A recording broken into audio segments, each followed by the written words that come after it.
Located on over 4,000 acres east of Oklahoma City, Tinker Air Force Base is the largest single-site employer in the state, employing over 29,000 people, delivering total support to America's defense systems. Named after a native Oklahoma son, Tinker aids the Department of Defense in achieving peace through strength, through both operational and sustainment missions, all of which will be on display on the ground and in the skies this afternoon. Strap in, day 2 of the Tinker Air Show launches right now.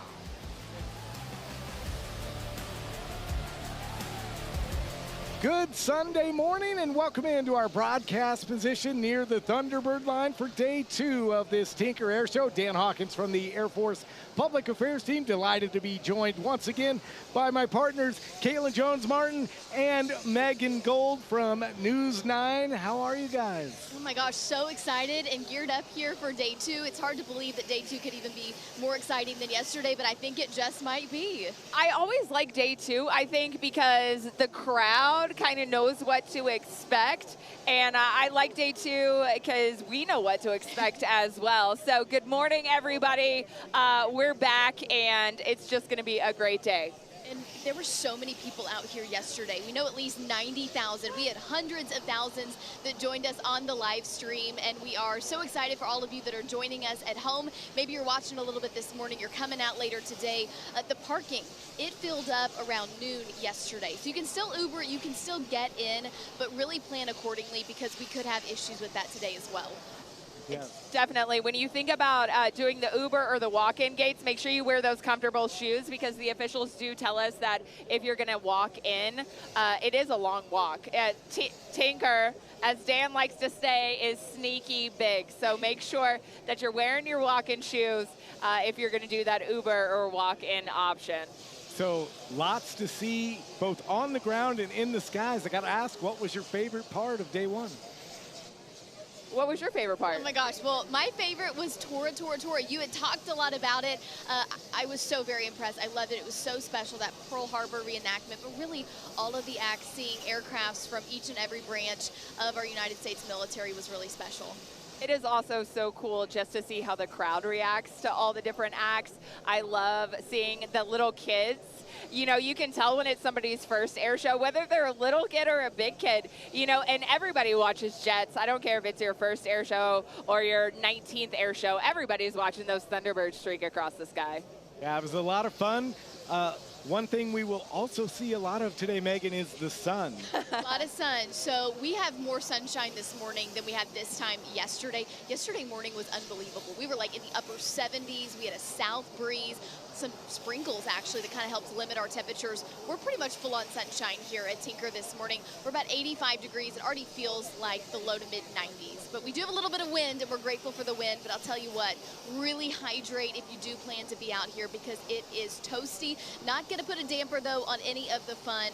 Just make sure you're prepared and you're ready to go. We see some air show participants there dressed for that heat. Oh, so cute. This morning, we're going to kick things off again with Wings in Blue at 11 a.m., but they are just one of our amazing performers today. If you didn't get a chance to tune in yesterday or head out here to the flight line, it truly is a jam-packed show. Yeah, it's going to be a lot of fun. Of course, America's ambassadors in blue are here. They're like rock stars. I mean, right? They're like amazing. The crowd, we're near the Thunderbirds VIP area. Their families are here. It's really cool. We're going to talk a little bit to a lot of different people today, but also the Thunderbirds. We're going to have a special guest from their team come and join us later today. The MB-22 is going to fly today. The C-17 is going to fly later today, as well as the KC-46. Tinker's own E3 is going to fly as well. So many air acts. So if you missed it yesterday, still plenty of time to get out here today. Totally, and it is not just military aviation on display here this weekend. We have several civilian acts taking to the skies as well. Absolutely, Megan. Like you said, my favorite Tora performance, that Pearl Harbor reenactment. It's full of pyrotechnics, those 7 Japanese Zero planes, and that P-51 to recreate the historic attack. Yesterday, I loved seeing the red tails, those P-51Cs flying and honoring the Tuskegee Airmen and their static display on the ground. One of many static displays, part of that Rise Above exhibit. It truly is breathtaking. We also have those amazing airmen performing in the Air Force Rock Band Top Flight and the U.S. Air Force Honor Guard drill team with their precise weapons maneuvers. Really, everywhere you look, there is something to do or see here at the Tinker Air Show. I'll tell you what, there's some good food as well. I had 2 corn dogs yesterday. Beat you to it. I know you're going to bring it up. Food doesn't disappoint. So if you're worried about, you know, getting hydrated, getting something to eat here, that is taken care of. And it was a really good corn dog. And they were not tasteless. They were fabulous. They were not tasteless. They were a great one. And I'm not lying. They were really, really good. And speaking of the Air Force Rock Band Top Flight, they were rocking some Brooks and Dunn this morning when we rolled in early. Out here early at 7 a.m. doing sound check, and they sounded great. They did. So science, technology, engineering, math, so fundamental to aviation. It's a driving force behind Oklahoma's second largest and fastest growing industry, which is aerospace. In addition to a full slate of high-flying acts, STEM will once again be at the forefront of this show thanks to the Oklahoma Department of Aerospace and Aeronautics and the 72nd Force Support Squadron. And Oklahoma really is at the cutting edge of STEM, and you can see it here on display at the Tinker Air Show, and we really are inspiring that next generation to take part and learn those skills. In the interactive hangar dubbed STEM City, students in grades K through 12 can participate in a variety of hands-on activities like robotics, drone flying, flight simulation, building balsa wood planes, working with snap circuits, exploring wind tunnels, and all of that in the air conditioning. Oh my God, that's the best part to me. That's a big draw, right? But I mean, I'm sure the kids are also excited about all those hands-on. Somebody say AC. Yeah. For the moms, they're excited about the AC, but for the kiddos, get out of that sun.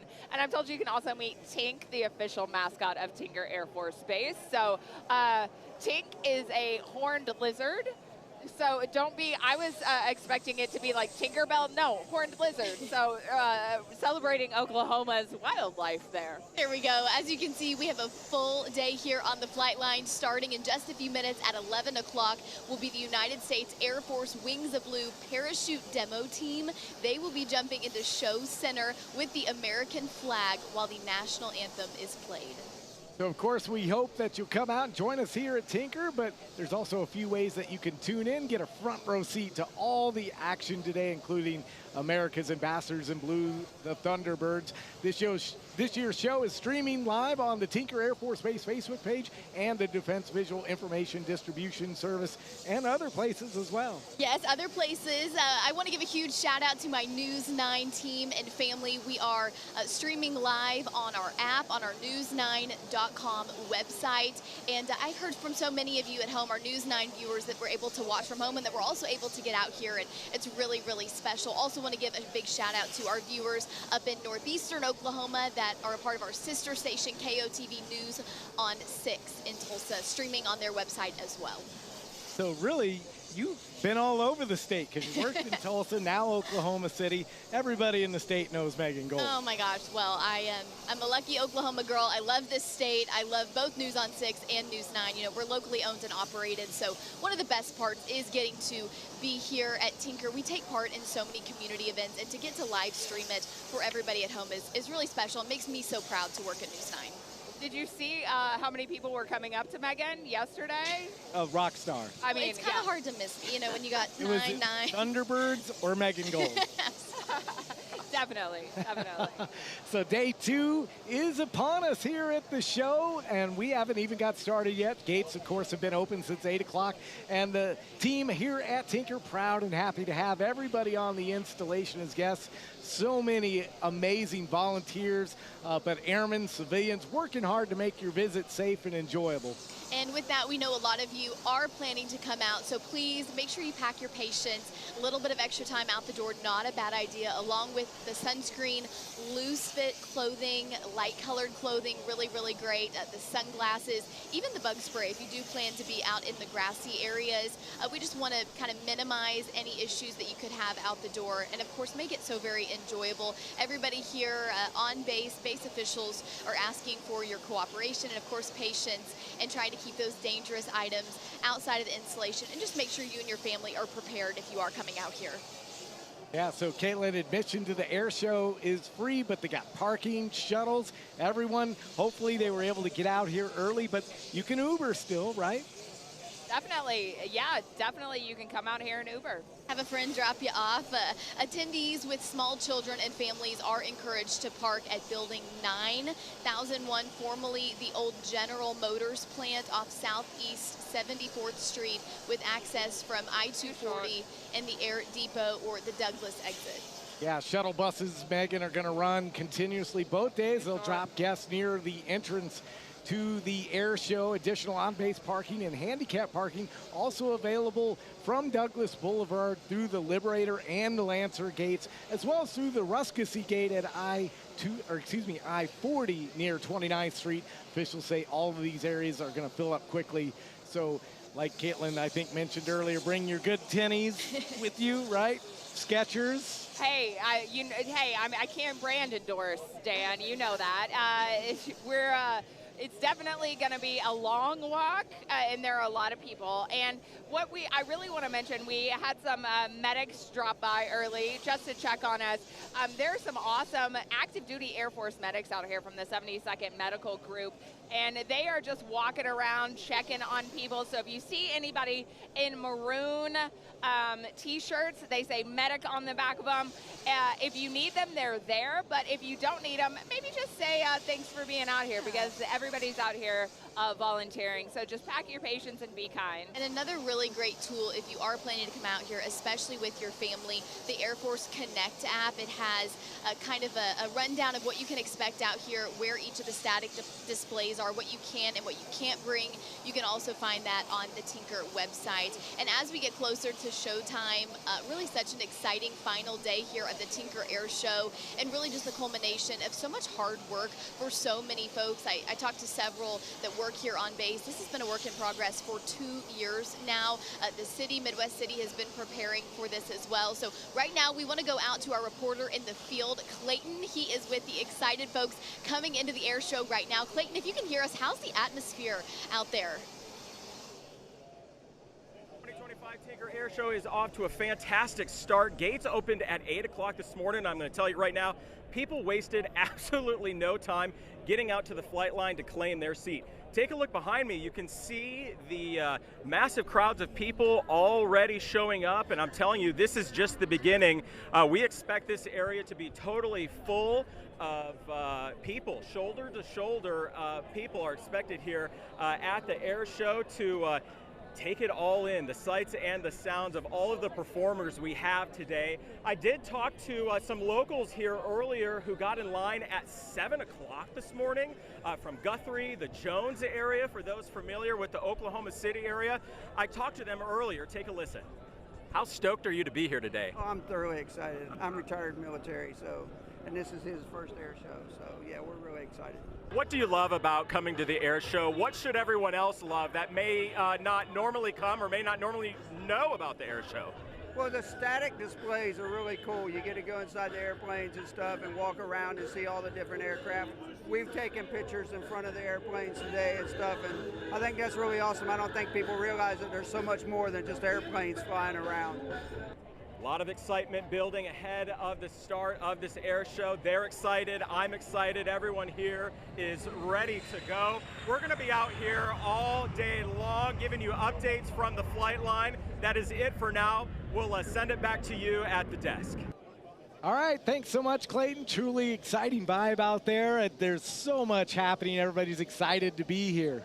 Oh my gosh, well, Dan, I know it takes a special person to be able to work with you and work with kids. Hey, earlier this week, we got to celebrate one of our own, one of Oklahoma's own, an Oklahoma educator, Dr. Jason Simeroth, was honored as the hometown hero by the United States Air Force Thunderbirds for his exceptional contributions to the community as the superintendent of Yukon Public Schools, but his impact goes far beyond the schools of Yukon, and we are so happy to have him join us. This is Dr. Simeroth. Thanks so much for being here with us. Gosh.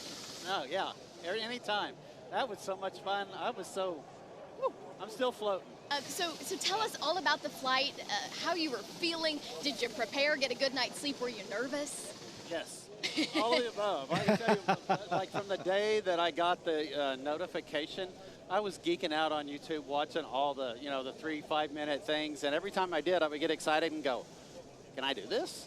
Is this a real thing? Can I do this? But no, it was just phenomenal. And we got there early in the morning because one of the really cool things about it, because not everyone's going to do this. I never dreamed in a million years that I would get to do it. But the way that they prepared you was phenomenal. The men and the women of the group were just outstanding. It was like you had debriefs, you had the the flight surgeon, you had the outfitters. They walked you through so many things, and you're on overload, but your adrenaline's so high, you're really soaking it in, right? And then you get the walk to the plane. Oh, it was 900 degrees outside, but I had goosebumps everywhere. It was just so phenomenal. And Crime was my pilot, which if you knew me earlier in my youth, that's very fitting to fly with somebody like that. And so that was outstanding. And just, I mean, the stepping into the plane. I hope they don't put that on film, but I almost fell off the ladder when I started climbing. I got a little wonky. And they hooked me up straight up, got in, strapped down, and just, I mean, you're strapped to a rocket, right? You're gone. And just the adrenaline rush. And they were so kind. And the things that we did, whether it was a loop or an aileron roll or a barrel roll, I mean, everything, flying inverted. Whew. That's just now joining us on the live stream.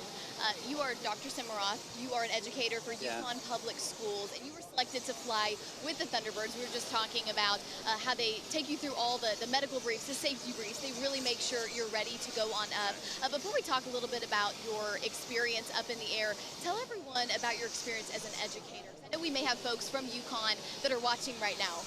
Well, you know, people often ask, so why did you even get started? Why did you do it? And it's all because I wanted to help, right? I just wanted to help kids. And that's where it started in 1995, like 30 years ago.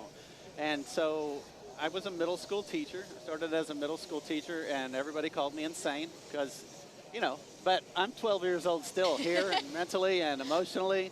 And so it was all of that. It was fantastic.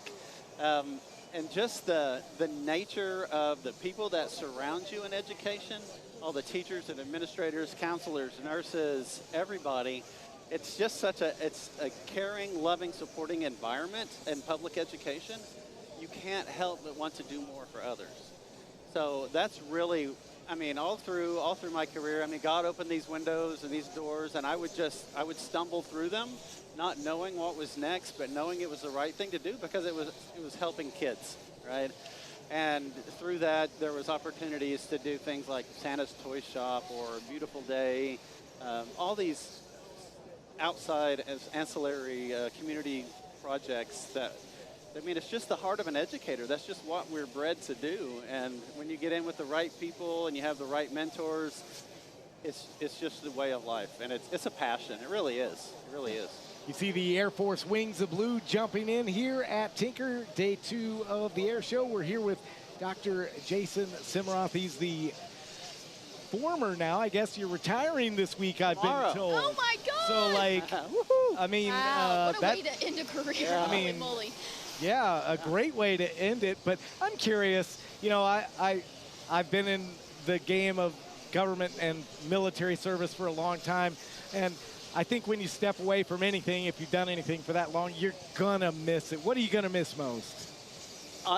Children. I'd love to go into classes and read to the kids. That's like my very favorite thing to do. It doesn't matter what meetings or whatever's going on, man. If I can go into a class and blow it up, have some fun, and leave and let the teachers kind of get them back together, that was really fun. And oddly enough, one of my favorite things to do was crosswalk duty.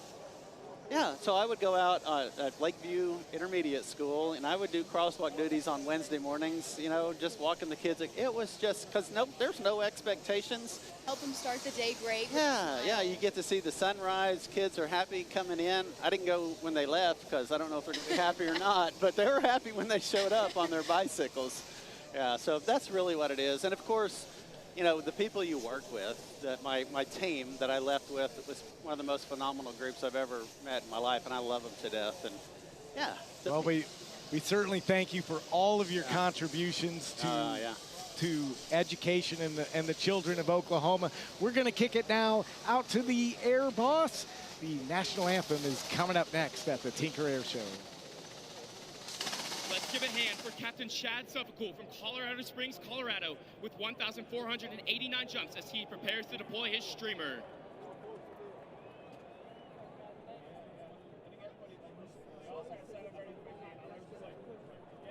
In an aerial salute to our nation's heroes, our final jumper will be landing 800 square feet of pure American freedom.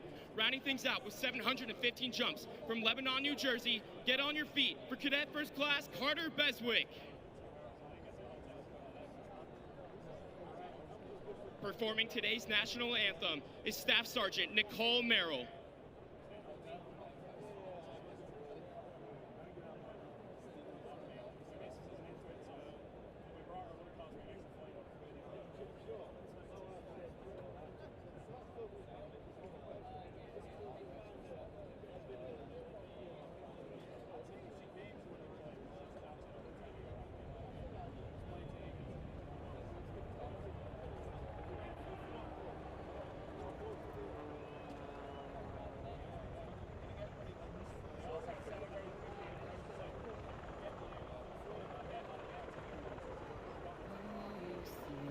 Can you see by the dawn's early light what so proudly we hailed at the twilight's last gleaming, whose broad stripes and bright stars through the perilous fight o'er the ramparts we watched were so gallantly streaming, and the rockets red glare, the bombs bursting in air, gave proof through the night that our flag was still there.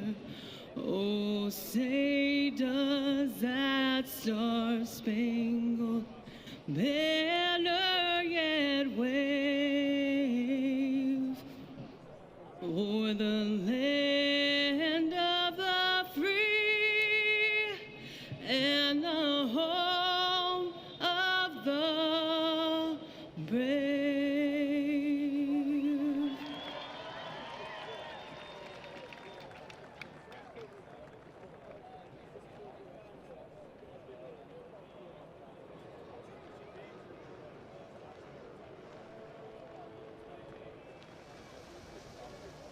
We want to welcome you back now. That was the national anthem. We are back here with Dr. Simeroth from El Reno Public Schools. Yukon Public Schools. Oh my gosh. Yukon Public Schools, I'm so sorry.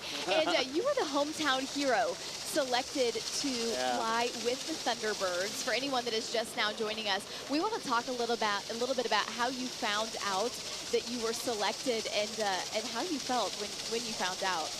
Well, like we were just talking, my assistant superintendent, Diana Lebsack, she's the one that sent in the nomination. And she comes in one morning and she says, Jason, you're going to get an email from Courtney. And I said, about the Thunderbirds. I said, okay, thanks. She goes, no, you need to read the email. And I was like, oh, say what? So I got the email and it was like, okay, dude, here's your list. You gotta fill out these forms. You have to sign your life away. You got to give your measurements. You literally have to get a physical to say you are able to fly, and you need to do it like in 2 days. And I'm pretty sure I had it done the very next morning. I was like, by 8 o'clock, I had it all done, PDF, I sent it in. And from then on, I was just on pins and needles, just waiting to hear. Yeah. And for anyone that may be curious, and maybe you don't want to brag on yourself, so we'll brag on you, but it's kind of a holistic for everything that you have done as an educator, for your community service, your impact on where you have worked, the community as a whole. And you mentioned even saving some lives. So there's a whole lot that is looked at here, and really just a big way to honor you and to say thank you for everything that you have done. It's very flattering. It really is. And I know it had to be amazing, but I kind of wanted to switch gears because you're also a dad of an airman, and I know a proud dad. Tell us a little bit about your son and what he does. I heard he does some really cool things. Yeah. So my son is an Air Force Academy grad, and he actually, luckily, he got stationed in Enid for his flight training. So we were able to see him really frequently. He's finished that. He's going to be a C-17 pilot. And I think there was some flying here yesterday. Whoa. He was like, oh, man. So he didn't get to see him fly. And he'll be stationed in Charleston, South Carolina. And he's just excited. And I think one of the things that helped him, and actually helps my daughter, too. My daughter, Summer, she's doing some cellular biology as her program. But I think having seen how Julie and I really like to serve others has helped them see that serving others is a way to go in their life. And, you know, the Air Force is service before self. And my daughter's doing research for others, like in cancer-type research with cellular biology. So I just, you know, my heart just can't be any more prouder than that. I can't imagine how special it is to have gotten to take part kind of in your son's world. If he's a pilot, you know, to get to go up, maybe something that you would probably never have the opportunity to do. And I'm sure the big question for everyone at home, how did it feel when you were up there? Okay. Did you feel okay? Yeah, initially when we took off, it was really funny.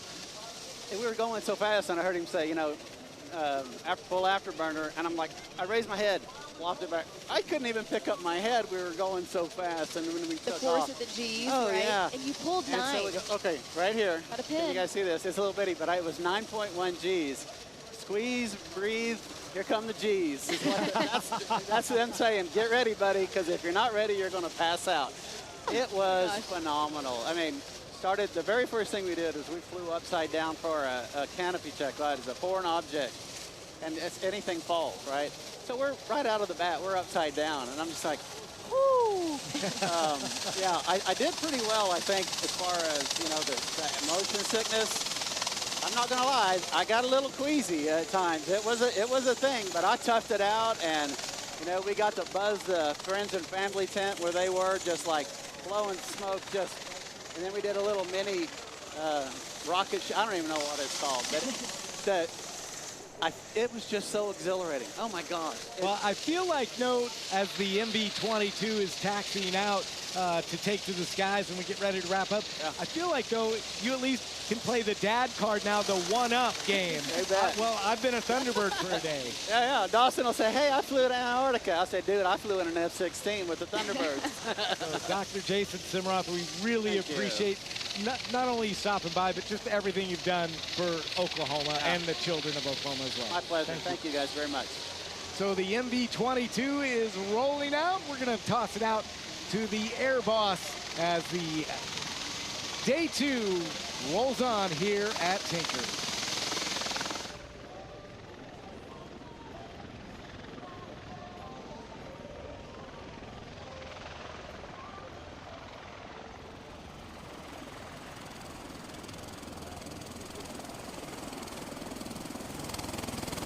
Ladies and gentlemen, if you look to your left, you're about to witness one of the most revolutionary aircraft in military aviation history. The MV-22 demo flown by the Night Riders of Marine Medium Tilt Rotor Squadron 164 from Camp Pendleton in Oceanside, California. VMM 164 is a United States Marine Corps squadron currently operating the MV-22 Bravo Osprey. The unit has a distinguished legacy dating back to 1964, when it was activated as Marine Medium Helicopter Squadron 164 at MCAS Santa Ana, California. It gained prominence to be the first to bring the CH-46 C-9 helicopter into Vietnam, supporting major operations such as Hastings and Meade River. After Vietnam, the squadron relocated to Okinawa, Japan, and continued support operations off the coast of Vietnam. After the conflict, the unit took part in humanitarian and training missions across Asia and the Pacific.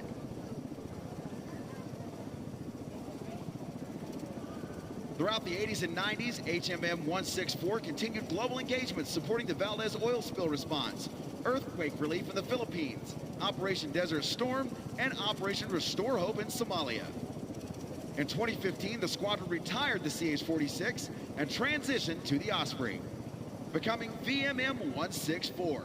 They achieved full operational capability in 2017 and deployed to Kuwait in 2018 in support of CENTCOM crisis response, followed by a deployment in 2020 as the 15th MEU. In 2024, VMM 164 deployed to the Horn of Africa and returned in December and continues its legacy of excellence and critical element of Marine Corps aviation.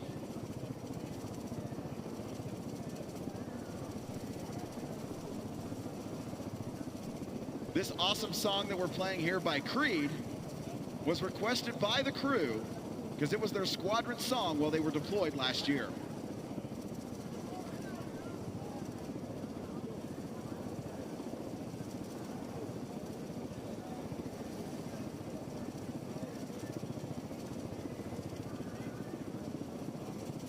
Coming in from your right, ladies and gentlemen, the MV-22 Osprey.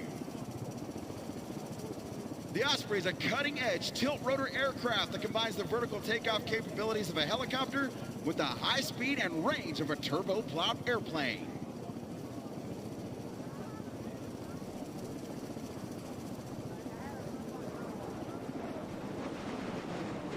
Capable of speeds over 300 miles per hour, the Osprey can carry Marines, equipment, and evacuate the wounded faster, further, and higher than any helicopter before it. It's powered by 2 Rolls-Royce engines with massive 38-foot rotors. The Osprey can go from a standstill hover to full forward flight in just 12 seconds.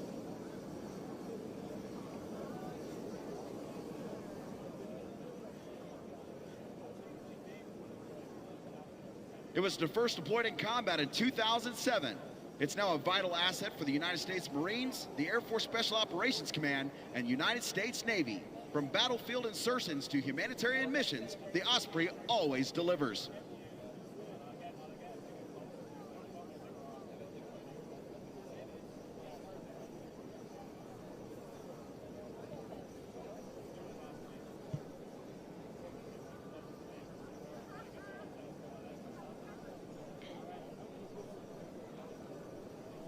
Once again, coming over your right shoulder, the United States Marines, the Night Riders, and the Osprey.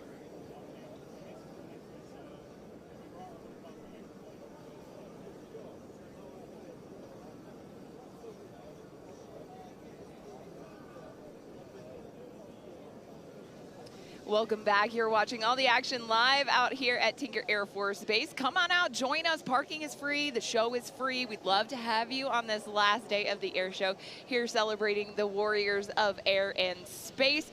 Joining us now, Lieutenant General Stacy Hawkins, commander of the Air Force Sustainment Center. Sir, it's a pleasure. I've heard so much about you. Oh, wow. So my colleague Dan came out here 2 years ago, got to interview you, and was like, you got to come meet General Hawkins. Oh, my. The best interview of my career. So I'm so glad that he's decided. I'm glad we're doing this thing again. Yeah, absolutely. Years later. That Air Force Sustainment Center, that global organization, more than 40,000 total force airmen. Just tell us a little bit about what you guys are doing over there. Well, great. Thanks for the opportunity to do so. The Air Force Sustainment Center, as you mentioned, global organization, 40,000 people. We are the Air Force's organic industrial base. What does that mean for America? What it means for America is that the Air Force Sustainment Center, we call it AFSC, we sustain all of the weapon systems that you know about in the United States Air Force, from the bombers and tankers here at Tinker to the fighters in Utah at Hill Air Force Base, as well as our airlifters, both tactical and strategic, at Robins Air Force Base. We also run the Air Force's supply chain, and people often ask me, what keeps me up at night? The running a supply chain will keep you up at night, give you a dickens of a time. And we also support the nuclear enterprise.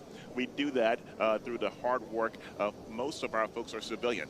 We have a small population of military uniform wearing folks, but a lot of our folks are civilian patriots, ranging from our artisans doing the precious work at our depots and our supply chain, ranging from PhD scientists who are actually doing some of the most complex work that you can ever imagine. And we also have a software directorate, 5,000 software professionals. Most of our weapon systems now are mostly software, so that's becoming increasingly important.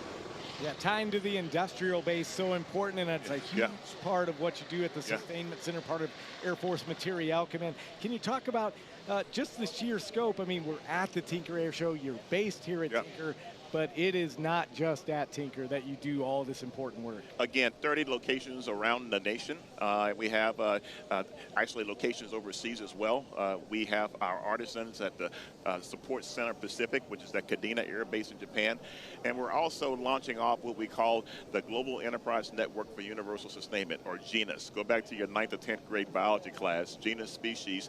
We are spawning something where we're going to project our capability and capacity to where our warfighters need it the most. And that's a new line of effort, a new initiative that's actually paying off huge readiness dividends.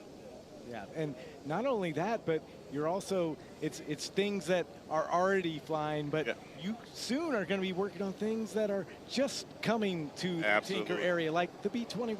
B-21 bomber, very good case in point. An aircraft as old as the B-52, the venerable B-52, sustained right here at Tinker Air Force Base, also the KC-135, but we are making way for the B-21 to be sustained right here at Tinker Air Force Base, both the supply chain, but also depot maintenance. So we're really excited about that.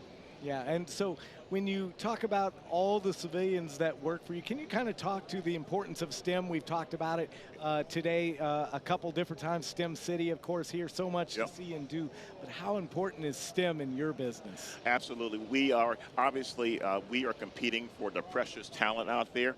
And I call it the LeBron James strategy, to use an NBA analogy. Right, I like it. Our STEM efforts have to go all the way to junior high school, where we're actually reaching out to kids who are interested in working with their hands, are interested in the technical disciplines, and exposing them to what we do here at Tinker Air Force Base, just so we can create that pipeline of folks interested in bringing their talents to federal government service and launching a career that can span upwards of 40 years. I have a stack of paperwork in my office every week, and it's letters where I'm signing off letters commemorating someone's 40th anniversary working with us. And it's a really, really powerful thing to present someone who's dedicated the prime of their professional lives to this very, very important work for the nation. Can you tell us a little bit about, you know, the Air Forces and the Air Force Sustainment Center specifically, about that mission to deter aggression, and especially the role that the nuclear dominance plays in that vision, and how the Air Force Sustainment Center plays a role? Our Secretary of Defense, Secretary Hegseth, has 3 priorities: restoring our warfighting ethos, rebuilding the military, and reestablishing deterrence. And the Air Force Sustainment Center is at the heart, particularly, of reestablishing that deterrence. Supporting the B-52 bomber. At Hill Air Force Base, we support the Minuteman III intercontinental ballistic missile, soon to be the Sentinel system. We also support nuclear material management through our supply chain organization. So we are at the heart of that. And as the President and the SecDef have often said, the idea of being able to deter our adversaries and to make them think twice on any day they wake up as to whether they want to mess with America, that is so important to establish, and that's why we're completely aligned with Secretary Hegseth's priority to reestablish deterrence. And we're going to see an awesome display later today with the Thunderbirds. But, sir, I know that you have some history with the Thunderbirds. Tell us a little bit about your experience. Well, at a time where I had a lot less gray hair and maybe a little thinner, I could actually fit in those show suits. I had the opportunity to serve as Thunderbird 11, which is the team's maintenance officer. Highlight of my career, as everyone knows, you often see the pilots flying in the air show, 6 pilots, but there are 130 odd folks that are part of that squadron, a regular Air Force squadron. And I had the opportunity to serve as the lead for the maintenance operation. Very rewarding. Younger days in my career where I had the energy to travel the 250 days of a year that they do. But it was really, really neat to reunite with them and dust off some old times as far as remembering my times with the team. We see the MV-22 rolling behind us. Just kind of curious, sir. I know that you're obviously, your exposure is across so many different airframes, but do you have a favorite, or at least closer to the top of the list? Yeah. Sir, I keep telling Dan to stop asking that question. You can't ask the general to pick a favorite kid. You know, well, and because I speak to so many audiences, I have to keep that suppressed. Because, you know, you can be speaking to an audience and you can fall flat real quick if you give it a speech and you pick your wrong favorite aircraft. But I will tell you, I'm a fan of them all. I've been blessed, 34 years serving in uniform. I've been really blessed to work with almost all of our aircraft and our capabilities that we have in an inventory, whether it's deployed downrange, whether in this job as running the organic industrial base for the Air Force, or being a squadron commander of a C-17 outfit. And early in my days, I spent a lot of time with fighter aircraft. So it's been a real blessing. You know, we've asked everybody coming by the desk just to tell us a little bit about why they joined the Air Force, kind of what brought them into service, and kind of a little bit about their Air Force journey. Kind of how did you come to be Lieutenant Hawkins back in the day? Great question. I reflect on that often. My exposure to the military growing up was limited. I did have an uncle who was Air Force senior NCO, and we would go to Florida to visit him a lot. So I think I became allured that, hey, if you join the Air Force, you're going to be stationed in Florida. Never had an assignment in Florida. So That's how it always goes. But that guy actually hooked me in. I'll tell you, after joining, I had another assignment that I want to highlight. I also served as a member of the United States Air Force Honor Guard, and they're actually, the Honor Guard drill team has been performing here. And that unit's mission, while they showcase the professionalism across the nation, they also perform an important duty where they actually lay to rest our fallen heroes, particularly at Arlington National Cemetery. That job, I tell people I became a patriot after doing that job, because hearing the stories of our fallen veterans and our fallen heroes and hearing how they served really lit a fire into me, and that was the reason why I went from being Lieutenant Hawkins to being in 34 years later. Yeah, and so what would you tell any young person out there watching the live stream today about, you know, to take a chance, you got to get a, or to get a chance, you got to take a chance, right? Absolutely. I'm high on, if you're qualified and able to, serving in uniform. I think it's part of something that I've internalized. It's made me a better citizen.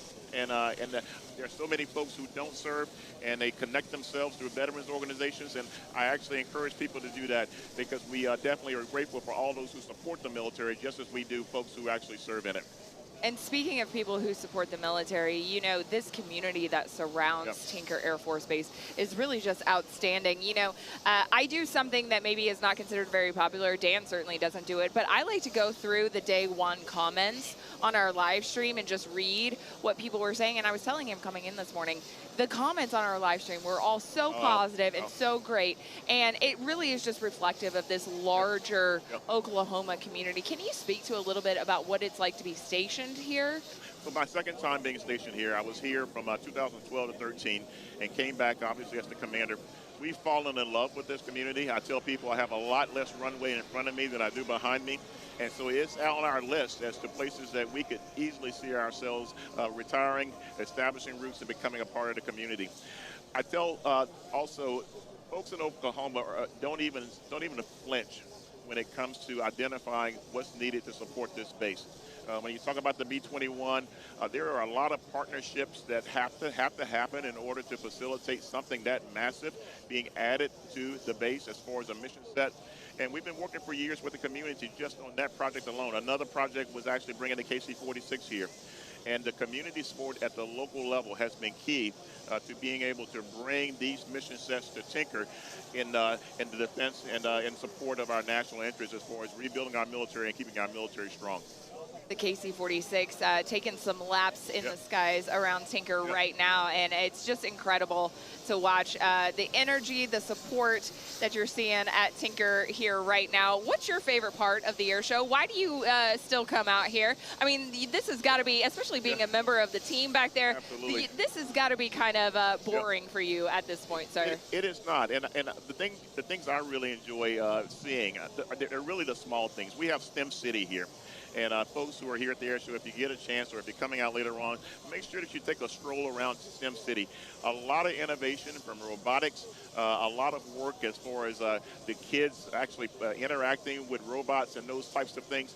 Really, really, really interesting to see how they're adopting the technical acumen that they need to have to be that next generation of folks. Also, I love meeting and engaging with our civilian performers. We have, again, we are an air-minded nation, and it's not just the military aspect of these air shows.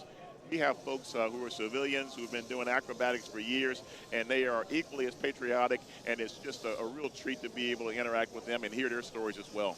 Yeah, well, sir, we certainly appreciate you stopping by today, spending time with us. And thank you for all you do for our nation as well. And, you know, leaders like you, we're in good hands. Hey, well, thank you for what you do. Yes, I'm going to hopefully not spill too many beans, but I hear that you're going to be retiring soon, and thank you for your service to the nation. It's really just admirable to watch how you've been able to message to the American public what this business is all about, and you're an exemplar of that. So thank you so much. Thank you, sir. Thank you, sir. I don't need a retirement ceremony. That was it. Done. That was great. General Hawkins officiated it. That's it. I can't top that. Yeah. Thank you so much. Very good. Thanks, Dan. Appreciate it. Namesake. All right. Right. There we go. Lieutenant General Stacy Hawkins, the commander of the Air Force Sustainment Center, an all-around good guy as well. We're going to throw it back out to the Air Boss as day 2 of this Tinker Air Show rolls on. So you notice they have the gear down and flaps down. Here comes the KC-46 Pegasus for a touch and go.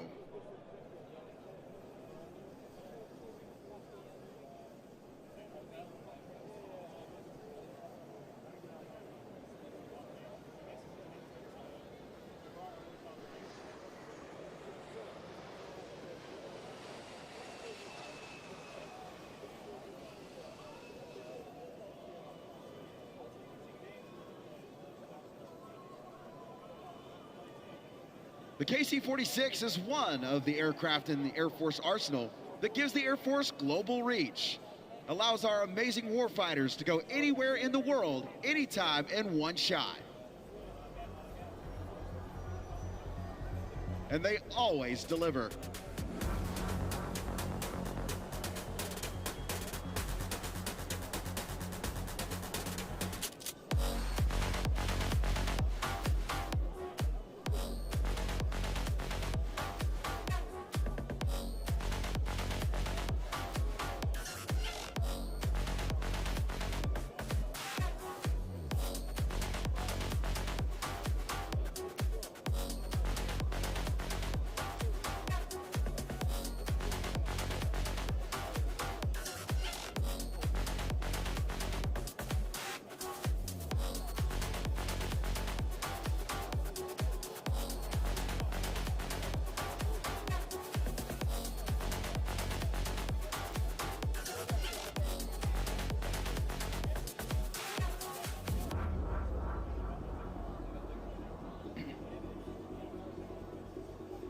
All right, ladies and gentlemen, as the KC-46 repositions, this time it's going to come down the show line on the knife edge, pulling into the vertical for the tail slide. Ah, I got your attention now, don't I? Everything I just said is not true.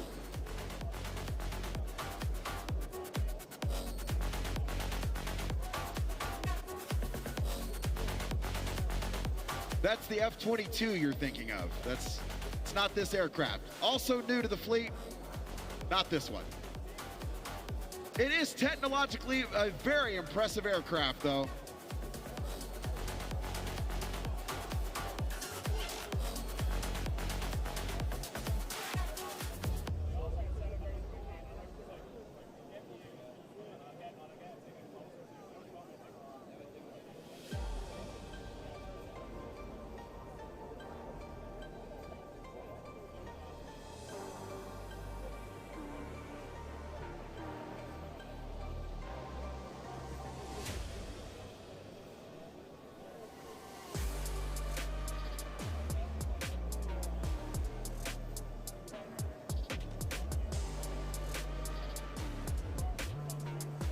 All right, they're gonna do an overhead brake, I think, is what they said. So watch when the KC-46 gets to midfield here. If it turns to the right, I'm correct. If it doesn't, I'm not.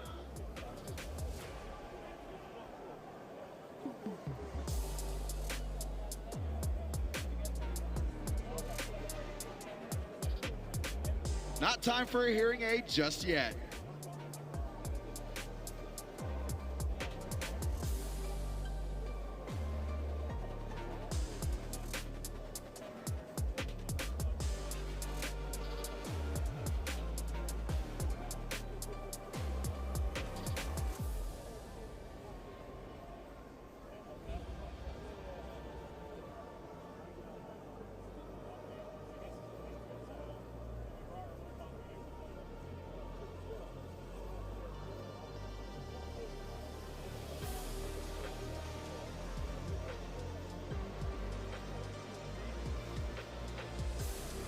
So the KC-46 is going to be coming in for a full stop landing.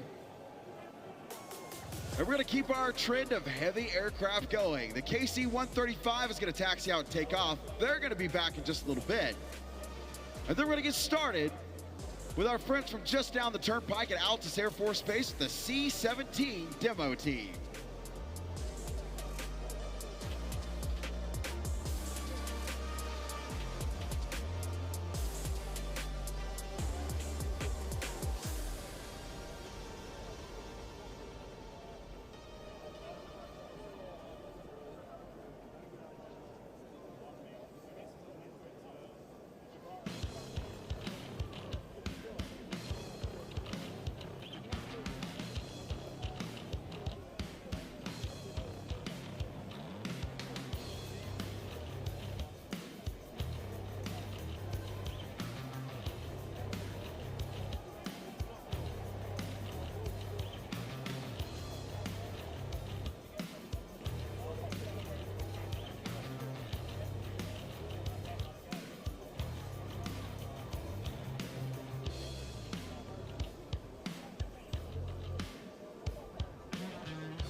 Growing up in Arlington with the Air Force Memorial being right there, it's my roots. You know, that's where I come from, and to now have a role in the Thunderbirds and the high bomb burst is really incredible. When I was applying for the Air Force Academy, I had a really difficult time of, you know, kind of like digging deep and finding that inspiration. So my mom actually, when I was writing my letter to the Academy, like, hey, why you should accept me, and she actually chucked me in the car and she drove me over to the Air Force Memorial and she kicked me out the curb and she said, call me when you're done. And she left me there. So I know drawing my inspiration, as cheesy as it is, for joining the Air Force and getting into the Air Force Academy from the United States Air Force Memorial there in Arlington, right next to the Pentagon. And so for me, you know, I grabbed my inspiration from that, and now as a Thunderbird, that is like a tool that I use to inspire others. So it's been a really cool story for me to see that come full circle. And as the lead solo, you know, those jets go up and they do that incredible bomb burst maneuver. There's a jet that comes straight up through the middle with the smoke on and does a spiral, and I get to do that. So historically, that's something that Diamond gets to do, but as a solo, I get to be a little part of that maneuver, and that's really special for me. I love that one a lot. And out of the airspace, they're going to go into the hold. And we're going to get started with the C-17 demonstration team.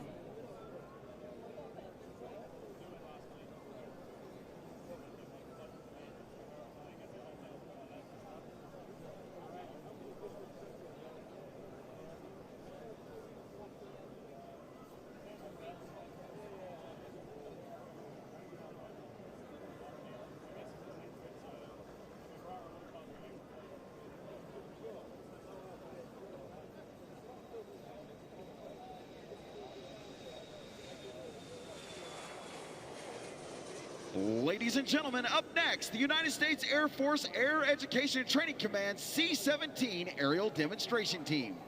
Hailing from Altus Air Force Base, Oklahoma, it's my pleasure to present to you the Air Force's newest airlifter, the Boeing C-17 Globemaster III.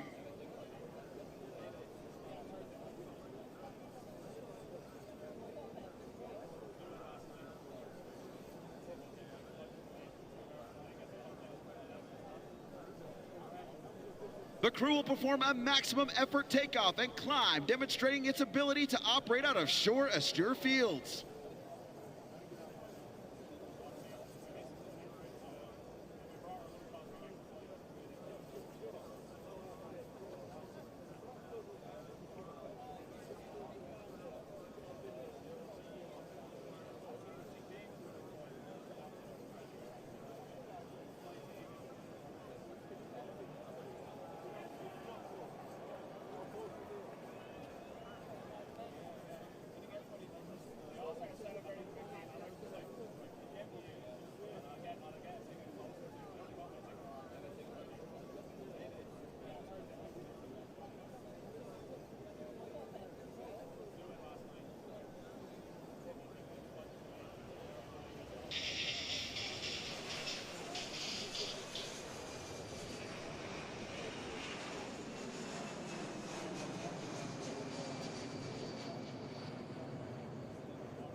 The C-17 made its first flight in September of 1991.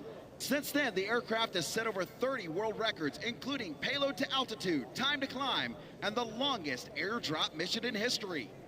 The new age design includes a modern computerized glass cockpit, heads-up displays at both pilot stations, and advanced cargo handling system, allowing it to operate with a crew half the size of similar cargo-carrying aircraft.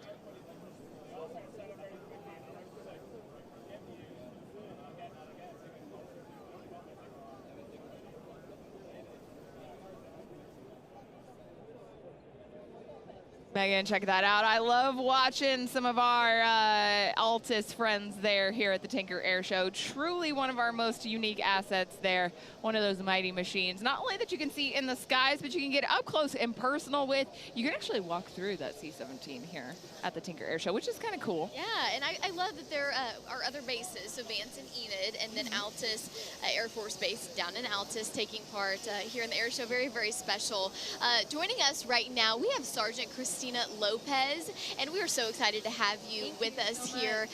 This is not just an Air Force show. We have all assets from all different branches of the military out here, and we're really happy to have our sister services represented. So Sergeant Lopez, thanks for stopping by. I've got a few questions for you here. Of course, of course. So tell us a little bit about all the different ways there are for people to serve with the Army in 2025, and how many different career fields that you guys have in the Army. So the cool thing about the Army is that we offer over 150 jobs. And as the years go by, we add, we take away, but we're always over the 150 area. One of the many ways that you can serve in the Army, obviously, is one of the MOSs that we present, but also doing special duty missions like recruiting, drill sergeant, instructor, things like that. It's a lot of fun. I love it. Yeah. When you say MOS, what does that mean? MOS is the actual job that you sign up to the Army for. Okay. So the job that we basically seal in your contract. So if I come visit Staff Sergeant Lopez as a potential recruit to the Army, and I'm like, Staff Sergeant Lopez, I'm a YouTuber and I want to be on TV for the Army, what are you going to tell me? Surprisingly enough, we do have content creation in the Army now. We have content creation. We have MOSs like public affairs. We have videographers, photographers. So we definitely have something up everybody's alley for sure. Yeah. That is amazing, and really something for so many different skill sets. Talk a little bit about enlisting in the Air Force and maybe how that differs from enlisting in the Army. Also, what is basic training like? Basic training, I mean, it's different for everyone, right? I can't speak on all the other branches just because I serve in the Army, but at least what basic training was like for me, obviously there's a part in basic training where it's extremely challenging, mostly mental.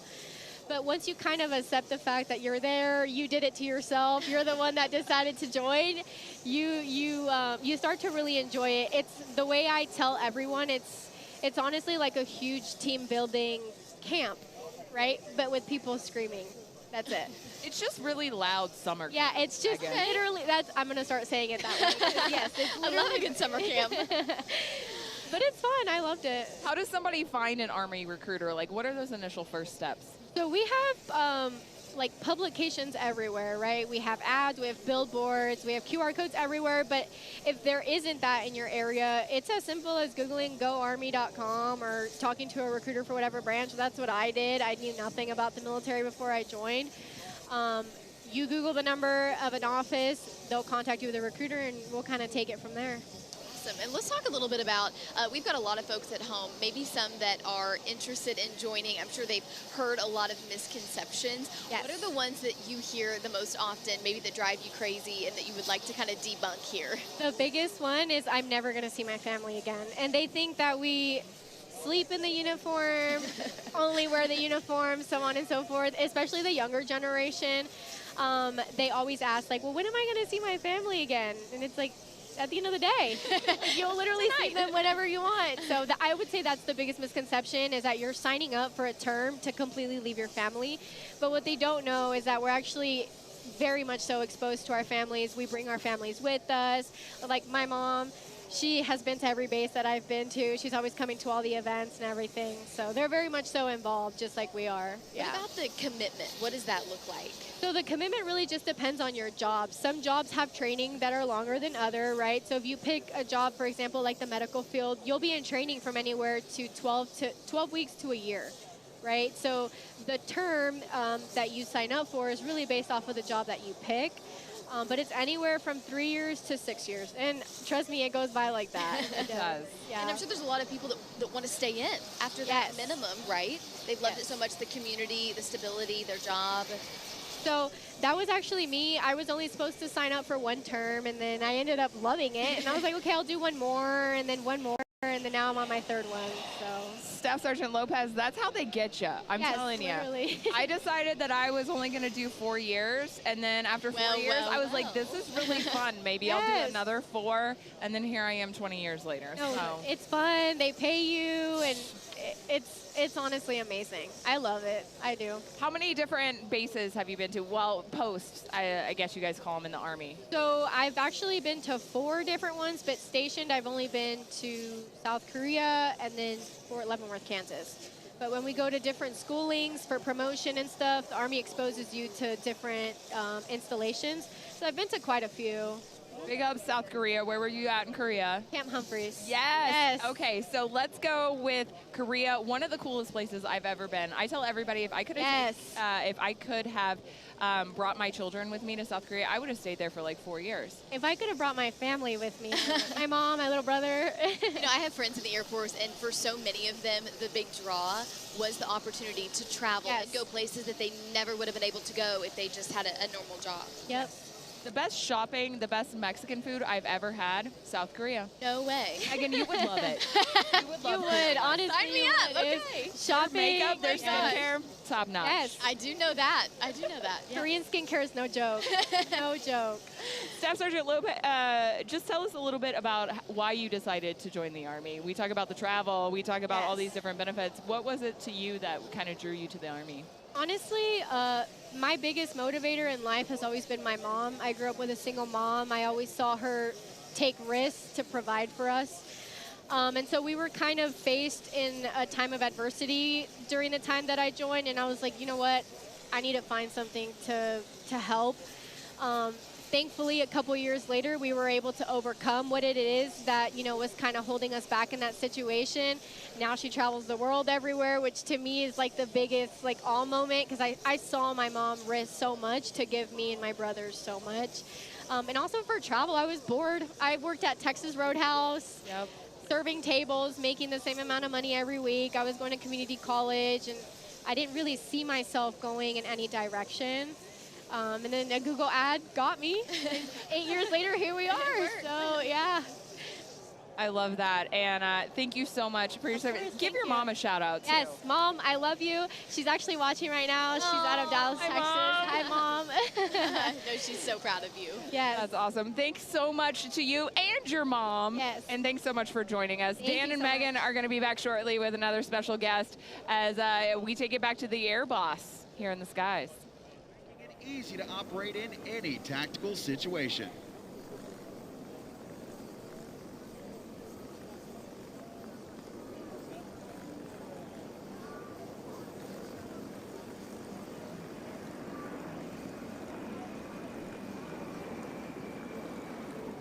This aircraft can fly anywhere in the world, non-stop, using its air-to-air refueling capability. Air Force personnel routinely fly 24-hour missions with a single crew. The most basic crew complement required to operate a C-17, 2 pilots and 1 loadmaster.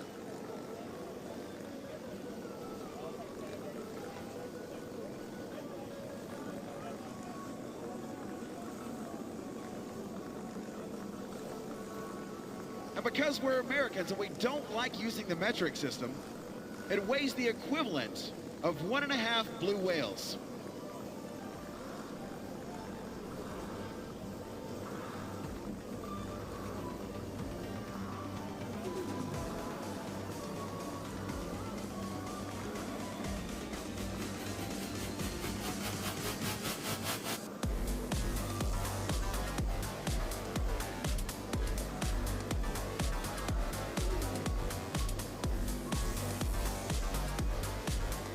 So right now they're going to go form up at that KC-135 we saw take off a little bit ago, and they're going to come back across the airfield and show us a mock refueling. They're not actually going to hook the jets together because they're way too low for that, but you're going to get an idea of what happens and what allows American airmen to be a global power.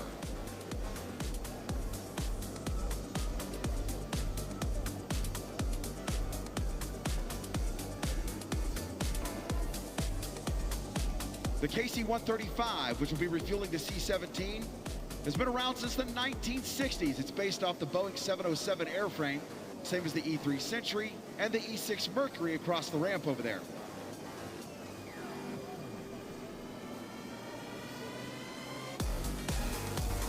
If you look directly out in front of Show Center, you'll see that KC-135 with the C-17 slowly catching up. They have to match airspeed. The crews are in constant communication with one another.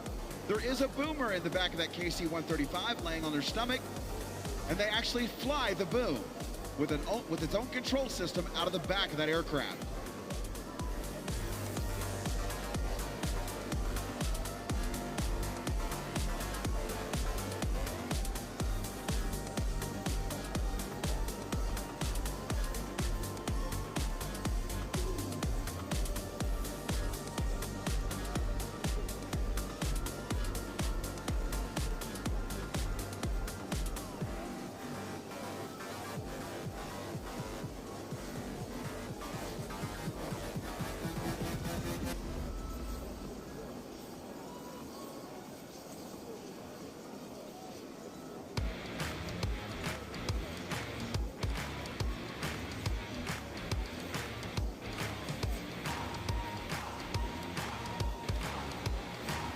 Now as they turn in to start their mock refueling run.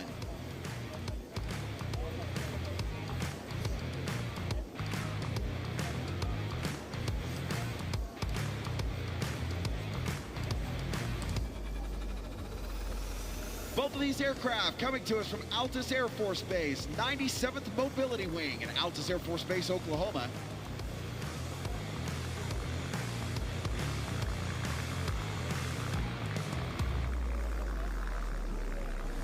Coming in from your left, in the lead, the KC-135 Stratotanker. Tucked up underneath in the refueling position, the Altus Air Force Base C-17 demonstration team.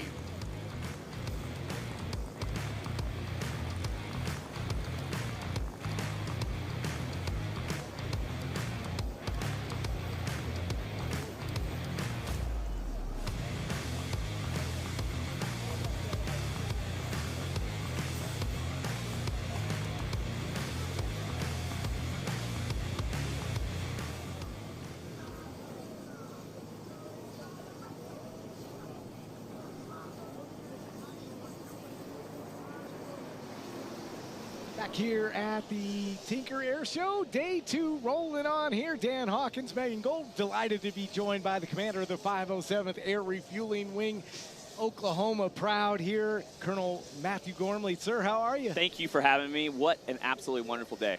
Yeah, we airplanes everywhere. Yeah, Love it. And we just saw some beautiful refueling capability in the air. I know you're loving that.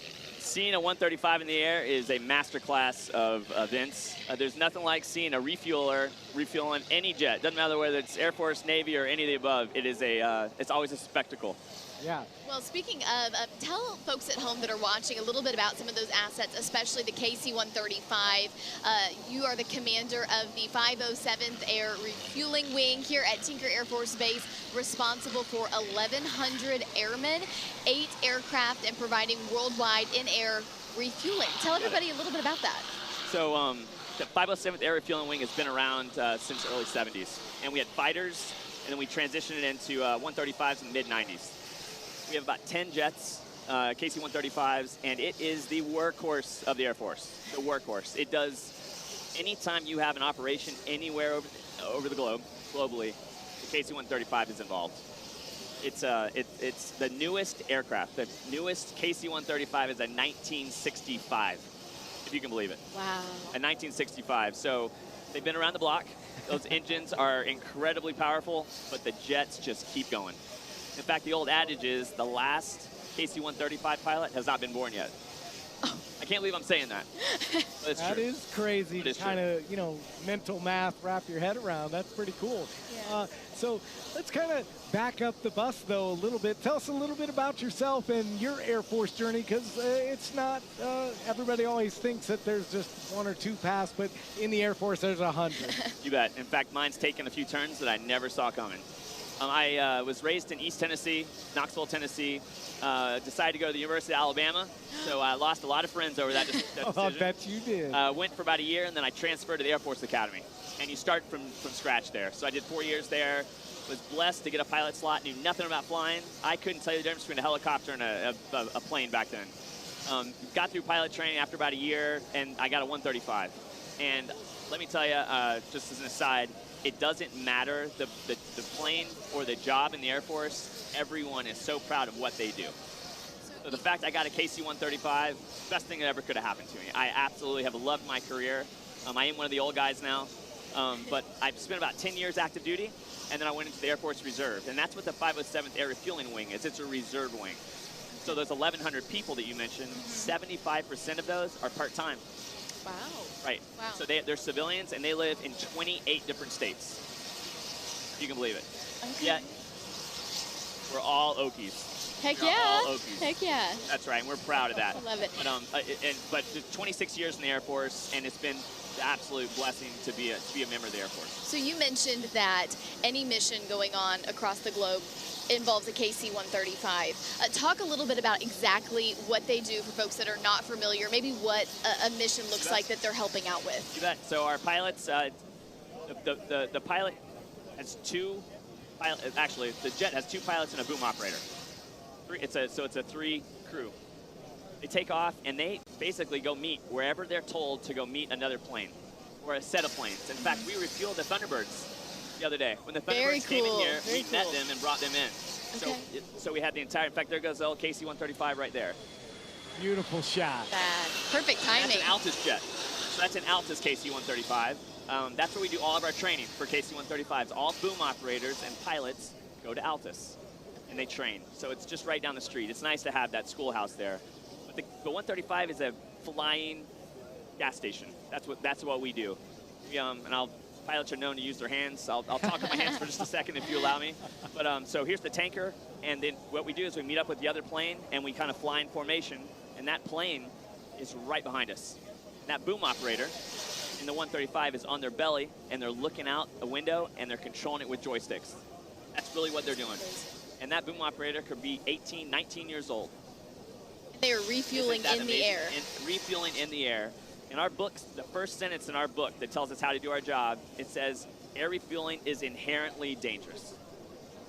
However, rest assured, and the public knows, you have the most competent, most experienced Air Force in the world. And when we go up there, it's taken, every mission set is incredibly important, and we follow those rules, and it's inherently dangerous. We try to mitigate on every mission. And you make it look so easy. Well, I don't want to say that, but They do. You're right, they do. But in fact, just recently we had those B-2s. Air refueling was absolutely involved in that. They had to fly from Whiteman Air Force Base in Missouri all the way over and come back. That was only because of what our KC-135s provide, and it's that gas station in the air. Yeah, and you know, one of the big things here at the Tinker Air Show is STEM City, and we talked about it earlier on the broadcast a couple times, including with General Hawkins when he stopped by, but science, technology, engineering. Absolutely.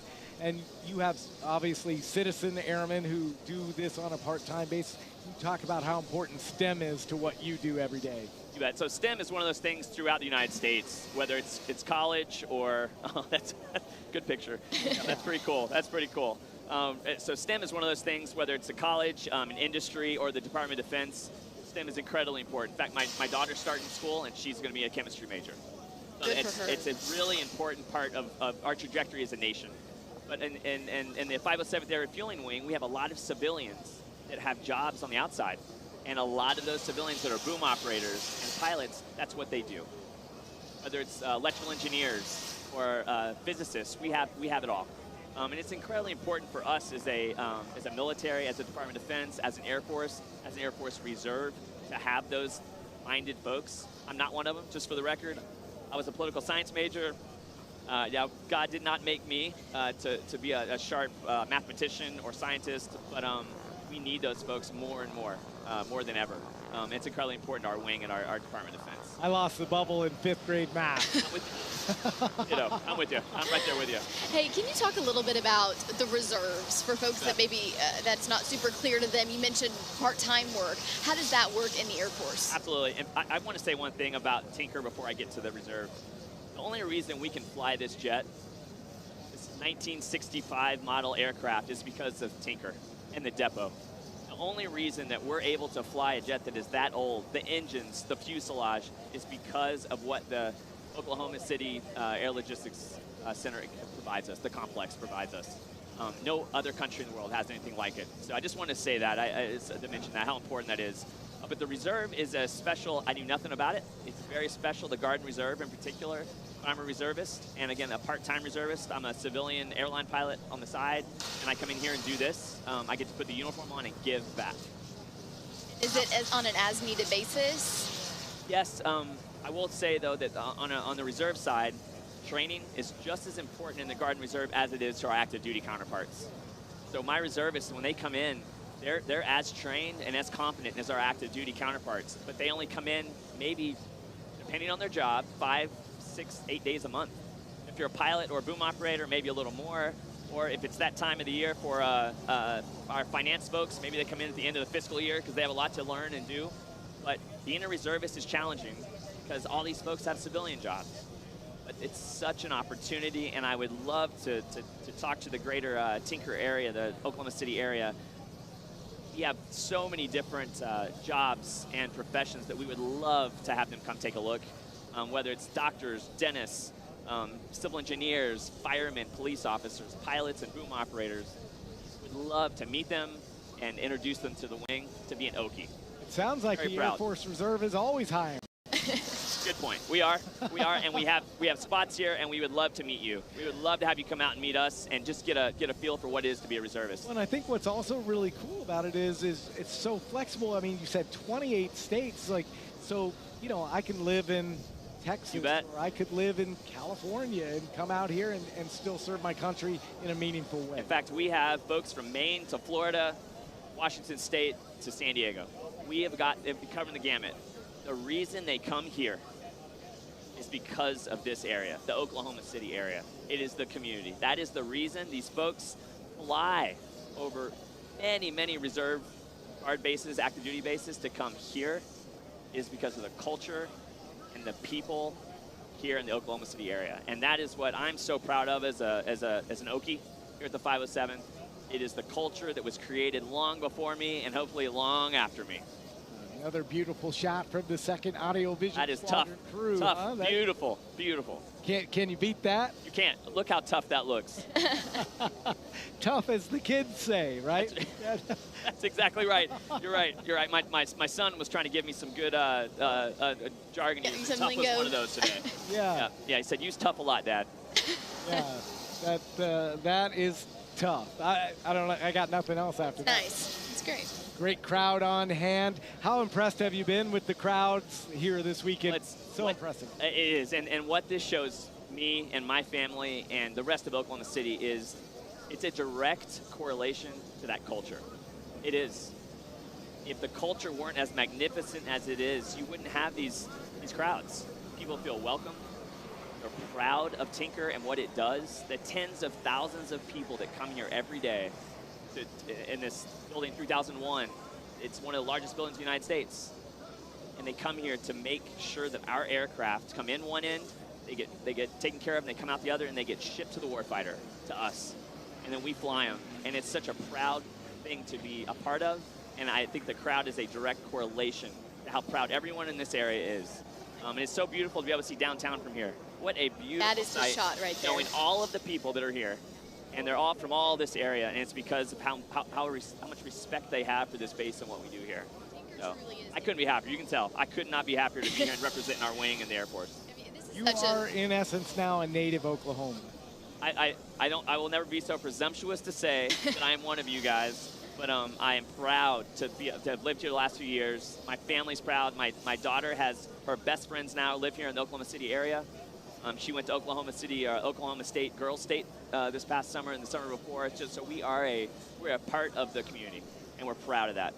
I was born and raised here in Tinker. It truly is such a source of pride for our community. You know, you're driving to work, you're driving to school, and there's aircrafts overhead. Here comes the AWACS. You know, you're sticking your head out the window. What is that? Or we have an F-16 that's, you know, flying overhead and doing some training.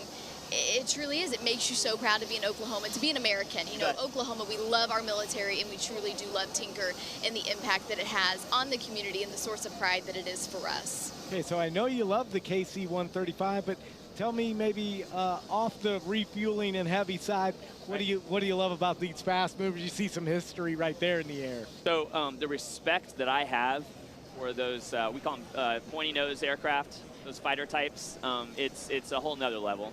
I personally, when I was in pilot train, I wanted one of the big jets. I've always loved watching them, and I wanted to be a part of that mission set.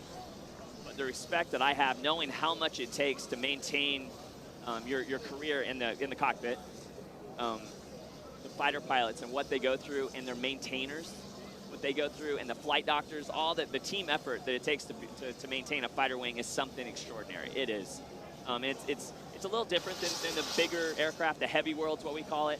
But the folks that I know in that world, the reservists and the active duty, again, they're another just amazing, it's an amazing environment to be in. It's a different environment. But everyone, as I said, everyone has their place in the Air Force. And whatever jet you do or fly or whatever job you have, it's the best job in the world. And it's because the people you sit next to. It's those folks that you work with, folks like yourself that are out here, that this is what drives people to do the best job they can every day. Wrap up, can you talk a little bit about the heavy community and the feeling of flying that aircraft? What is that like?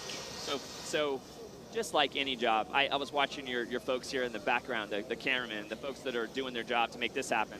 You're in awe. You know, you don't want to touch anything because you're afraid you're going to break it. Please don't ask me to help. I will, but you know, if I touch it, yeah. It's the same thing in the jet. Once you train enough, it really becomes second nature for a lot of our folks. But one thing I will say as a commander, complacency, we don't have any room for it. And that's what our folks work every day to maintain that professionalism in the cockpit, to make sure that they know how the rules change, because they change a lot, just like in any job.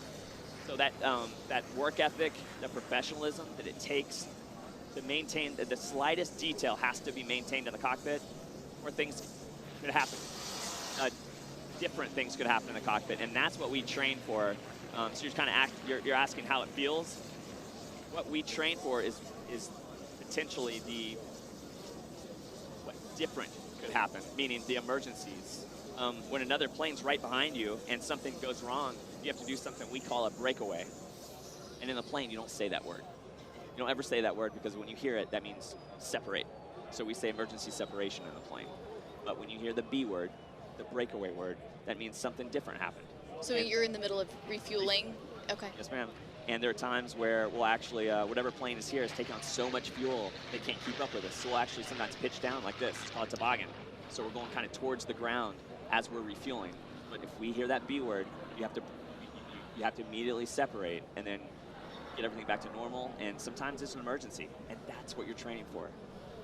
That's what makes this job so different, in that those emergencies could be anything from a small little light bulb that's out to something major, or there's a gear problem, something, or an engine problem. But that's what makes our airmen so special.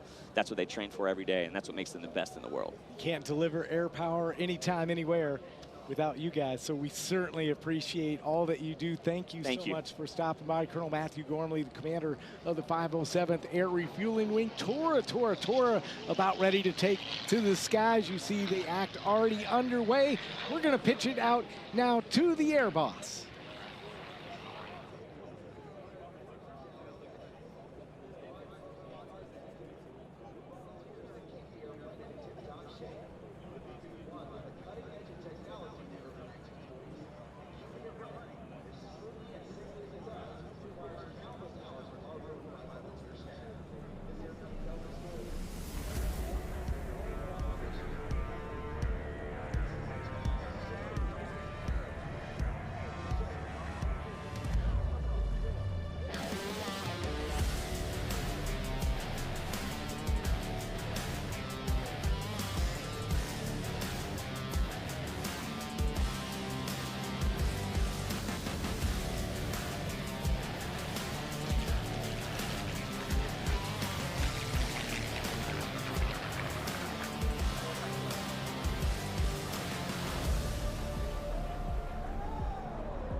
get Liz and Ben here up in the air. They're going to come up and down the show line. I think it's 3 passes.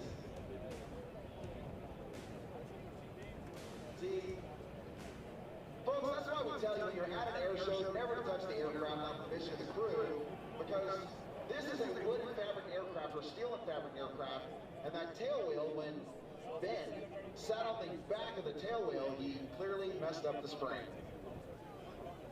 So we're going to have a short delay here. She'll get that pop back in, and we'll be off and running in no time. Sorry for the delay, but oh dear.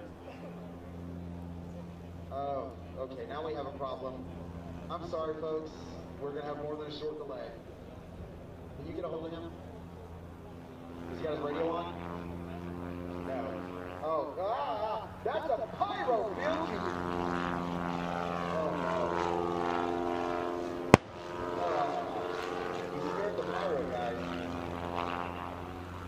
Well, now we got a real problem. I don't think he's ever flown before, but he's definitely seen every fast and furious movie. I have no doubt. Well, I mean, I've been talking about aviation all day, and here's proof that anybody can fly. Once.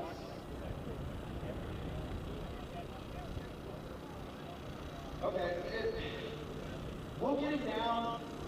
Just, if you see him coming this way, just back away, maybe go back toward the hangars. I don't know. Hey, when we got him over the runway, we just need to pull back on the throttle a little bit. But he's not on the radio. We can't talk to him. There you go.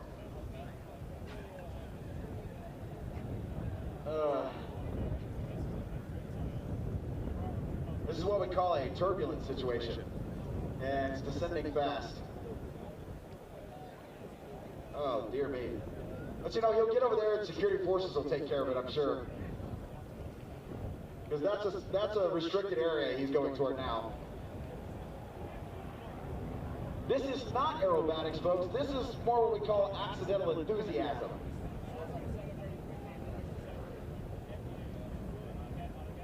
He skipped ground school, he skipped flight school, and he's about to skip the earth. There you go, back into the pyro field, like a smart person would. Oh. I feel like his favorite maneuver is the unintentional stall. Yikes! Pyro guy's just got a good view. I heard he tried to start his own flight school. It never really took off. I feel like my jokes here are a lot like Ben. They're just not landing. He learned everything he knows about flying from YouTube. And everything he doesn't know, well, you're seeing that. Come on. Back over here, dummy. I mean, Ben.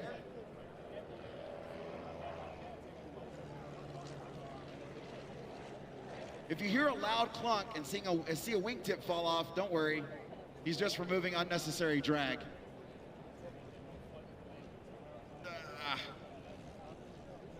Oh, poor Liz. Yep. You can pedal it as fast as you want, and it's not going any faster, the Super Cub. He doesn't know what the rudder does, but he's very passionate about it, and I respect that.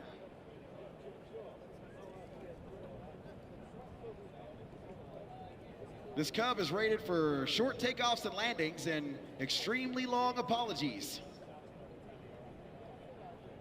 It looks like he's actually... All right, welcome back here at the desk. Kyle Franklin there, a true madman. So crazy, so cool to watch him here at the Tinker Air Show. Joining us now, I guess you could call some of these guys madmen as well. I mean, it all depends on the vibes, really, Megan. Joining us now, 2 cadets from the Wings of Blue parachute team from the U.S. Air Force Academy, cadets Jack Breest and Luke Childs. Thank you both for stopping by in between jumps today. Thank you for having us. This has been a pleasure. So we all watched you jump yesterday, and of course today. It was so cool to see that. Tell us a little bit about the Wings of Blue. So the Wings of Blue was founded in 1963. It's basically was founded by some cadets who are renegade skydivers. They went out to Boulder, Colorado, and decided they used reserve parachutes because they didn't have the tools and the resources to actually have their parachutes. And they just started jumping. And one day, the commandant called them into their office, was like, hey, why are you guys doing this? Like, and got into a bunch of trouble, and that basically brought about the Wings of Blue, and it's been a legacy ever since. So Cadets making trouble. A lot. And turning into a sanctioned event. I love that. Yeah. So not only do you guys go to air shows and sporting events, but you're also a competition team as well. Is that correct? Yes, ma'am.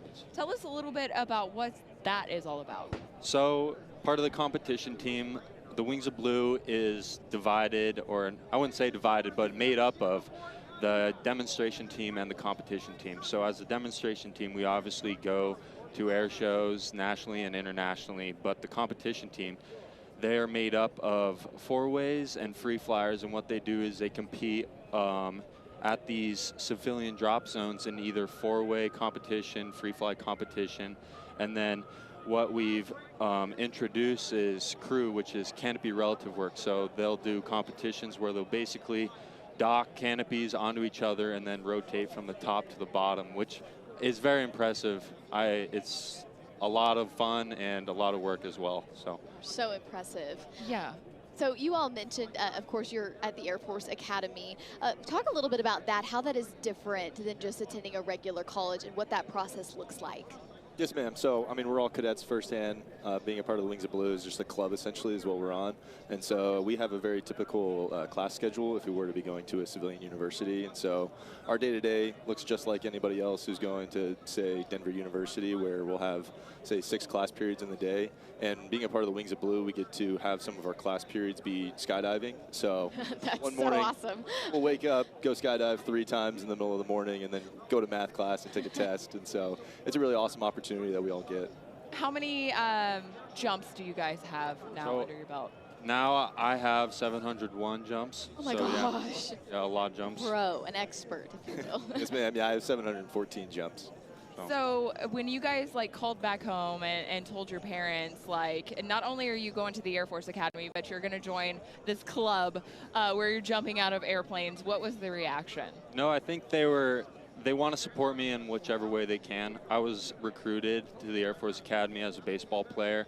Okay. Things didn't really work out with baseball, and I decided to join the Wings of Blue, and they're like, hey, if that's what you want to do, go do it, and we'll back you 100% of the way and support you no matter what. So I love that. So you all are seniors, you mentioned, at the Air Force Academy. Is this something that will continue, or is this something that is now passed on to new cadets? So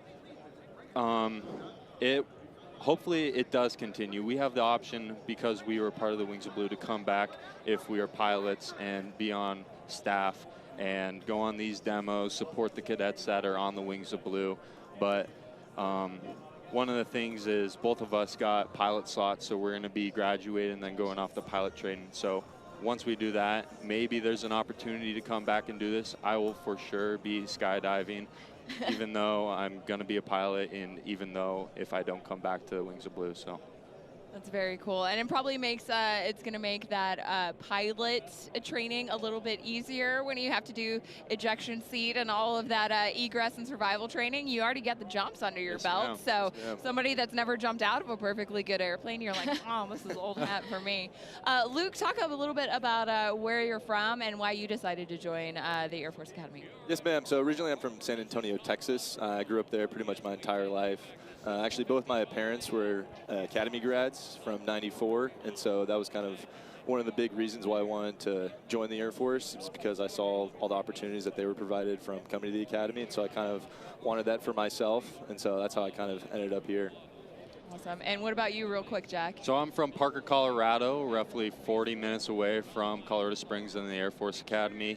I've grown up going to Air Force football games, and I think I wasn't looking to go to the academy very much when I was very young, but once I started to get better at baseball and started to get recruited, I looked at that as an option. Here I am, rising senior. So amazing. Congratulations to both of you on your amazing accomplishments.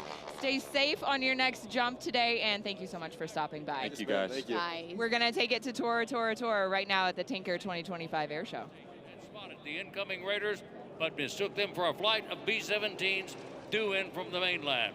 The B-17s arrive, and like America itself, find it's in a war that had not yet been declared.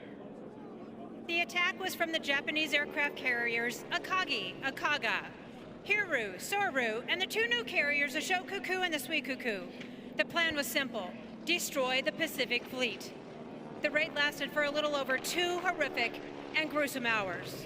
Yes, you have a front row seat in the Pacific Theater as the story of the attack on Pearl Harbor unfolds in front of you. When the first bombs began to fall, pilots all over the island jump into action. At Wheeler Field, Lieutenant Philip Rasmussen woke to the sound of bombs, jumping out of bed, strapping on a .45 caliber pistol over his purple pajamas, and ran to a working Curtiss P-36 Hawk. Just like the P-36 Hawk you see right here front and center, green airplane, yellow spinner. All aircraft on the flight lines were ordered to be wingtip to wingtip on alert for days, with guns loaded, except for this Sunday morning, just like today. The Japanese Zeros and Vals bombed the exposed airplanes. Most of them were on fire or destroyed, except for a couple of P-36 Hawks. Rasmussen was joined by 4 more P-36 pilots: Lewis Sanders, Harry Brown, Gordon Sterling, and Malcolm Mike Moore. They took off to engage the attacking Japanese and managed to shoot down a few of their Zeros, Vals, and Kates. The number of enemy aircraft were incredibly overwhelming. Meanwhile, elsewhere on the island, Kenneth Taylor and George Welch were just returning from an all-night dinner, dance, and poker party. These brave pilots, still in their formal dress clothes, raced to a couple of P-40 Warhawks, got them fueled and armed, and took off. They quickly found themselves in the middle of a real battle. These two pilots caught up with the Japanese close to Pearl Harbor and Hickam Field and engaged the Zeros, Vals, and Kates with rounds from their .30 caliber machine guns. However, they quickly ran out of ammunition. Luckily, they were able to land at Wheeler Field near the center of the island. They refueled, reloaded with .30 and .50 caliber ammo, and took off once again to fight the Japanese. The two pilots are credited with downing a total of 6 Japanese warplanes before their own planes were disabled. Both pilots received a Distinguished Service Cross for their actions that infamous day. A total of 502 U.S. planes were on the ground at the beginning of this attack. Sadly, 188 were totally destroyed, 159 damaged, and just 155 of our aircraft lay on the ground in various stages of disrepair. The first wave of 189 Japanese Zeros, Vals, and Kates hammered Hawaii for almost an hour.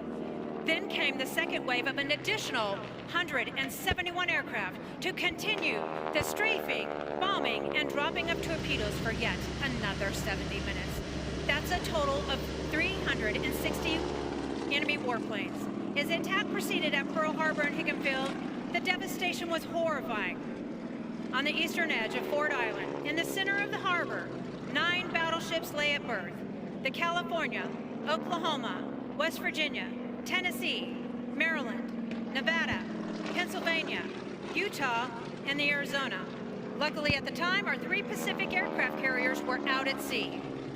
First, the Japanese hit with Kate torpedo bombers. The initial wave of Kates hit 5 of our battleships: the Oklahoma, California, Nevada, West Virginia, and Utah. These Kates were specially equipped with shallow-running torpedoes, specifically designed for the attack on Pearl Harbor. You see, the shallow waters at Pearl Harbor would not allow the use of normal deep-running torpedoes, which leaves no question that this was a well-thought-out plan and not a surprise attack. Then came the Val dive bombers, armed with 1,700-pound armor-busting projectiles, originally made for 16-inch battleship guns, but converted to aerial bombs. These planes dived down on the Nevada and Arizona. Anti-aircraft fire veered the Vals away from the Nevada on the first wave, but unfortunately the Arizona was not that lucky. A bomb from a Kate torpedo bomber stabbed the Arizona through her forward magazines and exploded, touching off more than 1 million pounds of gunpowder. Sailors on the Nevada watched in horror as the Arizona jumped 20 feet up in the air and broke into 2 pieces, forever entrapping 1,178 American servicemen in an underwater tomb. The ship sank in less than 3 minutes, and still today, She remains at the bottom of Pearl Harbor in a watery grave, crying black tears as a reminder to all of those who lost their lives that infamous day. At Marine Corps Air Station Iwa, Private First Class Melvin Thompson was on guard duty when 9 Zeros attacked the base. He stepped out of his guard shack, he drew his .45 caliber pistol and began firing on the enemy planes. A Japanese pilot, Yoshio Shiga, saw Thompson firing back at them. Years later, Shiga remembered Thompson's tenacity and fighting spirit, describing the lone Marine as the bravest American I've ever seen. All over the island, soldiers were bringing their weapons to bear in the fight. Anything they could get working. Their .45 caliber pistols, our Springfield rifles. In some cases, our soldiers were able to get 30 and 50 caliber belt-fed machine guns into action, bringing down numerous marauding Japanese Zeros, valves, and gates. Meanwhile, at Bellows Airfield on the northeast coast of the island, more U.S. Army pilots were racing to their P-40s. Unfortunately, Japanese Zeros appeared at the same time and started strafing runs. One P-40 pilot was killed as he stepped into his cockpit. 2 other P-40s were shot down just as they got off the ground.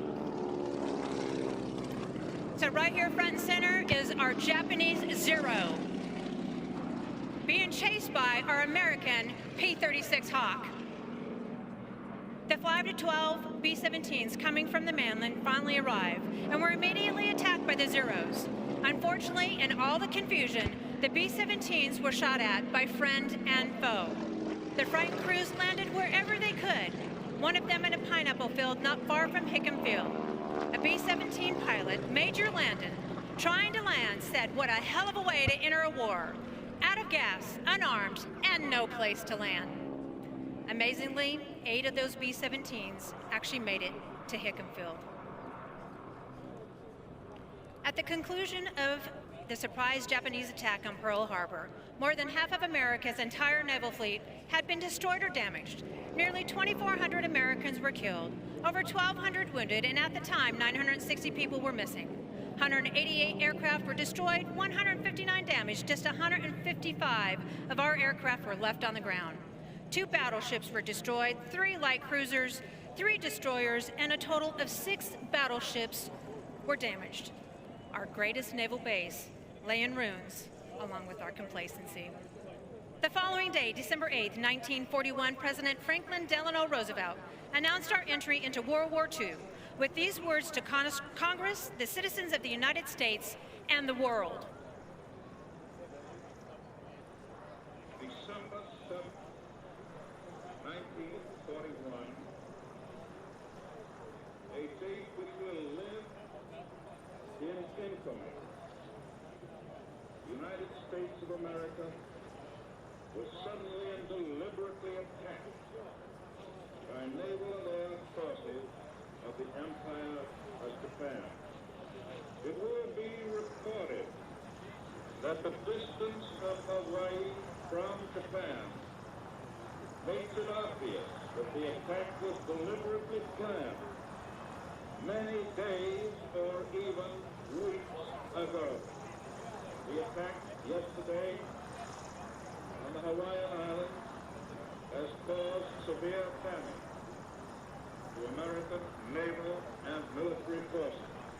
No matter how long it may take us to overcome this premeditated invasion, the American people in their righteous might will win through to absolute victory. In the 44 months of fighting that followed, the United States sank every one of the Japanese aircraft carriers, battleships, and cruisers of the Pearl Harbor Task Force. Nagasaki, the city where the special armor-busting bombs were made, was destroyed by a U.S. atomic bomb on August 9th of 1945. And a little less than a month later, when the Japanese surrender document was signed on September 2nd, among the U.S. warships present in Tokyo Bay was our own battleship, the West Virginia. Would you please bow your head and join me in a moment of silence in memory of all those who lost their lives that infamous day.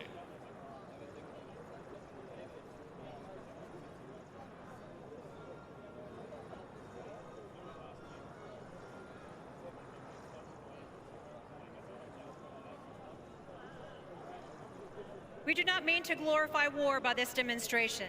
We simply honor a time when our nation was strong and united, patriotic. In the 3.5 years after this attack, we, the people of the United States, grew stronger by putting 16 million men in uniform, built 100,000 fighter aircraft, 98,000 bombers, 24,000 transport planes, 58,000 trainers, and over 100,000 other floating ships from battleships to submarines. The United States of America's dedication led to the surrender not only of Japan, but Nazi Germany as well, giving peace and freedom to the entire world. We do this in appreciation of that dedication, determination, and effort, and extend our appreciation to the men and women fighting for our freedom today. Woohoo! What'd you think of that, huh? The wall of fire. Did you feel that heat? Our wall of fire presented by the Tora Bomb Squad, led by Dave West and Zach Stowe, and his team from across the wonderful United States of America. Ben West, Caleb West, his son, his sister Martha West Bosworth, Mitchie Ryan, Jim Cool, Mike Honeysett, Tim Wright, Jerry Hammond, Victoria Harrington, Carrie Dougherty, Sophie Say, and John Blevins. Let's give them a big round of applause. They're out there at 5:15 every morning getting ready for the show. Now, coming over your left shoulder, let me introduce our pilots to you and get your cameras ready from your left. Daniel Rathman from Midland, Texas, with Brady Ornett from Waukesha, Indiana, in his backseat. Miles Turner from Fort Worth with Ethan Green from San Antonio. And our K313 is Taylor Stevenson from Dallas, Texas, with Andrew Strahan from San Angelo, Texas. 0112, Dan Reedy from Pearland, Texas. 113 is Mike Anderson from Muskogee, Oklahoma. And finally, a Tora second-generation pilot, Patrick Hutchins from Bayou Vista, Houston, south of Houston, rather. And finally. And my husband, flying our P-36, our Hawk 18, is Chris Walker from Palestine, Texas. Let's give them a round of applause. Fantastic. Air shows showcase our military forces. It's also an excellent opportunity to highlight the Midwest city, the airport, and of course, Tinker Air Force Base. It's a chance to promote community relations, which are so vital and important for continued success. But more than anything, it's a chance to give you a glimpse into the extraordinary capabilities of our nation's people and equipment. With our little history lesson here, Tora's purpose is to highlight the advancement of our military capabilities from 1940s to what you see here today with our modern military aircraft. December 7th, 1941 was a pivotal moment in world history. Europe had already been on fire for 2 years, and despite the best efforts of some incredibly sharp people, we did not have the most professional and powerful military. Because of that lack of planning and foresight and commitment, the sons and daughters of this nation paid a terrible price. We think that's worth remembering, and we hope you do too. Lest we forget, freedom is not free. The Tora sponsor group is a part of the Commemorative Air Force, an organization dedicated to preserve in flying condition one of every American military aircraft that served the U.S. during World War II. All of our team members are volunteers, and we love what we do. Tora's been flying air shows for 53 years. We would love for you to follow us on social media and visit our website at tora.com for more information and our show schedule. Once again, a big salute and a thank you to all of you for letting us perform. We hope you enjoyed it, and we hope to be back soon. My name's Denise Walker. I'm Ray Norton, and together we are Tora, Tora, Tora. Back to you, Ellen. Thank you, ladies and gentlemen. One more time, a big round of applause for Tora, Tora, Tora.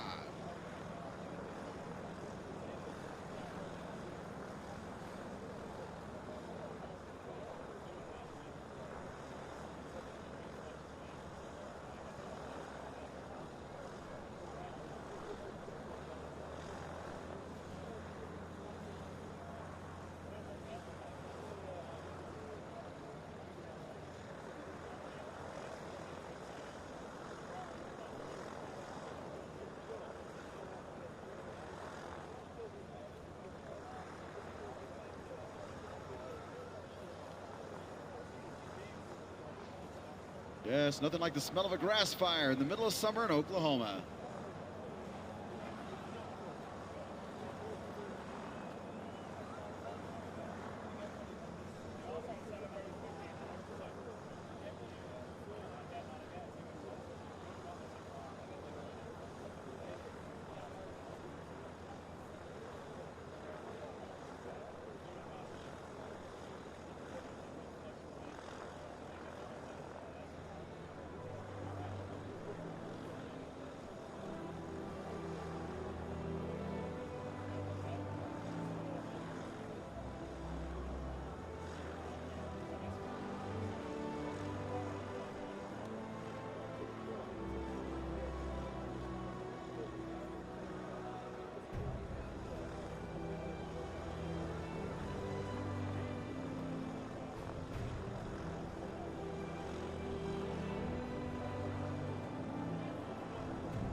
Folks, if you want to meet Kyle Franklin of Franklin's Flying Circus, he's down here walking the line just to the Ride a Show Center.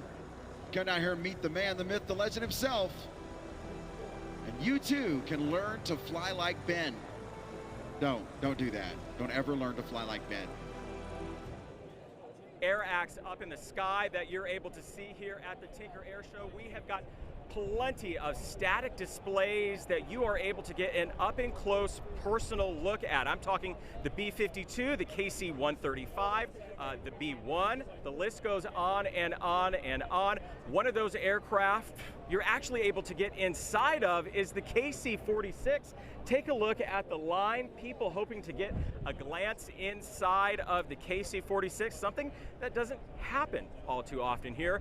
One of those gentlemen hoping to get inside and take a look is Pius here. Hey, how excited are you to get a look inside the KC-46? It is great because I hadn't seen the displays, and I provided displays for quite a number of the aircraft years ago.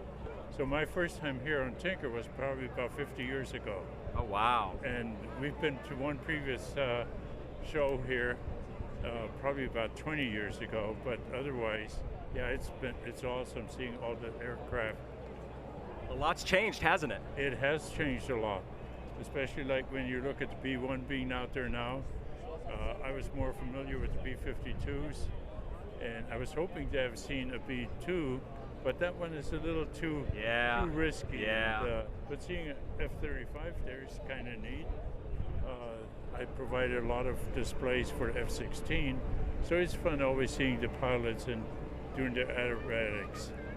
Pius, we're happy to have you here, sir. Thanks so much for coming to the air show today. Well, thank you very much for having us. Yeah, this again, the KC-46 is just one of many static displays here at the Tinker Air Show that folks are getting a very up close and personal look at. They're excited, we're excited. Day 2 of the air show, yes.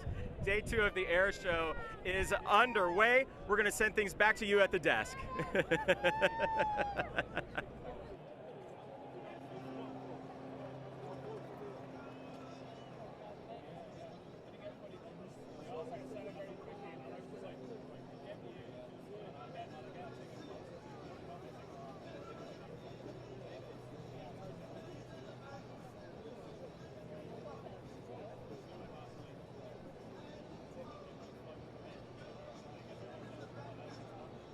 She has competed in more than 20 aerobatic contests, and she's won 17.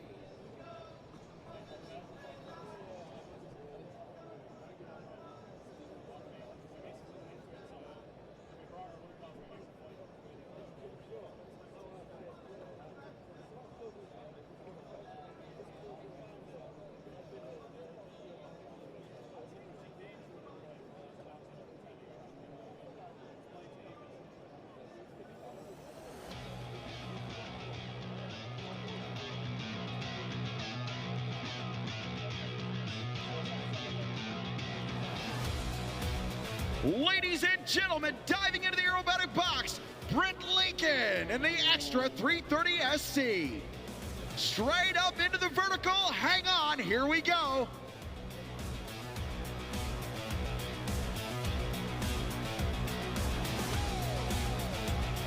She enters the inverted flat spin. This is a maneuver that at one time was considered unrecoverable. Once you were in, there was no way out. But today's advanced aerobatic aircraft, it's a very simple task.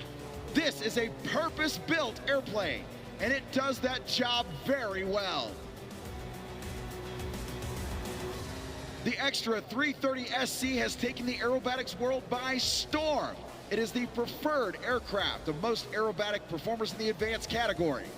And Britt Lincoln handles it like a master. She comes up over the top. She's gonna push that aircraft forward.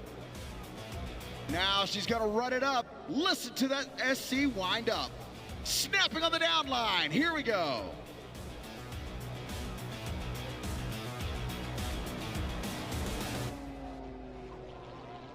This machine is a pumped Lycoming AIO 580 engine producing 350 horsepower. Up to the top, spinning it around like a pancake, straight back down. That was an incredible hammerhead turnaround. Once again, she's going to constantly be pulling heavy G's throughout her routine. Watch, she goes tail over prop, ripping, flipping, and tumbling through the Oklahoma sky.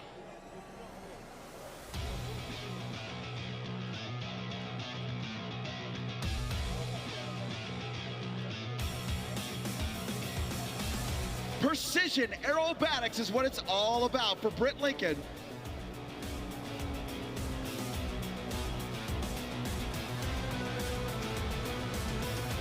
So you'll notice our aerobatic performers climb up into the vertical. Then they'll do some repositioning maneuver, a hammerhead. She flips over on her back this time. Now she's gonna trade that altitude for airspeed back to show center. Back into the vertical. Point rolls on the upline, turns off her smoke. She's just gonna hang it out there. Stalling in the sky, right back down beyond 90 degrees.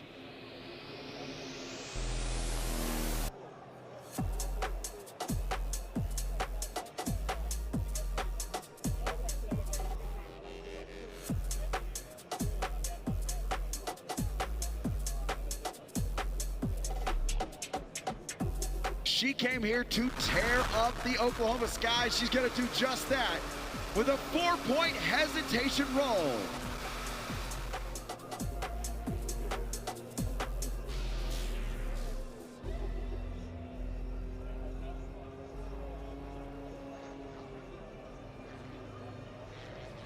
Multi-roll on the down line. Who wants to go for a ride with Britt Lincoln?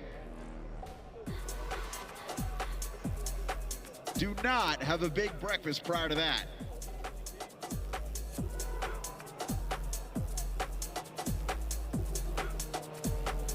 There's a hard pull. That's at least 7 G's into the upline.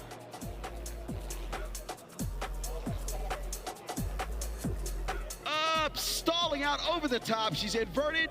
Now looking at nothing but Oklahoma terra firma and snapping on the down line one more time.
All right, folks, you heard her. She's going to do a triple avalanche loop. That's the traditional Barnstormers loop. Watch, she brings it down to show center. She's going to pull up over the top, and she's going to spin that aircraft over 3 times. 1, 2, and 3. I'm going to call that 3.5 for the triple avalanche loop. What do you think, Oklahoma City?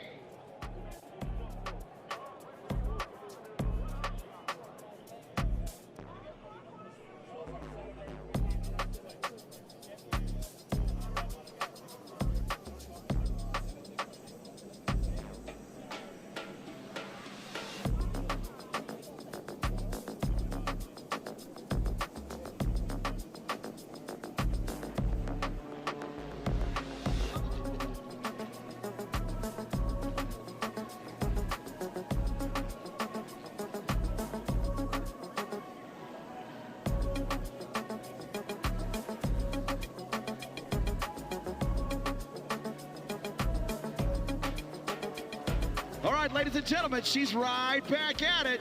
No quit in Britt Lincoln. As she goes back into the vertical, you'll see that our aerobatic performers performing kind of a half-pipe maneuver. That's where they go up, they're gonna stall out, do the hammerhead, come back down, build up that airspeed, which gives them the energy for their next maneuver.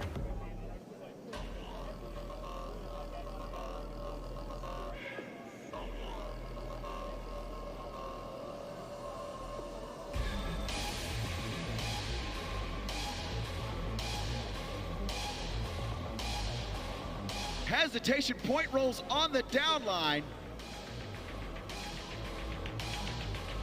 When Britt's not flying aerobatics, she enjoys working on airplanes, flying in the backcountry of Montana, and scuba diving. Ladies and gentlemen, get those cameras ready. Britt Lincoln is going to reposition that extra 330 SC, bring it down the show line for a photo pass.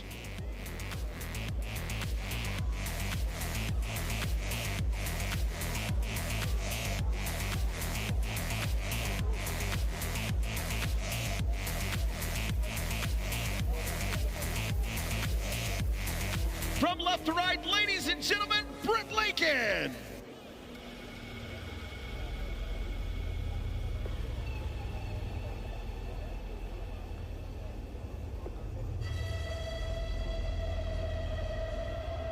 And once again, Britt would like to give a big thank you to Champion Aerospace. Champion Aerospace puts the spark in Britt's extra 330 SC with their slick magnetos and spark plugs. Britt uses only the best in her aircraft. Champion is the industry's gold standard for reciprocating engines and piston ignition. And if you are interested in aerobatics and want to be part of an amazing community, please consider joining the International Aerobatic Club and go to www.iac.org to connect with pilots and enthusiasts. Once again, that's iac.org. As Britt brings it back down the show line one last time.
right, ladies and gentlemen, in just a few moments, I want you to be your absolute loudest.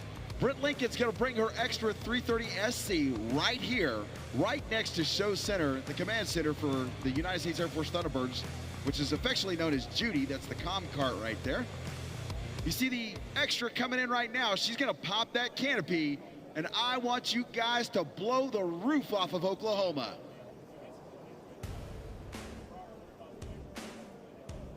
Spectacular aerobatic performance by Britt Lincoln.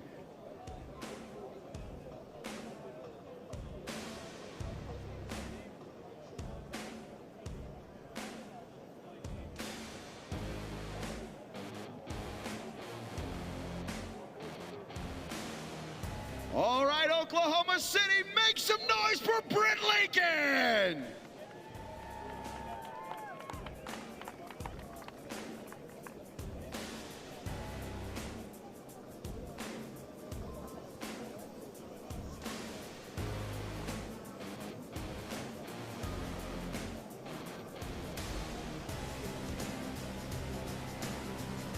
Fantastic performance by Britt Lincoln, and now a takeoff roll. The T-28 Trojans of the Trojan Flyers.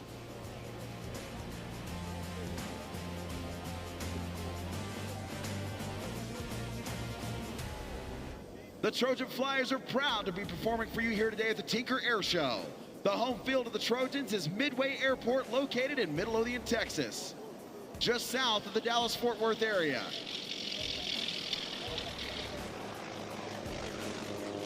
The pilots performing for you today are Chip Lamb in the lead aircraft and his wingman, Robert Johnson. Chip and Robert will be demonstrating the excellent performance and maneuverability of the North American T-28 Trojan. Chip Lamb, the lead demo, is a retired Air Force Reserve Colonel, an Air Force Academy graduate, and was assigned to Europe flying the F-4 Phantom II. After 8 years of flying fighters overseas, he left the active duty Air Force in 1985 to fly F-16s with the 149th Fighter Wing in the Texas Air National Guard. He flew combat missions in the F-16 over Iraq during Operation Southern Watch. Robert Johnson, the wingman, grew up wanting to fly, which led him to his pilot certificate at a young age. When not flying air show, Robert's most rewarding flights are flying wounded veterans for Veterans Airlift Command and doing disaster relief flying for Operation Airdrop, including a recent deployment to North Carolina to support victims of Hurricane Helene. The Trojan Flyers wish to thank Trig Avionics for sponsoring the team. We fly with Trig transponders and radios that offer the best mix of quality features and value. These certified avionics are truly better by design and ideal for light general aircraft. The Trojan Flyers are also proud to support Operation Airdrop. Operation Airdrop is a disaster relief charity that uses volunteer aircraft and pilots to support communities in need these days immediately following a natural disaster.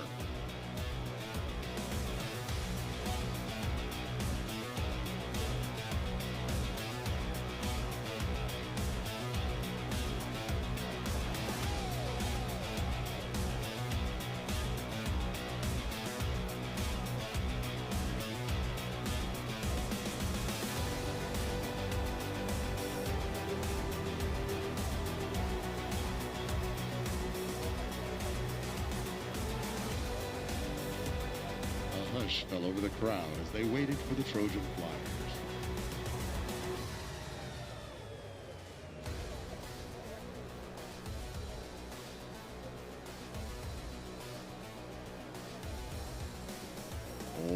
Ladies and gentlemen, over your right shoulder, Chip Lamb and Robert Johnson and the Trojan Flyers.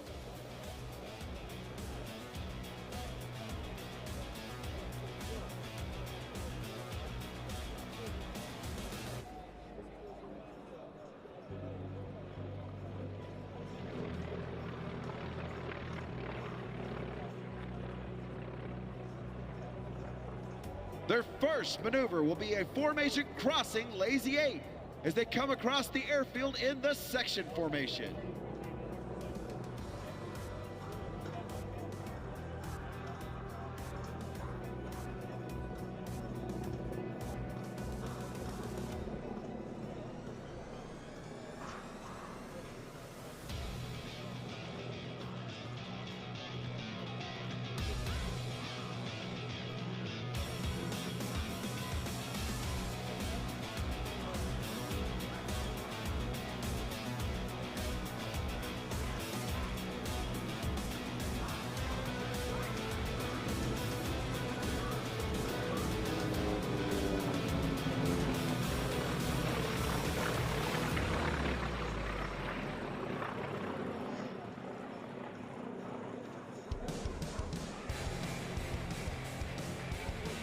The Trojan Flyers own and operate 2 T-28B aircraft.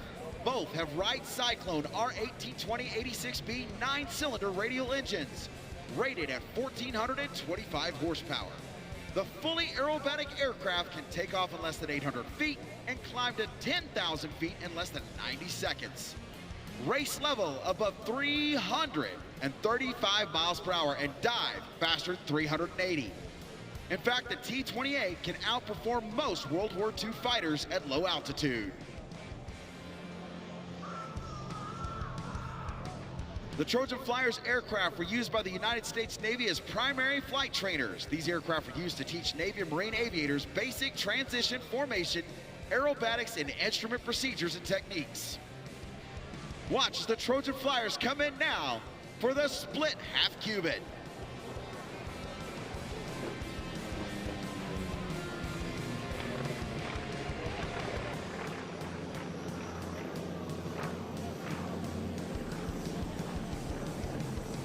Now you're going to see Trojan 1 and Trojan 2 split to your left and right.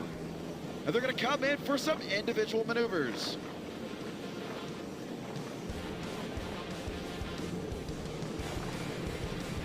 Robert Johnson out to our left is bringing Trojan 2 down the show line for the aileron roll.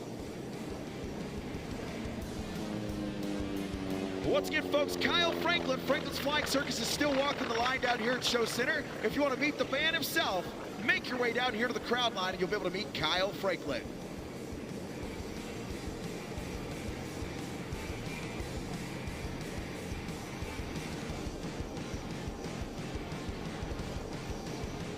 Now, as Robert Johnson peels out, Chip Lamb is going to bring Trojan 1 down the show line for the Immelman into the Split S.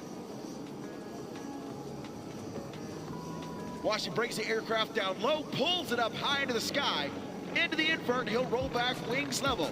This is a combat fighter maneuver that is still used to train pilots today.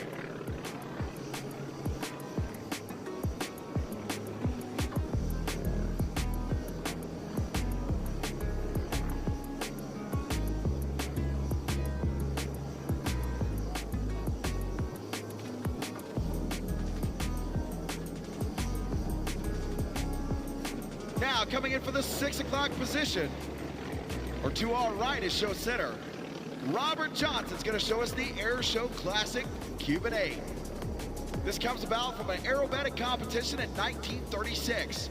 A man named Lynn Povey was going to do an avalanche loop, which is a loop with a snap at the top. Came down low, pulled up, realized he was carrying a little bit too much speed about right here. He could not do the avalanche, so he decided he was just going to carry that through and mirror the maneuver on the other side. He knew there were going to be questions when he got back down to the ground, and Lynn was a quick-thinking man. He had done a little bit of work with the Cuban Air Force, so when he got back down, sure enough, they were like, what the heck was that? And he said, boys, that was the Cuban 8. And it's been an air show staple ever since.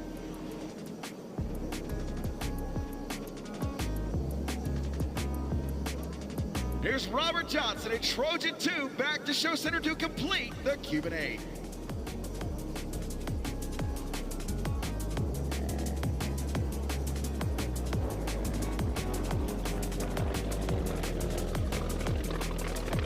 Robert Johnson exits the box. Chip Lamb right back in for the barrel roll. If you want to know the difference between the aileron roll, which he showed us first, and the barrel roll, you're about to find out. This is just like putting the wheels of the aircraft on the inside of a big barrel and rolling around the inside.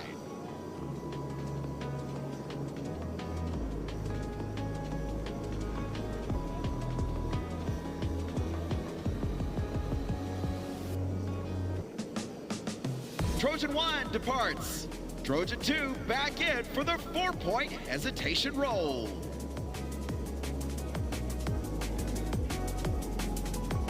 He'll go from wings level to knife edge, then invert, back to knife edge, then back to wings level.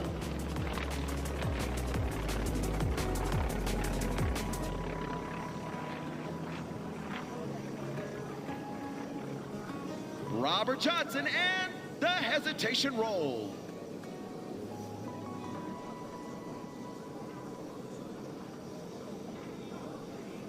keeping things rolling. Chip Lamb is back in for the slow roll.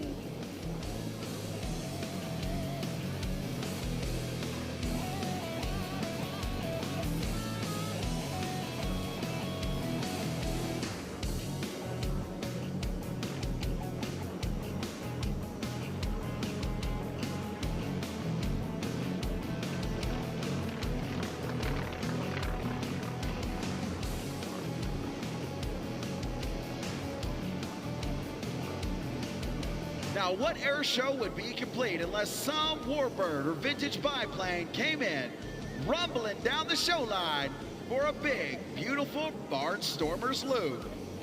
And Robert Johnson coming down the show line to do just that.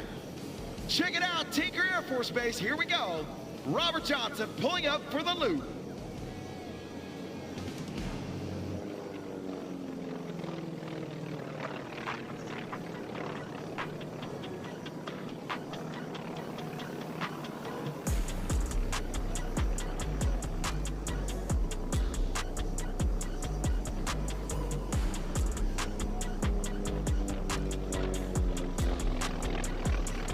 So now here is the hardest part of formation aerobatics.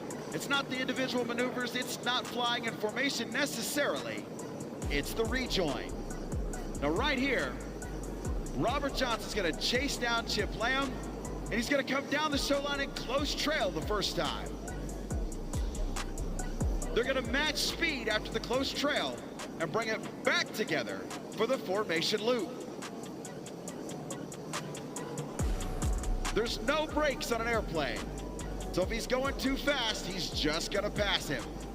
You have to match that speed, judge the closing rate. It is one of the hardest things to do in formation aerobatics.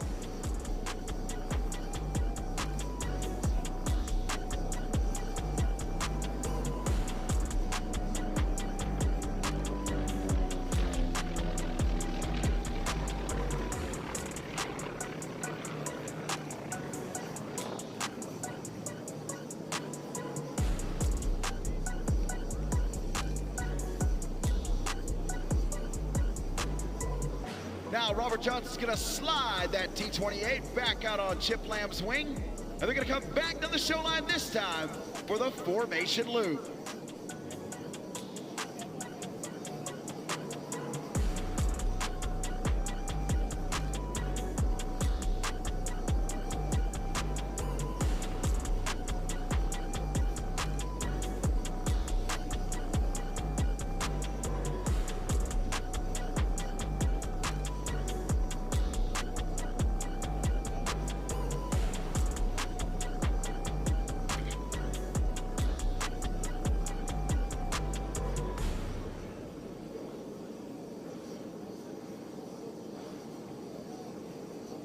They have repositioned out to our right.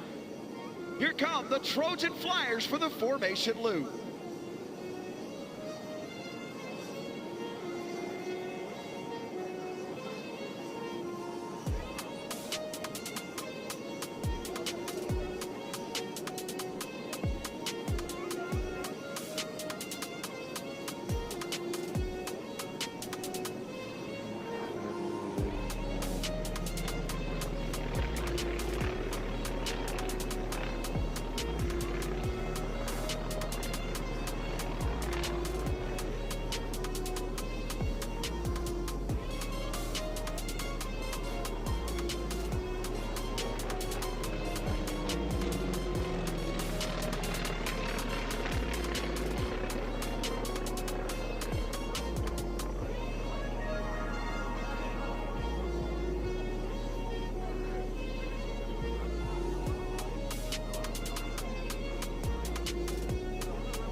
Trojan Flyers coming down the show line for the formation trail roll.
All right, ladies and gentlemen, you heard the man. Get those cameras ready as the Trojan Flyers reposition to come down for the photo pass.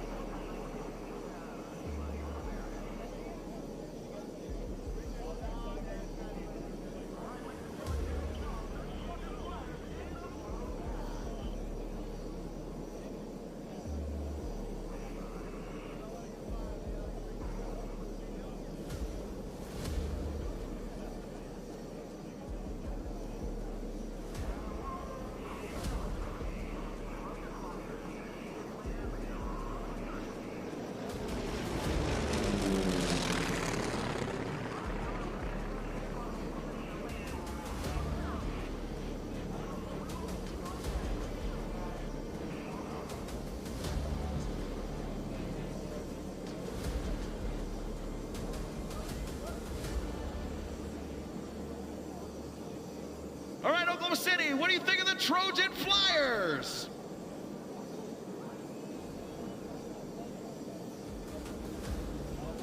There may not be a better sounding aircraft anywhere in the world than the rumble of the Trojan. Still to come, the E-3 Sentry will be inbound here momentarily from right here at Tinker Air Force Base.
The Trojan Flyers with the overhead brake to land.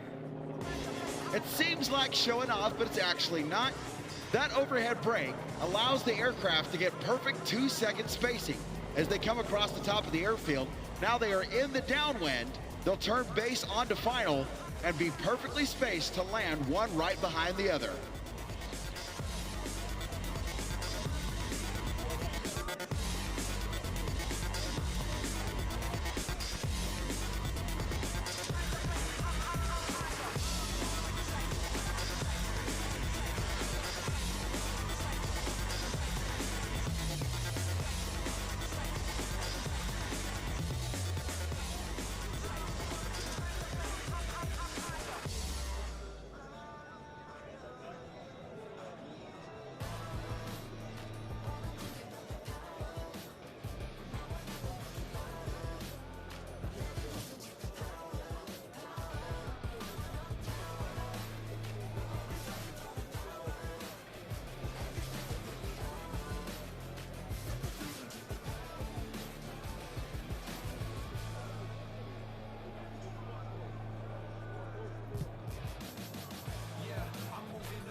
Oklahoma City, get those hands in the air. Give the Trojan Flyers a big wave as they come back to parking. They definitely can't see, or they can't hear you, but they can see you. So put your hands way up in the sky. Give them a big wave.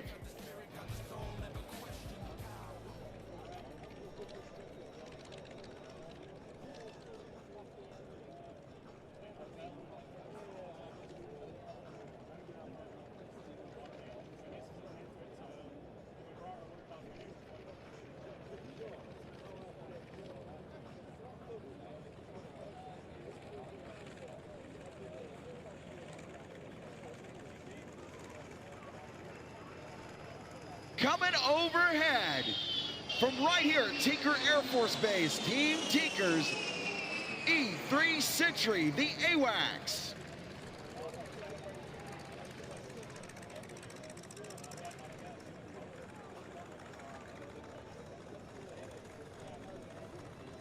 From the 552nd Air Control Wing, come by with a fast pass over 250 knots.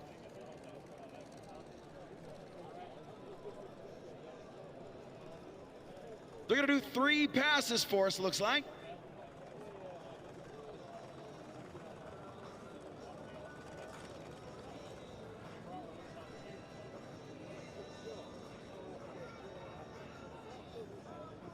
Today's crew from the 970th, the United States Air Force Reserve, Lieutenant Colonel Bradley King. Also from the 970th, Major Paul Smith. The rest of the crew, Captain Gregory Hudson and Tech Sergeant Andrew Parkin.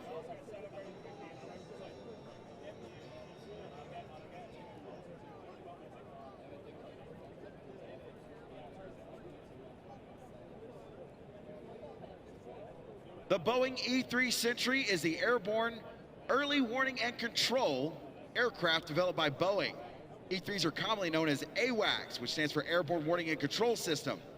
This aircraft was built on the Boeing 707 airframe, just like the KC-135.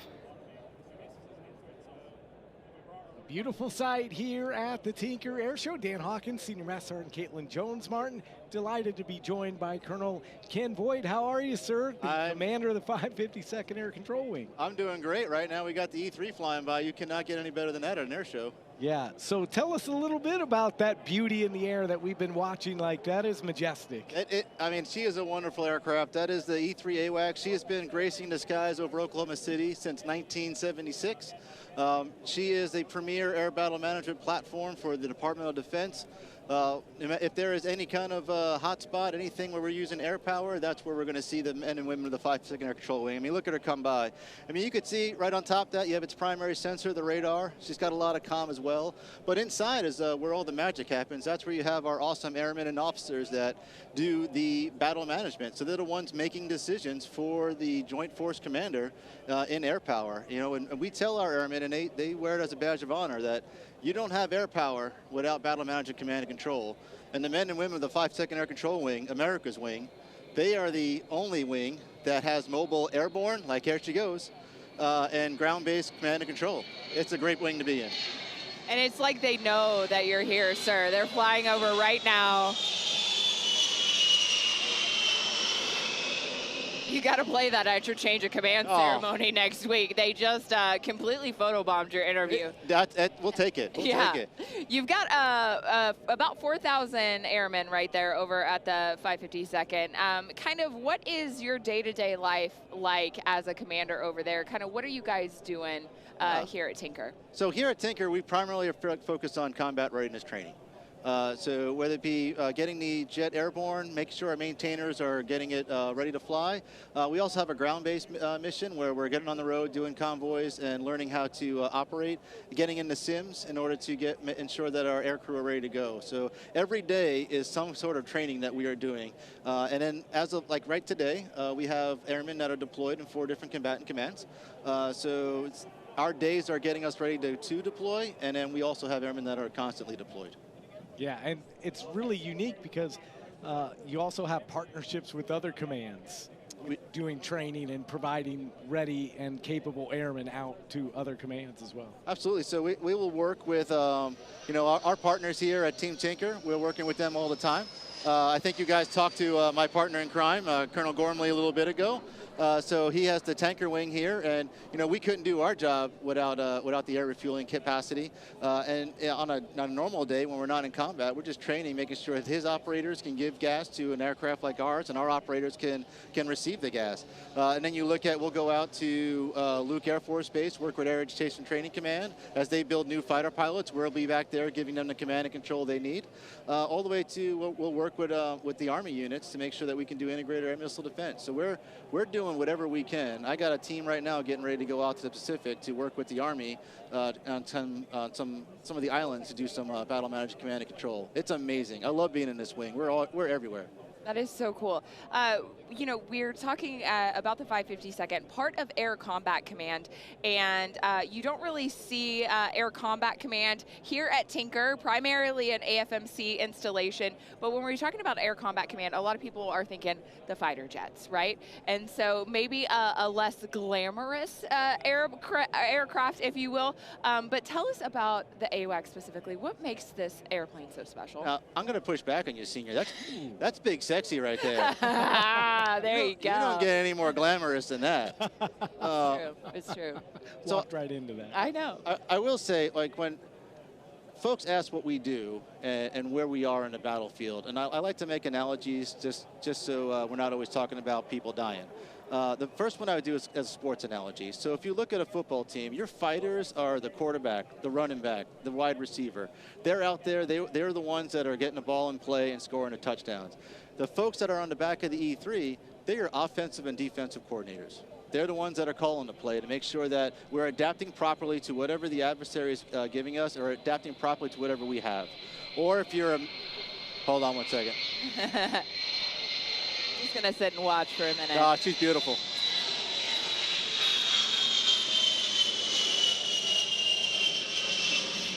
The hometown fave. A gorgeous shot from our second audio-visual squad. She's beautiful, absolutely beautiful. And that was her good side, yeah. But yeah, if you don't want the sports analogy, just do a music analogy. You know, I would say the folks on the back of the E3 are more like your percussion of an orchestra. You know, the Combined Forces Air Component Commander is your conductor. You have a lot of individual talent, you know, but the solo violinist or trumpet, that's your fighters and bombers. But the one that's keeping the heartbeat, the one that's keeping us where we need to be, that's the individuals on the back of the E3. That's what we do.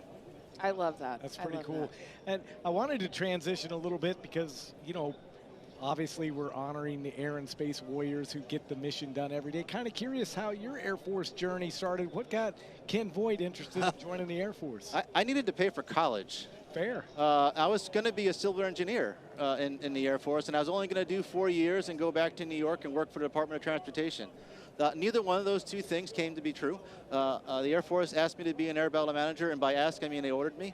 And then I was actually learning how to do my job. I was getting my mission qualification evaluation on September 11, 2001. And then shortly after that, I was deployed over the skies of Afghanistan. And when you can see what you do as a mission on the evening news right after you land, so you do an 18-hour mission, land, watch CNN, watch MSNBC, or watch Fox News, and there's your mission right there. It's powerful. I was doing something that was way bigger than myself.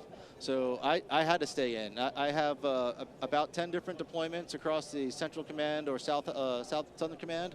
I've worked in the E3 AWACS. I've also worked in our ground-based control and reporting system and at the operational C2 at the Air Operations Center. So I've had a great career. It's been absolutely fabulous.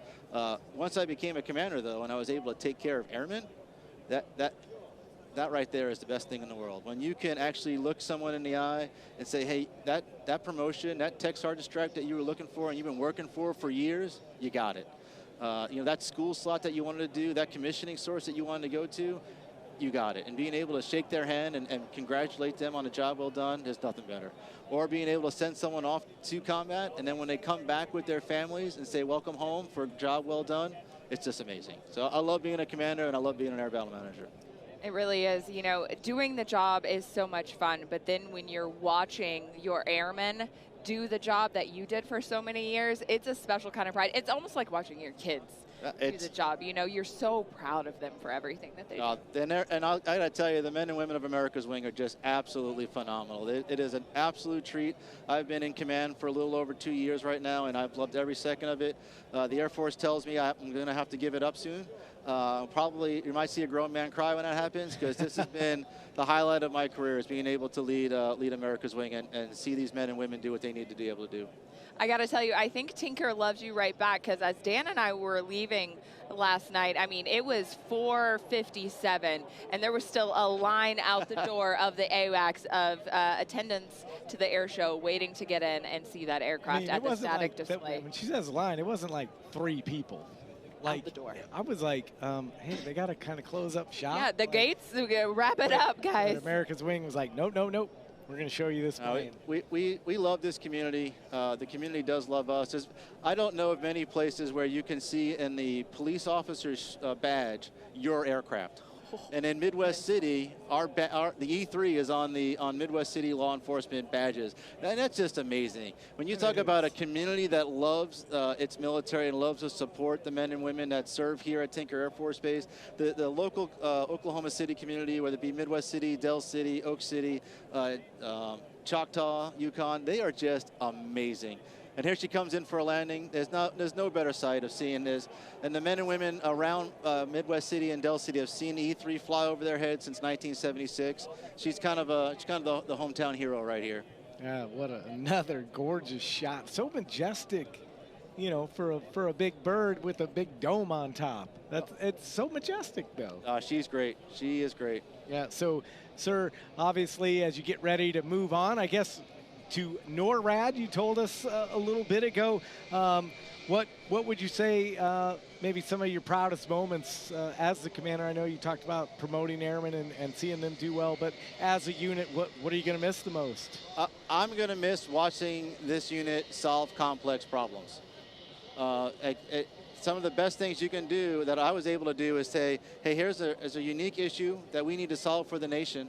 And if we don't solve it, nobody else will. And then watch our airmen, from our youngest, just joined the Air Force, all the way up to some of our individuals about ready to retire, just get in there, get their hands dirty, and solve the problem. So being able to tell folks, here's the left and right boundary, and let me get out of your way so you can solve it, and they just blow my mind.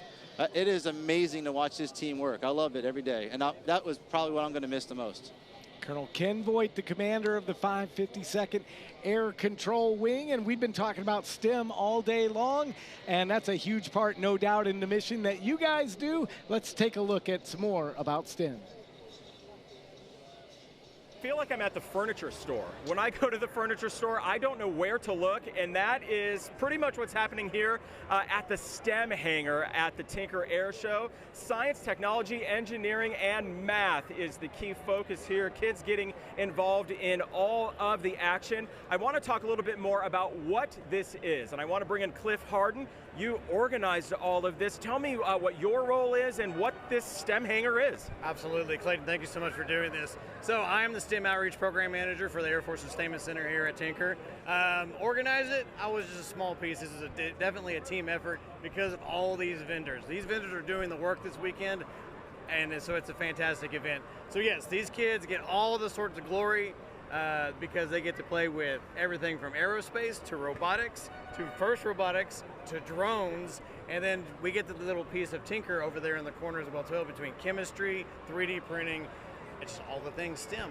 I mean, this is so cool. We've got a robot that's blowing bubbles, a robotic dog over here. This is really what is the future of the Air Force and really the DoD, right? Absolutely, absolutely, yeah. Robotics is definitely the next thing. AI is the next thing for sure.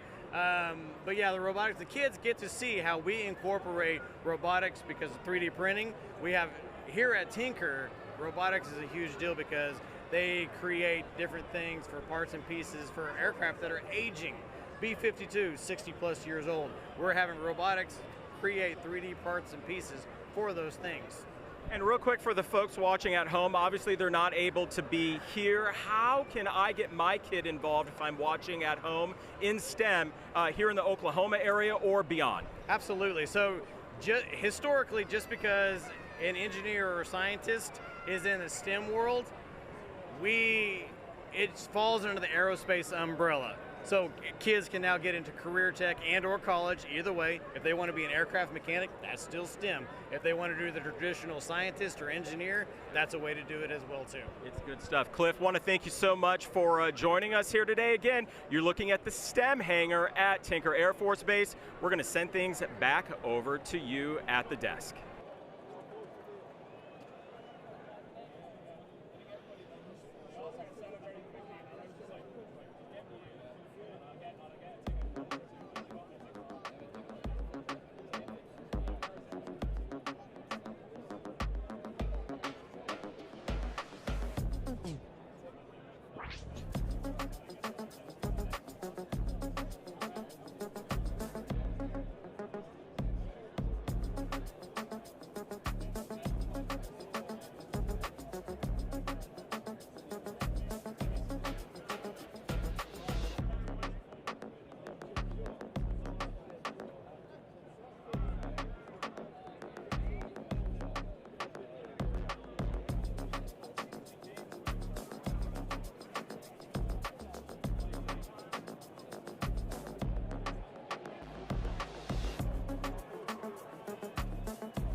Oklahoma City, make some noise for Kyle Franklin of Franklin's Flying Circus.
STEM City, wanting to tell you about something really special we're doing this year here at the Tinker Air Show. It's called the Honoring Those Who Serve display. Take a look behind me here. This year we have selected about 10 to 12 people that we are recognizing as heroes. Those going above and beyond here at the Air Force. Talking about local Rosies from the beginning of Tinker's time, General Tinker himself, even Senior Master Sergeant retired Pete Piazza. Now you already recognize that name. We've named a gate after him here at Tinker. Folks can watch a video to learn more about each of these individuals that we have selected. We also have a pretty special spot over here, a cork board where people can write who their heroes are and post them. We're talking Dad, Mom. Some people have chosen Jesus, other folks in their lives that are heroes. It's really something special that we're doing here at the Air Show this year. You may be at home not being able to participate. That's okay. To learn more about the heroes that we selected, head to our YouTube page. We've created a playlist where you can learn about each of our heroes selected today.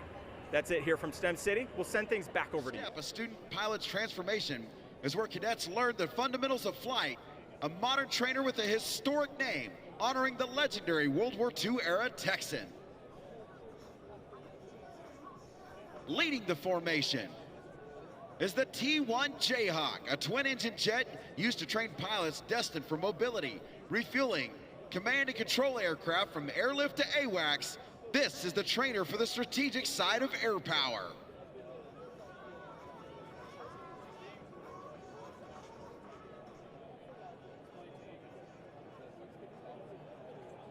The T-38C Talon, the aircraft that is not in our formation today, was the world's first supersonic jet trainer.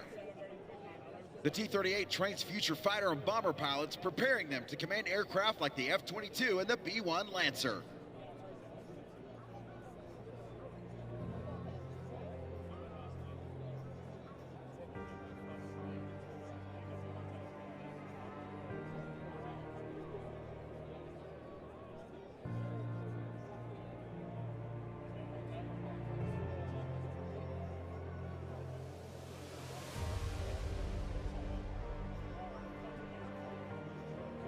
As our formation comes overhead one more time, each one of these aircraft represents a path in the sky, mobility, strike, and support. These airmen who fly them embody the commitment, discipline, and excellence of the United States Air Force.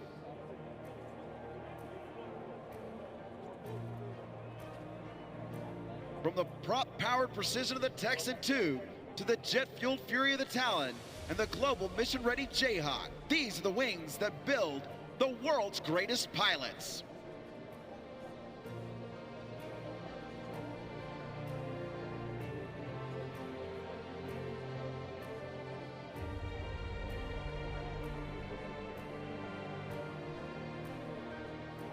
Ladies and gentlemen, put your hands together for the men and women of Vance Air Force Base, forging air power from the ground up and into the wild blue yonder.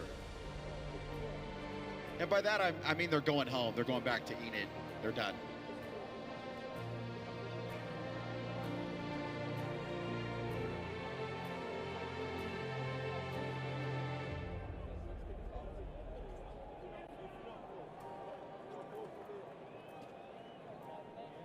You know what I think this air show's missing? Jet noise. We've had some heavy jets. We've had some fun with that. But how about some fighter jets?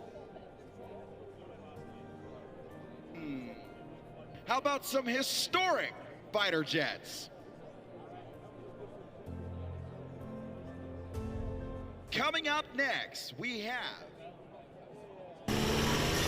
While the outside of the aircraft paint facility looks like any other hangar at Tinker, don't let looks fool you. Inside, crews are working around the clock, getting aircraft like this C-130 back in the sky. We're one of the first processes in the maintenance part out here at Tinker. Before paint is removed, crews protect propellers and mask areas on the aircraft sensitive to chemicals. Before you know it, paint just melts off. This is a real crucial part of the maintenance process. Without us taking off the paint, you can't locate corrosion, you can't start the PDM process. The same masking process begins once an aircraft is ready for a fresh coat of paint. From sanding to washing and sealing, every step ensures the aircraft is ready for a flawless finish. The painters take a lot of pride in their jobs. Jacob Drew has been just the man for the job, going on nearly 2 decades at Tinker. Every day you can be working on a different aircraft, a different different system. I can be working on a C-130 today, but tomorrow I'll be on top of a B-1. The next day I might be on top of a V-52. Technology has made life easier over the years. It's been a really good job. These moving aerial platforms, crews say, are a game changer. We used to work off of boom lifts, and that gets to be pretty interesting. When you're trying to paint or sand, these are a lot better to work off of for sure. Churning out aircraft is all in a day's work for the painters here, but don't think for a second these capital A airmen lose sight of the mission behind the mask. I have a family myself, and I have a lot of young boys, and I think that, you know, hey, this is doing my part to help protect them, to getting the warfighter out as fast as possible. At Tinker Air Force Base, I'm Clayton Cummins.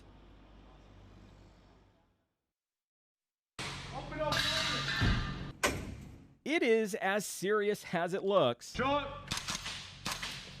These defenders are among the first training in a new shoot house at Tinker Air Force Base. We all are entrusted to have this job. No one's coming to save us, so it's very important that we take this very seriously. The project was spearheaded by Staff Sergeant Donovan Williams to help fellow defenders better prepare for high-risk, close-quarter battle situations. And so we started coming up with how to do this. I made a design. I laid the blueprints out. We got an idea of how we were going to do it, and we saw that this was going to cost us a lot of money. The project was made possible thanks to innovation funds competed for in a program known as Spark Tank. Going into someone's houses or buildings, right? So we can train different domestic situations in here. You can train hostage situations, suicidal ideations, active shooters. The list continues. The shoot house has the capability and guarantee to keep defenders guessing. Rooms and walkways are easily reconfigured.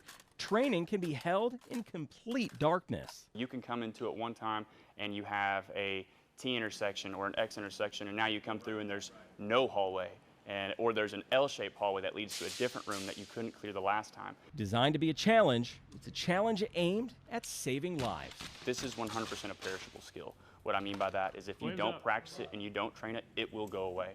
And you can't just jump into it one day and be like, oh, I'm ready to go. No, because that's going to be your life or someone else's that you end up giving up because you didn't prepare yourself mentally, physically, and you didn't train to be here. At Tinker Air Force Base, I'm Clayton Cummins.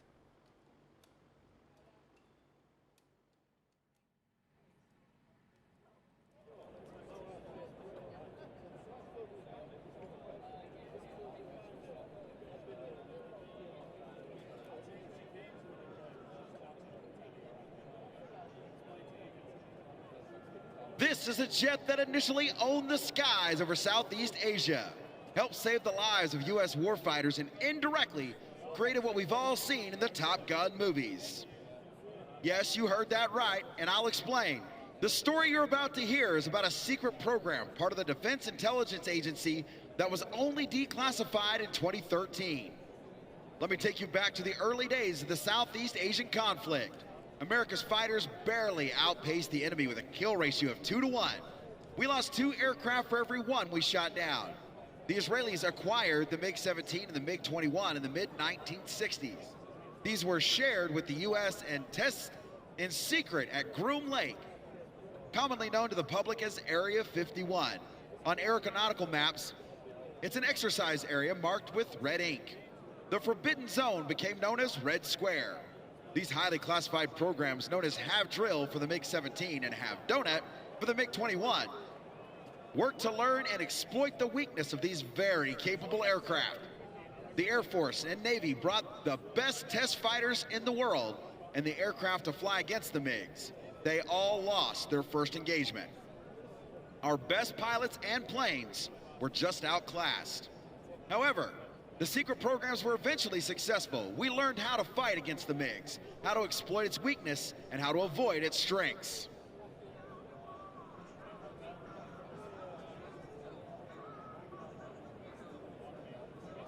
But we still had a problem. The programs were so secret that we couldn't openly pass the vital information and new tactics to our frontline pilots. The inability of the Navy to disseminate the results from this highly classified project to protect our pilots was part of the impetus to create the United States Navy Fighter Weapons School we all know today as Top Gun. By the end of the war, our air-to-air kill ratio grew from 2-to-1 to 14-to-1. Ladies and gentlemen, Fighter Jet Incorporated.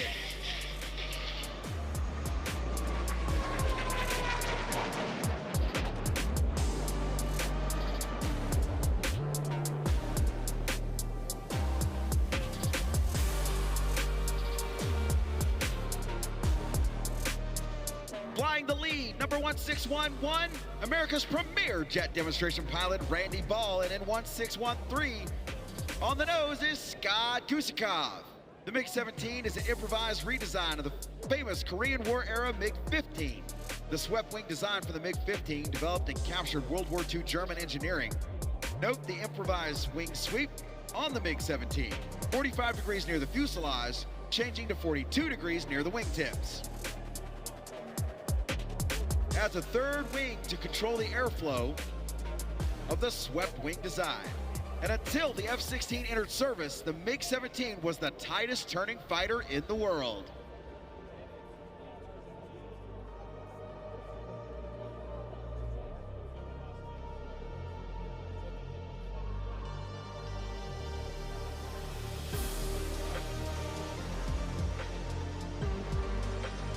Inbound now, ladies and gentlemen, Fighter Jets Incorporated and the MiG-17F.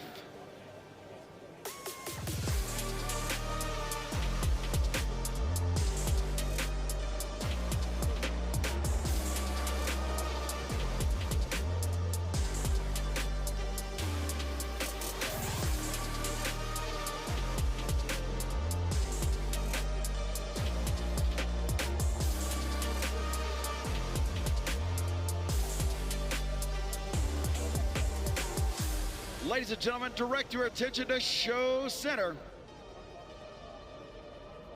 As Fighter Jets Incorporated repositioned to come down the show line once again. This jet was originally designed to intercept bombers flying straight and level. The Soviet Union discovered in Vietnam that the MiG-17 was very capable against American fighters. It can maintain 8 times the force of gravity in a turn and attain a max speed of 715 miles per hour. That's just over Mach 1, and can climb at better than 14,000 feet per minute.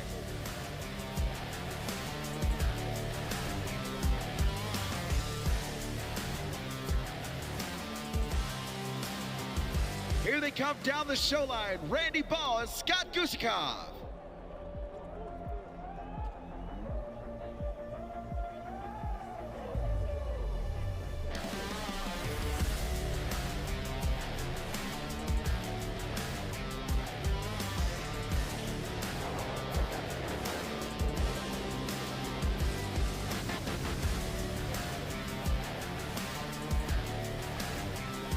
production started in the 1950s, the VK-1F engine made it one of the first production jet fighters in the world with an afterburner. The MiG-17 could carry bombs, rockets, or extra fuel tanks under its wings. In its lower nose, it carried some of the largest guns ever used in combat.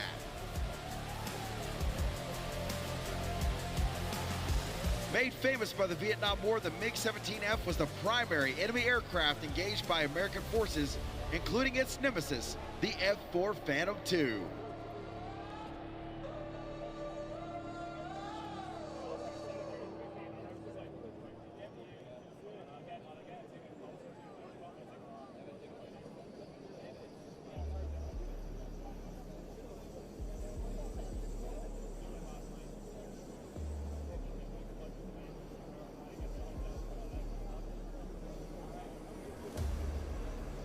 Inbound hot, here comes Fighter Jets Inc.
Just heard a call for afterburners on as they come in from the left this time.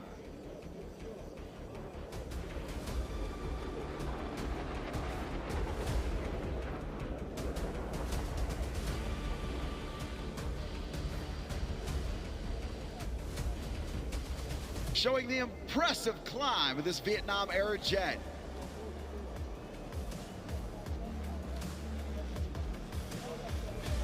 Once again, until the F-16 entered service, this was the tightest turning jet in the world.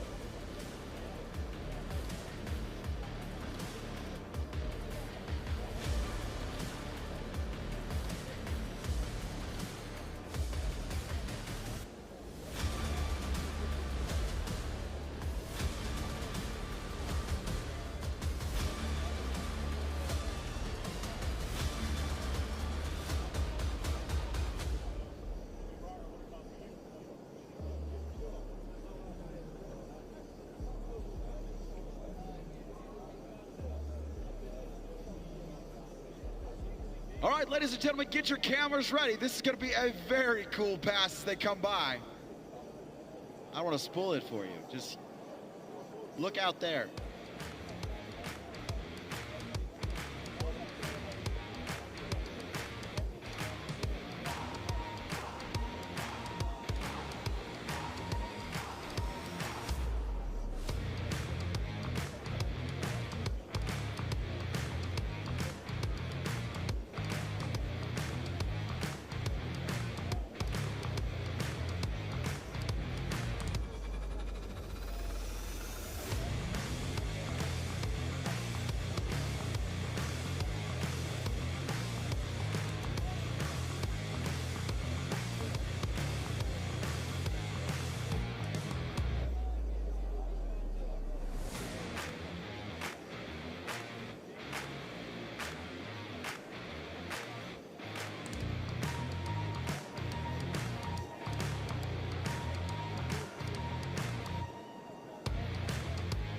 Randy Ball in the lead, Scott Guzikov in trail. This is Fighter Jets Inc. Afterburner on.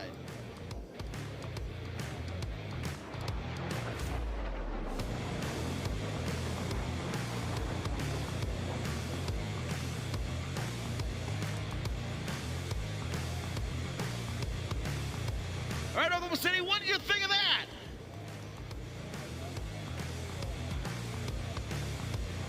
Okay.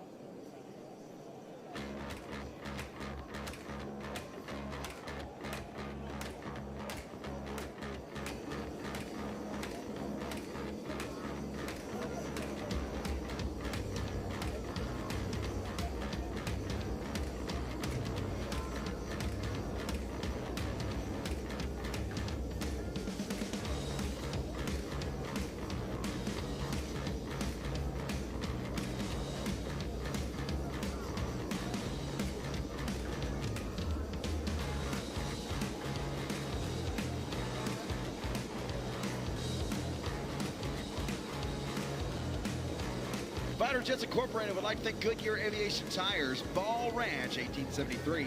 45 North Aviation, Red Star Aero Services of Mobile, Alabama, Air Wisconsin, Marathon, Norco Aerospace, Jetstream Aviation Products, Historic Aviation Memorial Museum at Tyler Pounds Airport, Aviation Insurance Agency by Duncan, Gentex Corporation, A&P Fast Track FAA Exam Preparation, Avfuel, and all the folks that help it bring the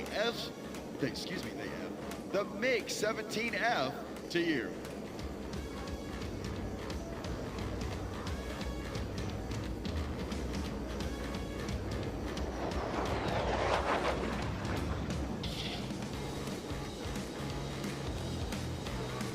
One more bonus pass by Randy Ball.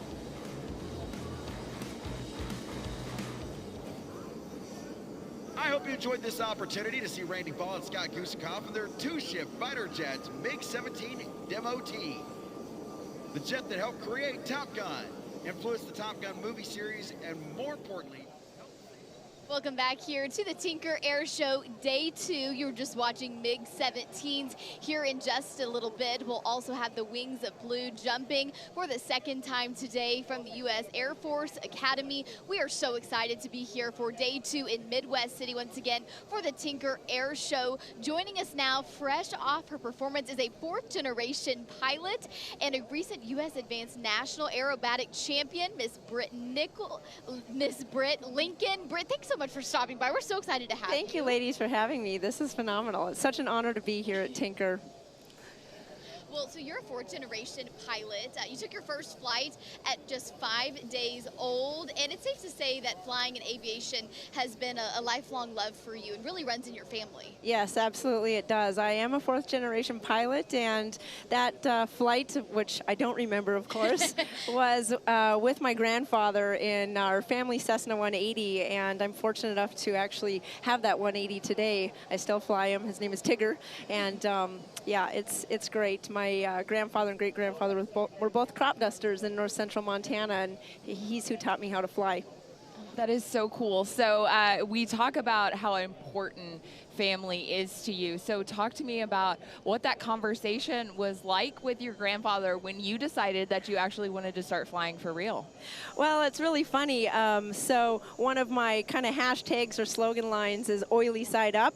Okay. And he used to always tell me, well, keep the oily side down, which is where that came from. And, you know, they've always been very supportive of everything that I've wanted to do in life, and this is no different. Obviously, they want me to be safe, and they're concerned about that. It is a #1 priority, but they've been fantastic and very, very supportive, and hopefully they're somewhat proud.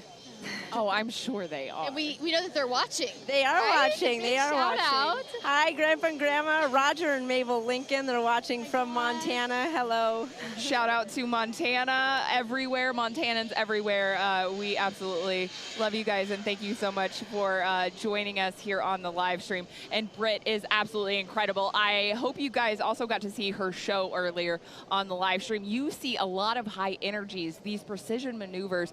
What is kind of going through your mind when you're up there doing a show, Britt? You know, it's obviously very physically demanding, but I would say it's more of a mental challenge than anything, and it's really just, you know, we have a lot of wind here today. We had a pretty strong on-crowd wind, and it's really being aware of my position, where I am in the box in relation to the crowd, making sure, of course, I don't get too close with that on-crowd wind, and it's really just focusing on where I am, where I need to be next, and always kind of thinking like 2 maneuvers ahead and how I need to be repositioning or making adjustments, and it's a mental exercise for sure. Yeah, no kidding.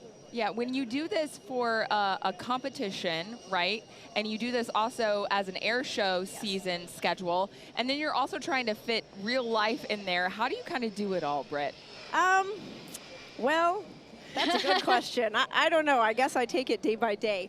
You know, air show flying and competition flying are quite a bit different. As you saw from my show, I do, you know, really give homage to my competition background with a lot of that, the precision stops.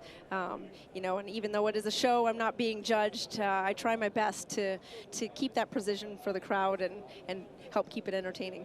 Yeah, absolutely. We talk so much about the next generation and that these air shows are so important for inspiring the next generation. And maybe for a little girl out in the out here at the show or watching the live stream, maybe with her family, what advice do you want to give them? Because you truly are such a role model and someone that little girls can look up to and say, if you can do it, I can do it as well. Yeah, absolutely.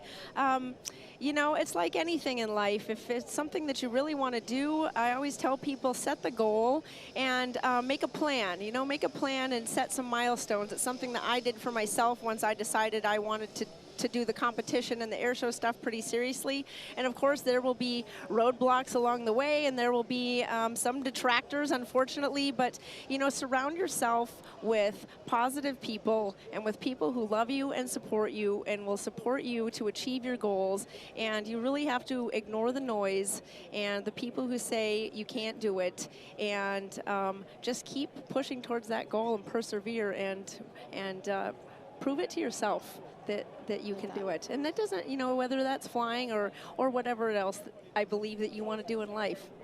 Representation is so important, and you know, a lot of young women and young girls don't know until they see a young woman do it in front of them. And I think it's important to note that you were the only female performer here this weekend at the Tinker Air Show, and when you won that advanced national championship, you were the first woman to do it in 30 years. Can you speak a little bit about what that moment was like for you?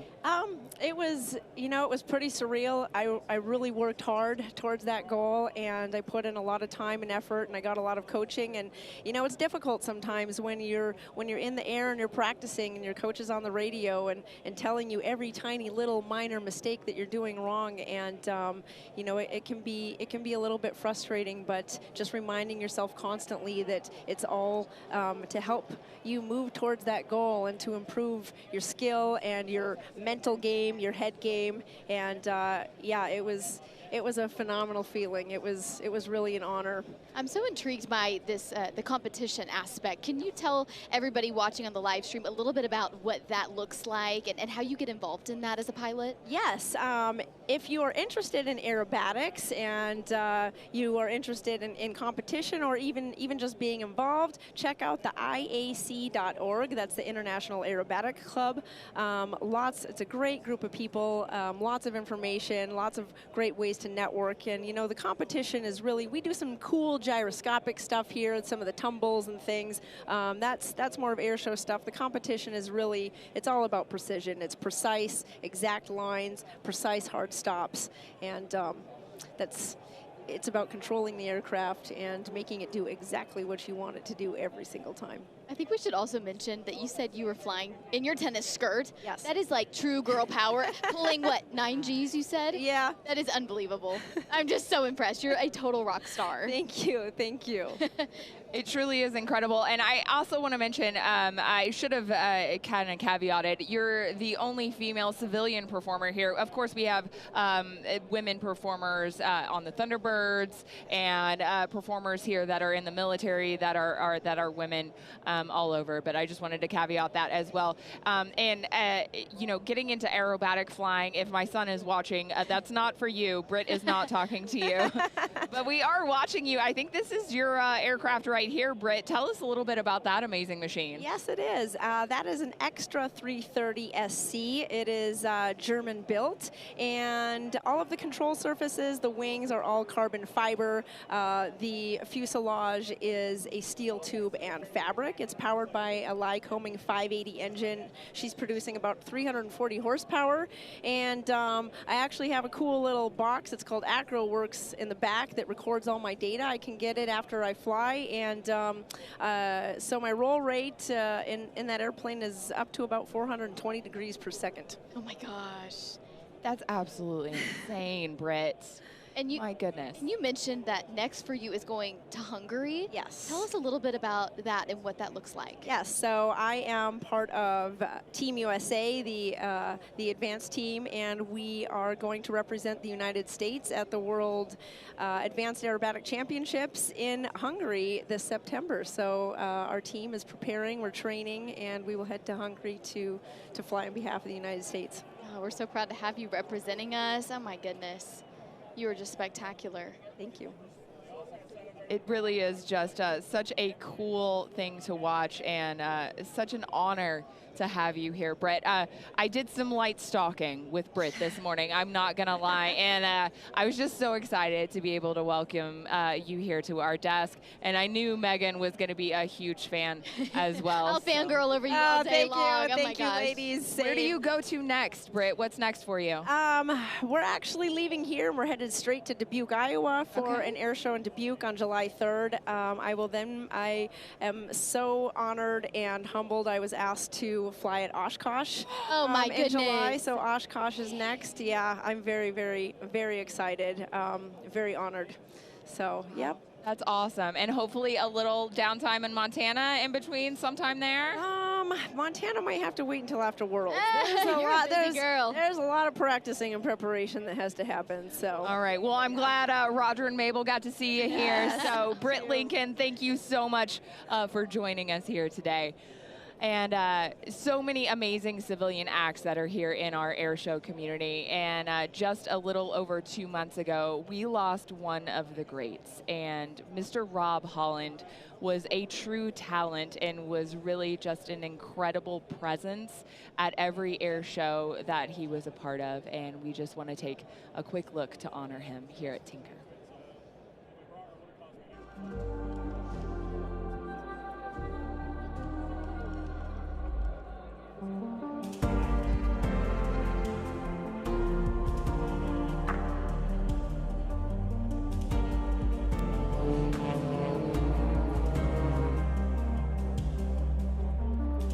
Now a signature maneuver from Rob Holland. It is called the Nivek. Great dedication to each and every one of us that we appreciate it so much. And from the bottom of my heart, I'd like to dedicate this art to each and every one of them.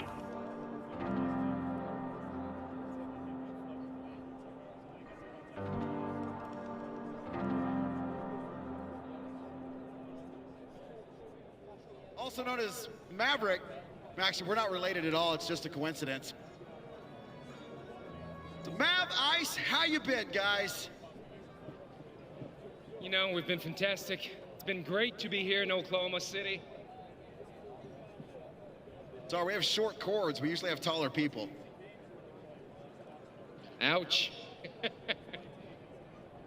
What a target-rich environment it's been here today at Tinker. We absolutely love Tinker. Thank you all for coming. The good thing about being this hot today is we sweat the whole movie, so it's part of the role. You really do. We don't have any shirtless volleyball out here, but have you guys been having a good time? We have been, you know, and the acts we've seen have taken our breath away, but we've noticed a few of you have lost it. I hate it when that happens, Mav. You never close your eyes anymore when I kiss your lips. There's no tenderness like before on your fingertips.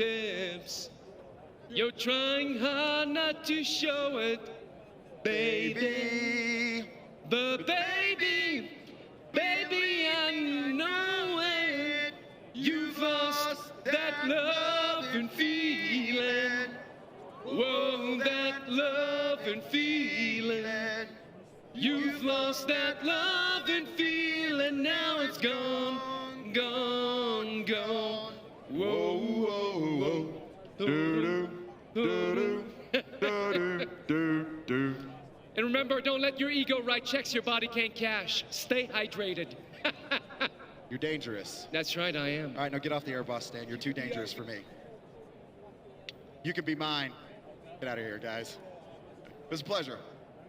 If you want to meet the guys from Top Gun, come down here to Show Center. They're going to form a line. You get some pictures with these guys.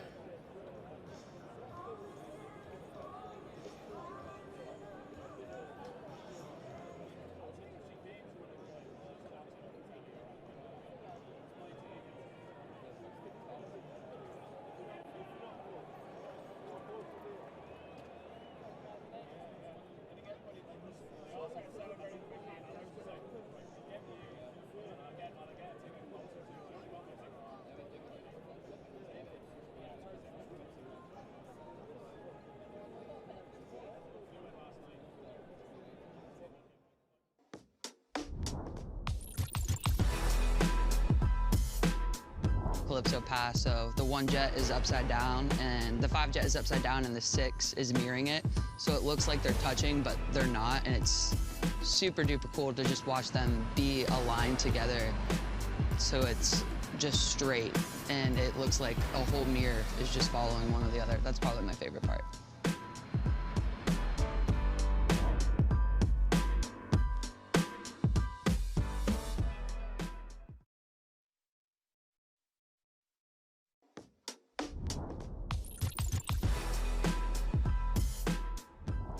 So my favorite maneuver is the Delta Bup, the bottom-up pass. That's the first time the Delta comes from the right to left, and it's the first time they join together, so it's all 6 jets flying together for the first time. And to me, it just culminates, it's all of our hard work that the 130 people are doing that's coming together for the first time for the crowd. So the Delta Bup is my favorite.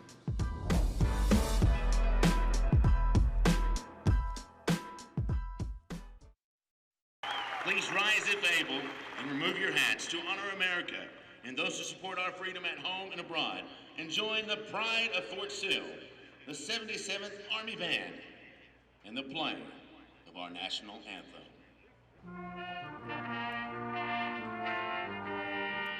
So I played softball in college. I played growing up. I played for about 31 years now. I quit playing in college, and then now I joined the United States Army, and I've actually had the privilege to continue playing for the Army. It's old people softball, what they call it, but it's still really competitive. It's still really fun. It's a great camaraderie, and I'm a firm believer that team sports help make you a better leader when it comes to being in the Army. Yeah, this is a great experience. You know, just being afforded the opportunity because of softball, because I play for the Army, it makes it really great. It's really, really special to be a part of this.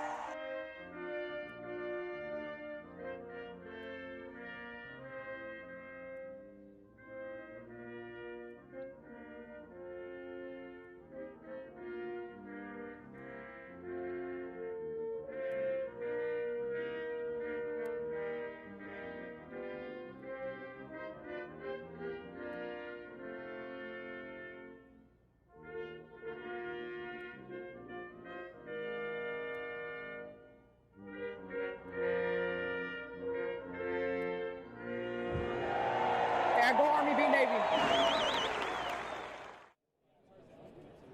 And there they go! Jumpers are accelerating at speeds in excess of 120 miles per hour as they build their formation.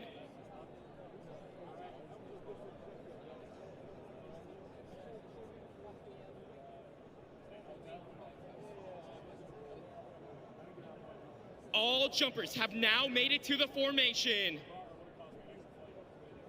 If you observe just a few thousand feet above, Captain Chad Suffolk is performing a tandem skydive with Chief Master Sergeant Christopher Gradell, Command Chief of the 72nd Air Base Wing, exercising the vast capabilities of your U.S. Air Force parachuting team.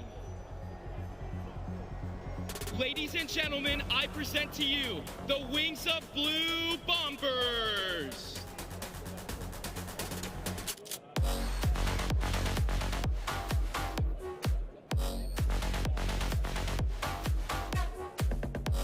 At this time, all jumpers have successfully deployed their main parachutes. They will now perform a controllability check, ensuring the canopy is safe to fly, before setting up a precision landing in the target area before you.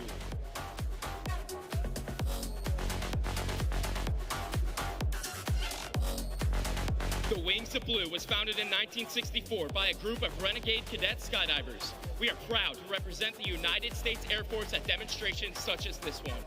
Each year, the Wings of Blue perform at more than 50 special events, displaying intricate aerial skills for more than 2 million spectators, jumping into events that include the College Football Playoff, the Orange Bowl, the Rose Bowl, and various air shows across the world.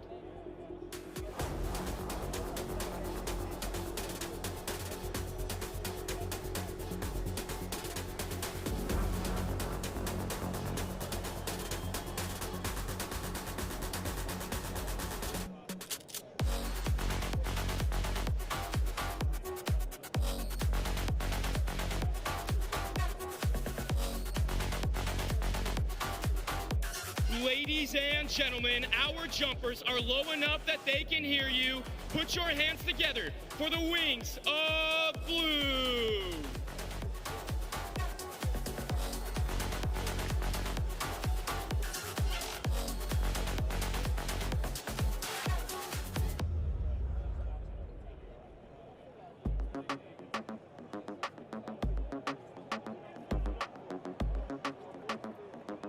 Leading in our jumpers from Parker, Colorado with 701 jumps. Let's hear it for Cadet First Class, Jack Breeze.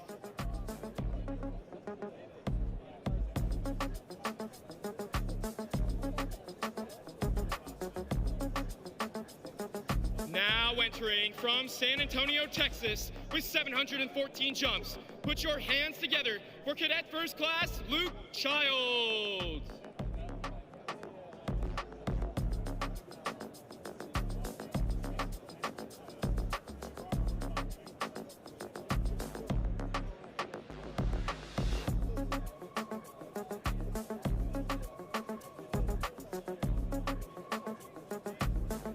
Let's make some noise from Singapore with 711 jumps. Give a warm Tinker welcome to Cadet First Class, Avery Tan.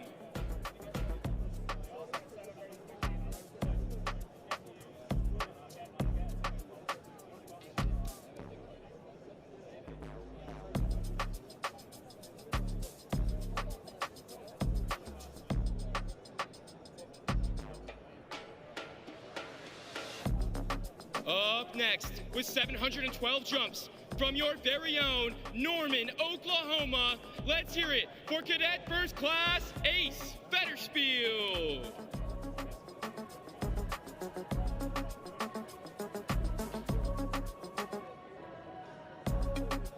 On his way in with 715 jumps from Lebanon, New Jersey. Get on your feet for Cadet First Class, Carter Beswick.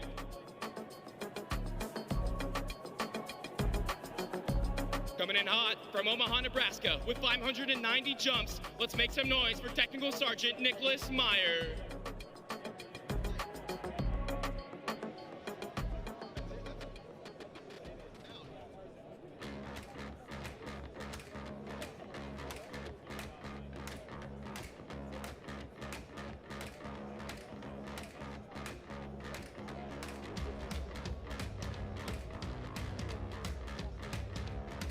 Airmanship 490 is the basic freefall parachuting course taught by each and every member of the Wings of Blue.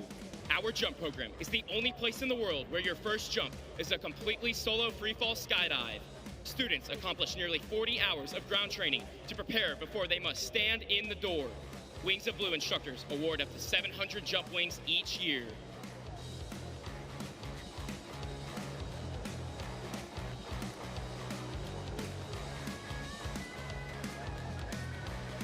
In addition to the demonstration team here today, the other half of the Wings of Blue is the competition team. The competition team has 26 cadets who compete in two-way, four-way, six-way, accuracy, and canopy formation. The Wings of Blue competition team has dominated collegiate national skydiving championships for 35 consecutive years, making us the winningest collegiate parachute team in history.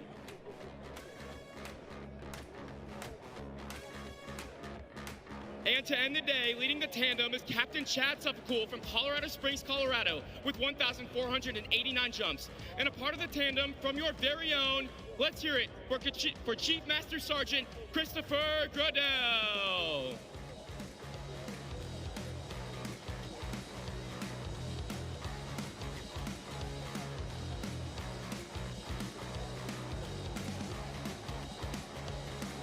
Let's get one more round of applause for today's jumpers.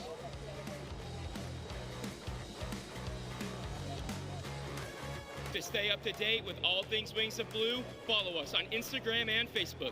On behalf of Lieutenant Colonel Jonathan G. Lockvogie, commander of the 98th Flying Training Squadron, we hope you enjoyed today's demonstration.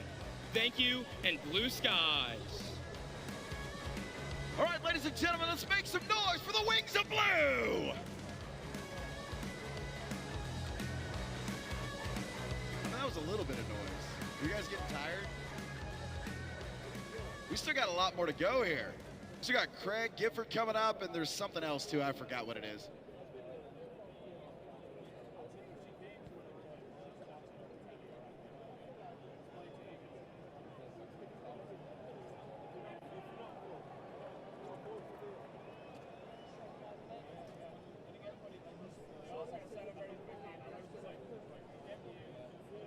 Right now we have Craig Gifford taxiing out.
Now to the right of show center, if you want to meet the Trojan Flyers, Robert Johnson and Chip Lamb are right down here, right up front.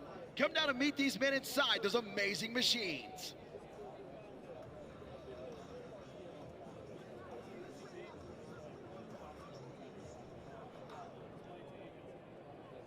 Ladies and gentlemen, can I have your attention? 12-year-old Nathan. He's in a white shirt and black shorts. He should be next to a white Honda Civic carrying 2 chairs. Your mother is in the medical tent. Nathan, if you can hear me, go find the medical tent or find any member of the air show team, and they will take you to where your mother is. So Nathan, if you can hear me, find any member of the air show team or any member of our security forces team, and they will take you to your mother.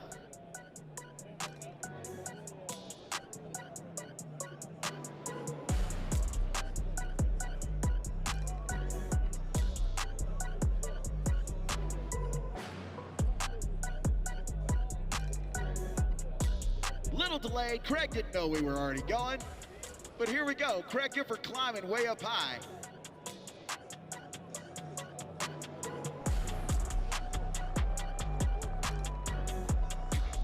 He's performing here at Tinker for his first time this year.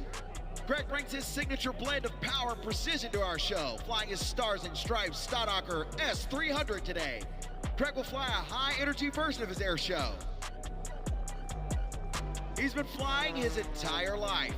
He's over 5,000 hours in dozens of different types of aircraft. He's been a member of the U.S. aerobatic team since 2011 and has traveled the globe to compete in World Aerobatic Championships. He has 6 medals from world competitions and over 20 gold, silver, and bronze medals from U.S. National Championship competition.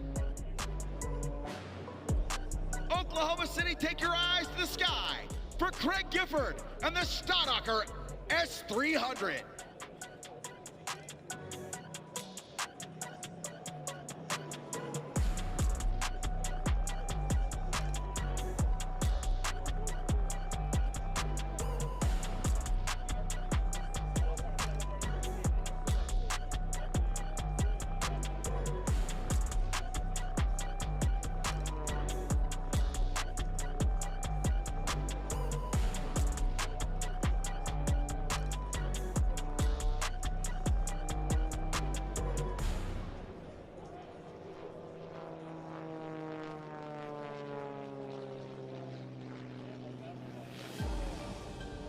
Craig is the coach of the U.S. National Aerobatic Team competing in Hungary this September.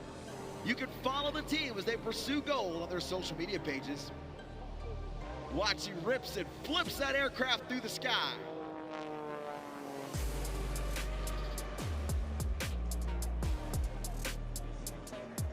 Going tail over prop in the upline. Just kind of hang it out. Originally from Texas, Craig now makes his home in the great state of Tennessee.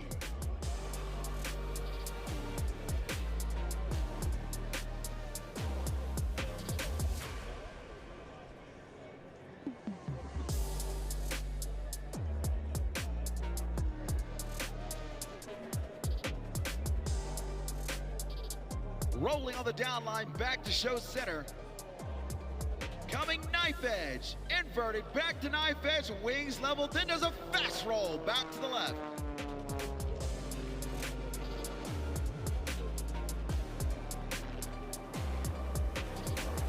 Climbing to the top of the tower, pushing the stick forward, going beyond 90 degrees. That's about 5 negative G's throwing him out of the seat.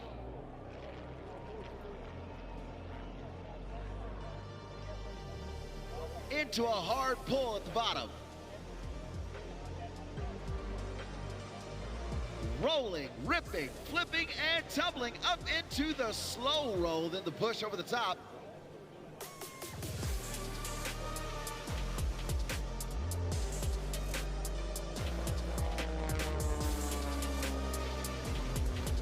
Taking that star-spangled Stadtdocker S300 and just flipping it through the sky. What do you think of that, Oklahoma City?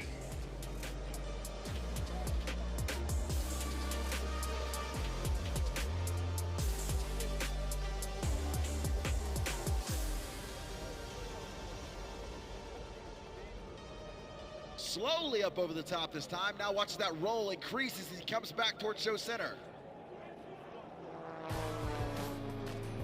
They make it look really easy, but that is so much stress on the aircraft and their bodies as they come to the low part. Goes up to the top. Gonna hang it out for Charlie Hillard's torque roll.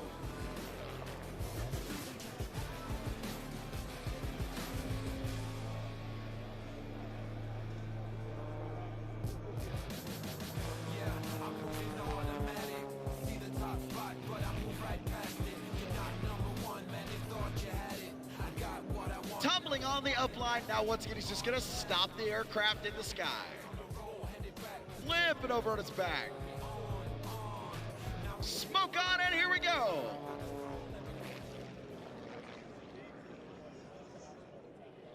It's the final day, and we're into the final hours here at the Tinker Air Force Base Air Show. And really, when you look at it, just the logistics of an event like this, it's a monumental lift of people, facilities, brain power, supplies, just so many moving parts, Megan. No kidding. So much has been going on here. I was actually happy to come out on Friday and get to talk to Air Show Director and the commander of the 72nd Mission Support Group, Lieutenant Colonel Eric Kring. And also joining us here is Chris Moeller, who also had a hand in making this air show a huge success. Thank you both so much for stopping by. We know you're very busy. Well, thank you for having us. We are super excited to see a year's worth of effort from a team of over 100 individuals come together like this, and so it has been a fantastic 2 days. We've got nothing but positive indications from the crowds, and just watching the AWACS just keep flying, and it's been a good time. So you mentioned planning for more than a year or two. Talk a little bit about what goes into the planning of an air show of this capacity. Okay, yeah, so we actually started about 2 years ago where we actually have to put in our initial request for our headliner acts, and we got the Thunderbirds. So it's the first time in over 7 years that the Thunderbirds have been here at Tinker Air Force Base. And then we start our meetings about a year out. We do them once a month, and so that's a lot of our initial planning. And then we'll hit ICAS, so the International Council of Air Shows, in December, the December prior to the air show, where we can go solicit for the rest of our air acts. And we got lots of different ones, such as the MV-22 Osprey from the Marines. So that's the first at Team Tinker. We were able to secure the Wings of Blue, which just recently jumped. We got C-17 demos, KC-46 demos, Team Vance. Yeah, we just had a lot of different opportunities, and we're so excited and so happy. Mr. Moeller, tell me a little bit about what role the local community here in Oklahoma City plays. Well, we have the privilege of volunteering our services, and we work with the City of Midwest City and the Midwest City Chamber of Commerce, and also the local Air and Space Forces Association and my company, Star Solutions. And we're able to help bring in a lot of assets and support the show. For example, this year we have 6 air acts that we help bring in. We brought in Kyle Franklin. They're a kind of a comedy air act. Britt Lincoln, she flies an extra 330. She's a female aerobatics specialist. Craig Gifford, who actually is her boyfriend, and he's flying right now. Oh my goodness. Yeah, so it's kind of fun to watch him while we're sitting here talking and everything. And but then in addition to that, Tora, this is a reenactment of the bombing of Pearl Harbor. So there's just so many, the T-28s, Trojan flyers, we brought them in for the first time this year. And there's just so many ways that the community steps up to support this air show, and especially Midwest City, because this Tinker Air Force Base was founded as a mission base, and that's what created the city of Midwest City, so that's why they're so supportive and so involved. But it takes hundreds and hundreds of volunteers and thousands of hours to help bring together a show like this, because when you bring on 90, 95, 100,000 people onto your base, there's a lot of coordination to make that happen. And it has been so special to see how the community has really turned out for this event. How do you quantify success of an air show? What does that look like, and what kind of makes you say, yes, it was a success? So I would say, first and foremost, safety. And so we wanted a safe show where we could open our gates, we can bring in our community partners that have been so supportive of us here at Tinker Air Force Base. And so it's just an opportunity for us to give back to the community, kind of demonstrate who we are and what we do for our nation here at Tinker. And then you know, we just want people to have fun. And so we have so many different activities here. Actually, my family was just watching the drill team here about 20 minutes ago. And so I watched them earlier this morning. Absolutely fantastic performance. We got... I think Craig knew we were on the air. He wanted to give us a little flyby there. I think Craig was waving at us. Yeah, that's what it was. It is always so hard to focus with all that going on. I was going to say, I love the sound of air power. So, but we got Stem City. We had the military working dogs each day. We have the largest recruiting section that we've ever had at an air show here. So over 19,000 square feet, every single service represented. The amount of VRs that we have over there. So I actually got to fly a F-35 VR going through a canyon and able to engage targets.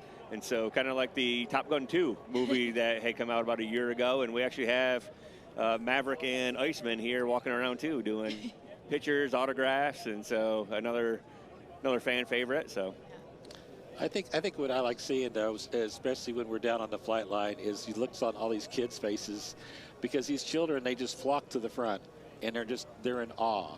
And you can see them, they're like taking pictures and videos. And I know that part of the whole purpose of this is creating that next generation in the aerospace, the aviation industry, many of which will be in the private sector, many of which will go into the governmental sector. So it's obviously a very big recruiting effort as well, but it's an educational. That's why we do work so hard. The Tinker empties out a hangar and we fill it up with STEM activities. We've got about 25 different schools and colleges and universities and private organizations that are providing hands-on activities for the kids, and that's all free. And that's the other thing about this air show. The air show's free to attend, free to park, free to ride the shuttles. I mean, it's huge. It's huge. It's huge. And watching all generations take part, it doesn't matter if you're 3 years old, 5 years old, or if you're in your 60s or 70s, whether it's your first air show or it's your 20th, it's like the looks on the faces are the same regardless. And the pride that everybody feels for this country, for all of our branches of military. I mean, I can't get enough of it. I could come back for day 3, day 4, day 5. It's been spectacular. Megan, I'm only doing that if you can lower the temperature by about 30 degrees. I wish. It is a little toasty out here, but we're still having a great time. I always like to say, if you watch any major sporting event that has a flyover, everybody stops to watch the jets. It doesn't matter how famous you are, what age you are, everybody is watching the jets. So with that in mind, gentlemen, tell me what's in store for 2027 here at Tinker. Well, like I said, so it actually starts 2 years out, and so our Public Affairs Committee just submitted the request for a headliner, and so we won't find out what we get until the December beforehand at that International Council of Air Shows that I mentioned earlier, and we'll try to recruit as many more air acts as we can, and so we'll keep building upon the success that we had this year, but I can promise you one thing, that it'll be a fun time. So we turn the page on 2025. We already start working ahead to 2027. Is there anything that either of you would like to say to the community as we kind of round out the last little bit of the 2025 air show? Of course, the Thunderbirds gearing up here in just a little bit. Well, we know that there's going to be a lot of ways, because they're live streaming it right now, and I'm sure there's going to be lots of videos and photos and things, way you kind of recap it. I don't know, in addition to the people that are here on the flight line, there's another 50, 75,000 people outside the gates watching along 29th Street in Douglas, and lots of rooftop parties, backyard parties, parking lot parties, and so many, many, many people are watching this show from a lot of different locations, and so it's an amazing endeavor. There's a lot of sense of pride. I've been doing this air show now since 2006. This is my 8th air show, so it's a wonderful thing. Congratulations to you both on just such a fantastic, successful, safe weekend here at the Tinker Air Show. We are coming down to the final hour or so of the air show, but there's still more to come. Don't go away. The Tinker Air Show is on now.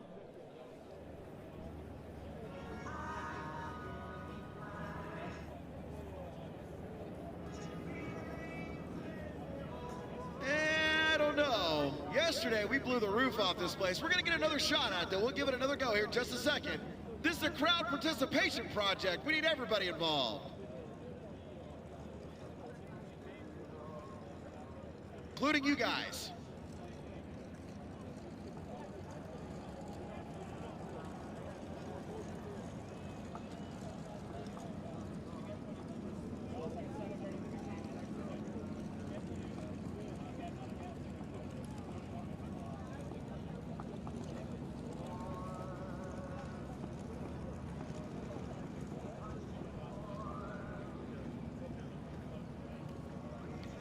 All right, redemption's in sight.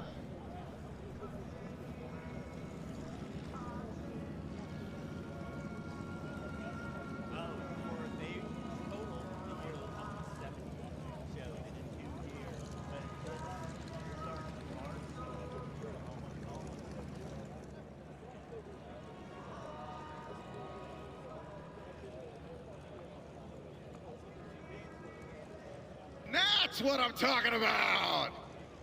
Way to go, Oklahoma City!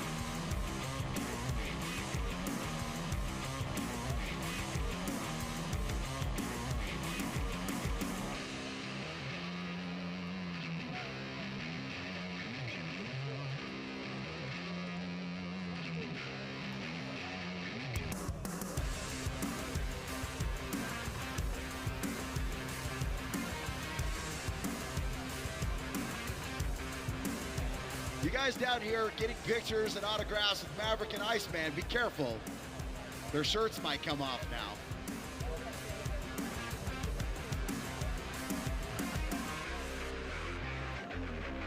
Remember guys, this is a family show.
We're going to wave goodbye to Tour as they head back home to Texas and Muskogee.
Welcome back. We're about to close it down. I think we're done, guys. I'm not ready to do that. Not yet. Yeah, no. We didn't forget. No, we didn't forget anything, right?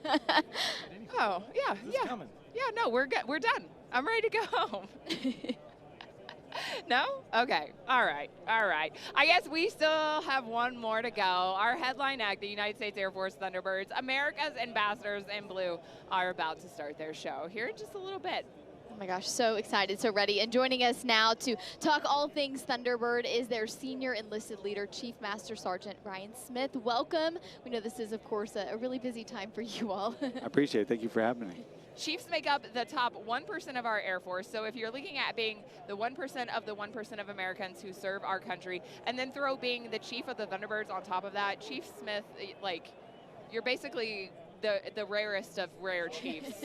So we're so honored that you could make time for us today. Well, I appreciate that very generous introduction. It's an honor to be a chief, and even more so to be a part of such an elite team and represent the Thunderbirds. So you're responsible for all the enlisted members on the team. What does that mean for your daily life, and what does that look like? Yeah, so as a senior enlisted leader, my main role is to advise boss, our commander, on all enlisted matters. I focus on readiness, training, professional career development, and as well as just overall morale and welfare of the team. Yeah, Chief, the jets are getting ready here soon to take off, and I know that's a all-day endeavor that people don't really see all the behind the scenes. They actually got to see it as part of the Netflix documentary that just came out. Obviously, put some hype behind the team and really highlighted a lot of the things that the public don't see every day. But what's a general day in the life like on the road for the Thunderbirds? Yeah, so it depends on what the day is, but we'll just say, like, here we arrived on Thursday, and the work never really stops. So when our cargo plane arrives, we call it the Star, from the Star Lifter back in the day. But the team arrives, we have a huddle, and we'll start discussing the local area and the do's and don'ts of whatever location we're at. And then your maintenance team, normally our swing shift maintenance team, is going out to the aircraft that just landed, and they start preparing them for the next day, because we're already going to start practice on the next day on Friday. They will do that. Our public affairs team will start setting up any interactions we're having in the public, which is one of our favorite parts of the job, is to try and inspire the next generation. And then we also have some behind the scenes comm personnel, getting our comm trailer ready for the next day, and we have a whole cyber team that's getting the debrief room set up as well. So there's always something going on, and then it just rolls us into the next day where we continue to work on the aircraft, get them ready for however many practices we may have. Tell us, you know, you were obviously not born a chief or born a Thunderbird. So what was your kind of role in the Air Force before you came to the team? Yeah, so I joined the Air Force in 2002. So funny story is that in 2001, I swore in at the Cleveland Air Show by none other than the Thunderbirds. That's so cool. So yeah, I was a young high school student at that time, but I joined the Air Force in 2002, and I followed in my brother's footsteps. My brother was already in the Air Force. He kind of paved the way for me. Shout out to him. He's also a chief. Oh, yeah, so cool. Yeah, thank you. Yeah, and then I joined, and I'm F-16 avionics by trade, so I've been working on these aircraft since 2002. So Dan, ask your question then. No, I was just going to say, what a full circle moment. I'm still way back at 2001 Cleveland Air Show. Like, that's so just super cool. I mean, because in 2001, you're not thinking about joining the Thunderbirds. No, it never even crossed my mind. At that time, I don't even think I knew what my career in the Air Force was going to be yet. But the opportunity came in to start being an aircraft mechanic, and I've loved it ever since. It's been a great 23 years so far. I'm joking with Dan because usually he's asking people what their favorite jet is or what their favorite aircraft is, and so I'm thinking yours has to be the F-16. You betcha, especially the red, white, and blue ones. Sure. I'm sure a lot of folks at home are wondering, you know, do you ever get used to the way the public reacts to the Thunderbirds?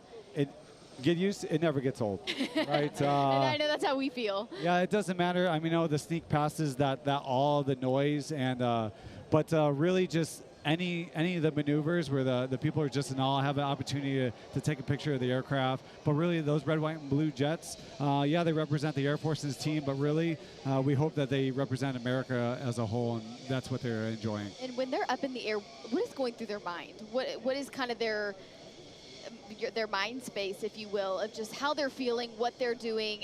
You know, they have a big job to do. Yeah, absolutely. I mean, those pilots, every pilot that qualifies for the Thunderbirds has at least 750 combat hours, hours in a fighter aircraft. And they're all instructor pilots in the normal Air Force first before they can qualify for Thunderbirds. So they're all extremely skilled, but this is just a different type of flying. Demonstration flying is very different. If you talk to them, they'll let you know that a lot of times the biggest adjustment is turning off their survival instinct, because it's not very often you fly 18 inches away from another aircraft, right? So that is a huge adjustment for them. But once they are able to figure that out, and lots of training, we go through.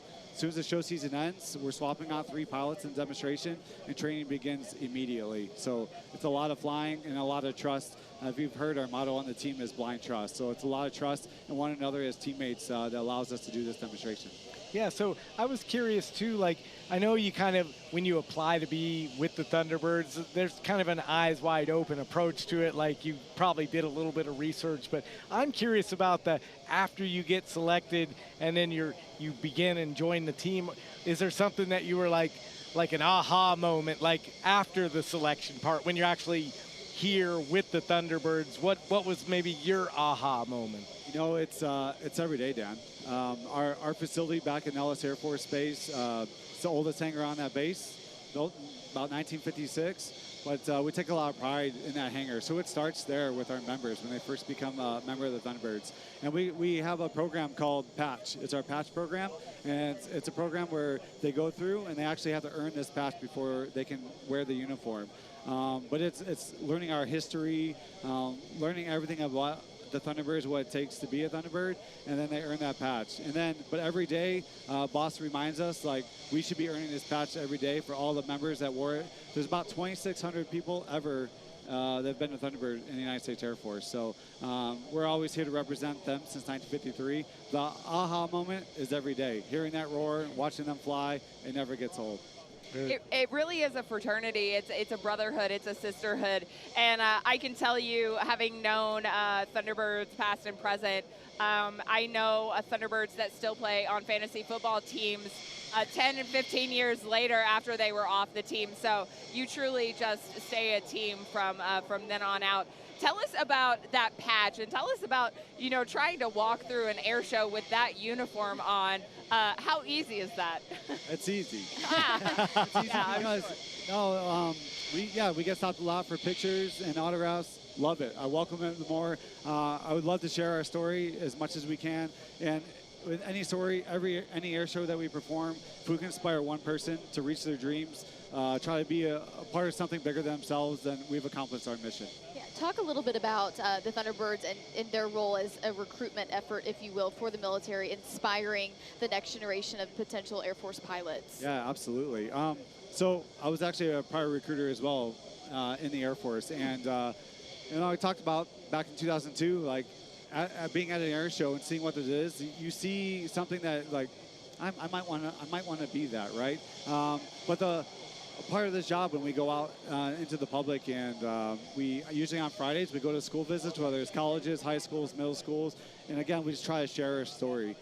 It's not always about recruiting; it's a big aspect of it. But to that point, if we can get that glimmer of hope, that little bit of inspiration, we're always here to share our story. There's a lot of benefits that go on in the Air Force. It's not just about the Thunderbird. There's all kinds of career fields throughout the Air Force, and it's a great opportunity for someone that's looking for something to do, something bigger. Something to be a part of. Yes, ma'am. Tell us a little bit about how the team is really a small microcosm of the Air Force as a whole. So, yeah, you have the fighter pilots. Yeah, they're the ones that we see do the show, and it's really cool. But you also have, is it 130 different career fields that are represented within the team? Tell us a little bit about the makeup of the team. Yeah, so we have approximately 130 members, about 31 different career There we fields. go. Yeah, so Thank you, Chief. You got my back. Oh, it's all good. So on the officer side, 1 through 8 are all pilots. Number 9 is our flight surgeon. So we have a doctor there. On the enlisted side, we also have an IDMT, individual medical tech as well, helping out the flight surgeon. Number 10, she's our executive officer. So she's more on the personnel side. Then on the enlisted side, we also have personnelists as well. Training manager, we have a resource advisor, finances. And then number 11, our maintenance team. So she's our maintenance officer. Maintenance team, all kinds of career fields, from sheet metal to avionics, E&E, electrical, environmental, egress system, fuels. I'm missing out some. There's a lot of career fields. We love you all. Yeah, We love you all. Absolutely. Then number 12, our public affairs. We have a recruiter on team. Then we also have one Charlie. It's our Air Force or airspace resource advisors. So they're keeping up with all the pilots training.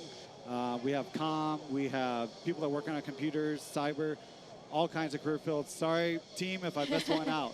Oh, you're getting it. You're getting it later on this today, Chief. So we've got, folks that are gathering here. I don't know if everyone on the live stream can hear this or not, but the engines have been turned on. The ground ops are ongoing right now. Talk a little bit about what happens before the Thunderbirds go up. Yeah, sure. So right now, every aircraft 1 through 6, they're getting started up. They're talking to their crew chiefs, and they're going through a bunch of different system checks, whether it's radios, flight controls. They're checking their brakes, and the crew chiefs are walking around the aircraft looking for any fuel leaks or hydraulic leaks that might be a problem. So they could address them right now on the spot, or if one of the aircraft is not deemed flyable, we actually have 2 spare aircraft in our leopard land, and that's what we call it. And we have a maintenance team over there ready to swap out a pilot if necessary and put them in a new aircraft.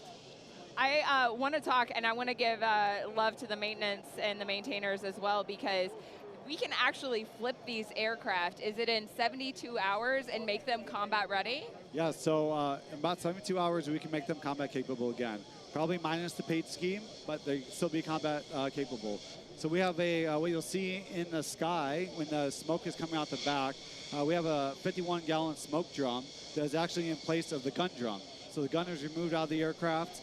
We put a smoke drum in there, and we have an oil drum, and we have about 7 gallons worth of piping that goes to the back of the aircraft as well. Then some other components that are removed out of the aircraft that aren't needed for our flights, but we can install them again and make them combat capable about 72 hours. Yeah, so if for some reason we need these F-16s back in the fleet, we can just make that happen, and that's through the power, really, of our amazing maintainers. Yeah, absolutely. Yeah, so we know it's almost time for showtime, so we definitely appreciate you stopping by. Do you have a favorite memory, trip on the road or anything like that so far from your time? It's Tinker, Dan. Of course it's Tinker. It's this weekend, right? It's being here with us right now. No, sorry. Go ahead. They took the word. They answered for you. We slipped in $5 to. Okay, so besides right now, Chief, thank you. What would be your favorite memory? It's tough to pick a favorite. I'll tell you, this is actually my second time with the Thunderbirds. I'm a lucky one. What? I was previously with the team 26 to 18. I was here at the last time the Thunderbirds were here in 2017. But if I were to pick a favorite, I'm going to have to go my hometown, Cleveland, over the lake. All right. Or because it's a hometown. Every show is great. Tinker has been an amazing show. Absolutely we love being here. See, we keep it real on this show. Here we go. So what was that like going back to Cleveland and doing the Cleveland Air Show where you actually enlisted at that full circle moment? My goodness. Yeah, it was a great feeling. It was absolutely amazing being able to bring my family there and seeing it from a different aspect. And then we're actually heading there again this Labor Day, so get to do it one more time. Very cool. Oh my gosh. And there they go. Oh, 1 through 6 are taxiing. I think that's our cue, Caitlin. Yeah, I think so. We're going to watch America's Ambassadors in Blue. Take it away.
We are the warriors of the 21st century, a noble symbol of freedom and a tireless pursuit of excellence, an everlasting legacy of pride, precision, and professionalism, of all airmen of the United States Air Force.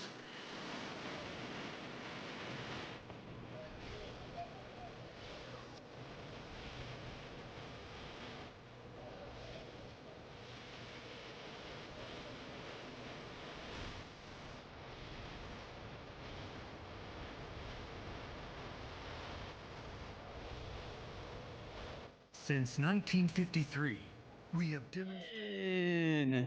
All right, OKC, let me hear you get loud for the Thunderbirds.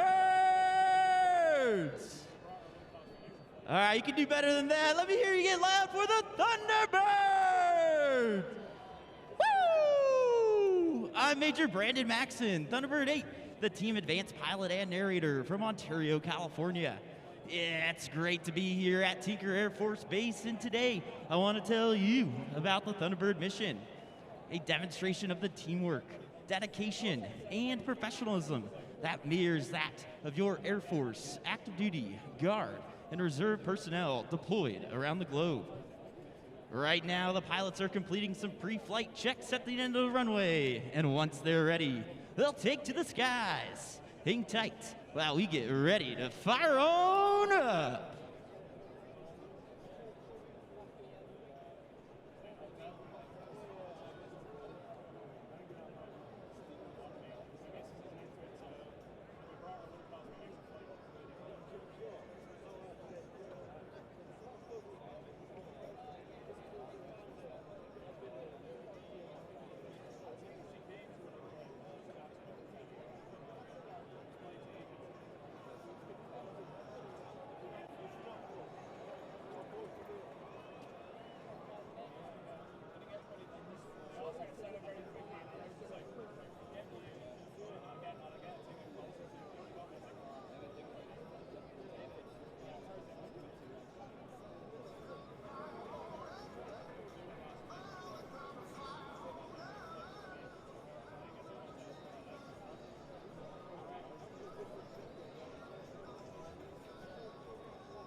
Takeoff, runway 36.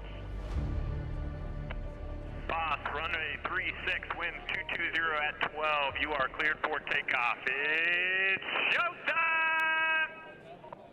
Thunderbird 1, cleared for takeoff, runway 36. Thunderbirds, let's run them up.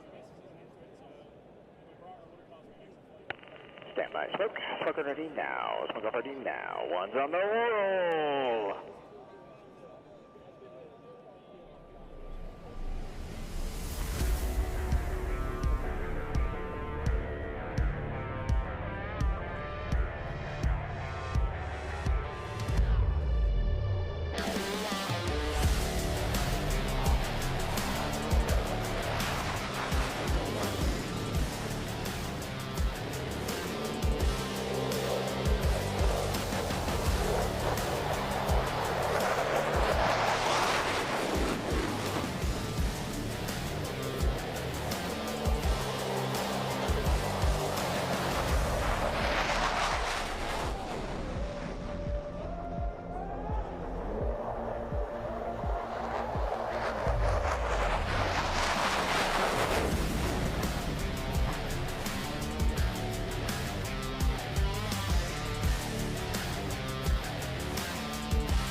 And now, OKC, stand tall as America's ambassadors in blue open with a tribute to the greatest nation on earth, America's own, your 2025 United States Air Force Air Demonstration Squadron from Nellis Air Force Base in Las Vegas, Nevada, led by Colonel Nathan Malafa and known to all the world as the Thunderbirds! Woo!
In 1954, the first solo pilot made their debut on the Thunderbirds. And in 1962, the opposing solo was added. Now check 6 and welcome our current solo pilots, Thunderbird 5 and 6, as they open with the ever-inspiring crossover break.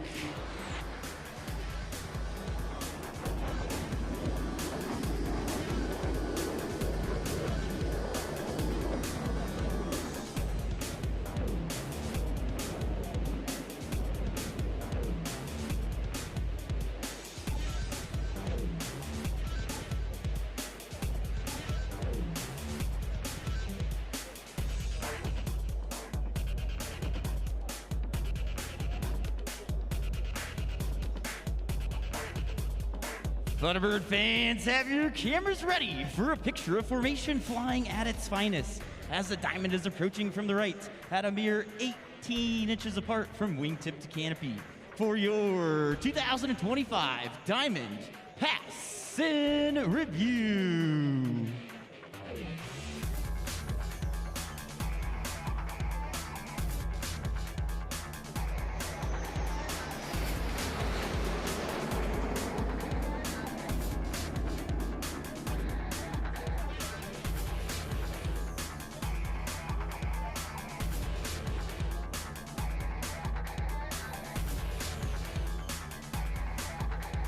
Now watch from your left, that's Thunderbird 5 displays the historic Thunderbird emblem on the bottom of his aircraft with the knife edge pass.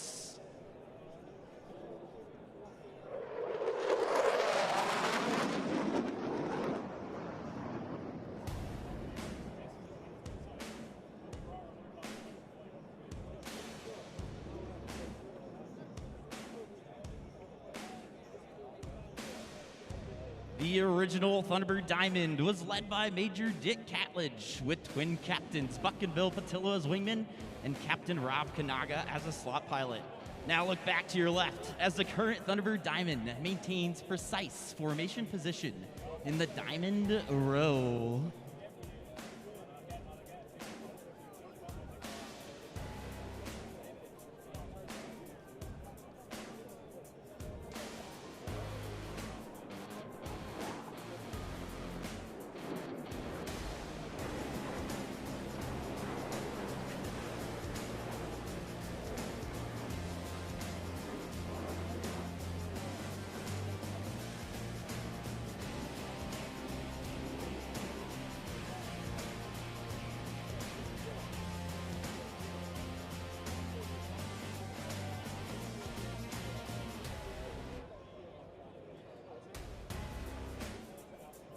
As we fly for you today, we are proud to represent America's Air Force. We are the most lethal Air Force on the planet. Now look back to your right and find Thunderbirds 5 and 6 teamed up this time to create a mirror image in their trademark, Calypso Pass.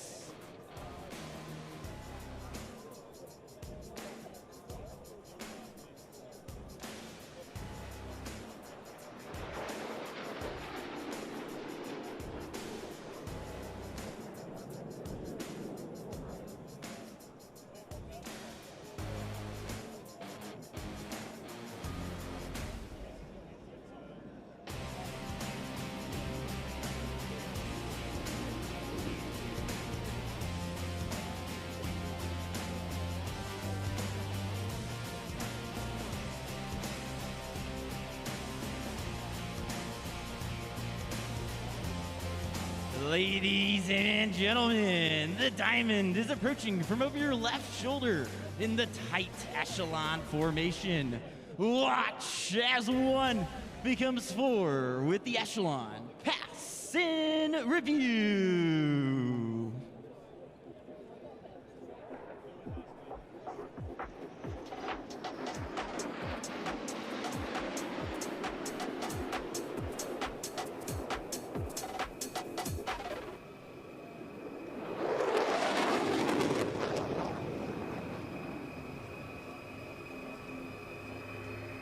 Surprise, Oklahoma! That was Thunderbird 6 sneaking up on you with the sound of freedom.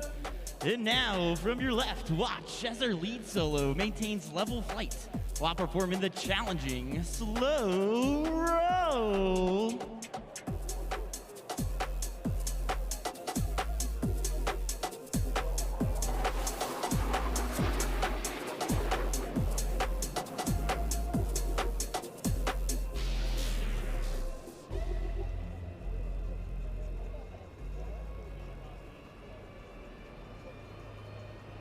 Inbound from the right, Major Shoal will demonstrate the extraordinary roll performance of the F-16 with 4 consecutive aileron rolls at low altitude.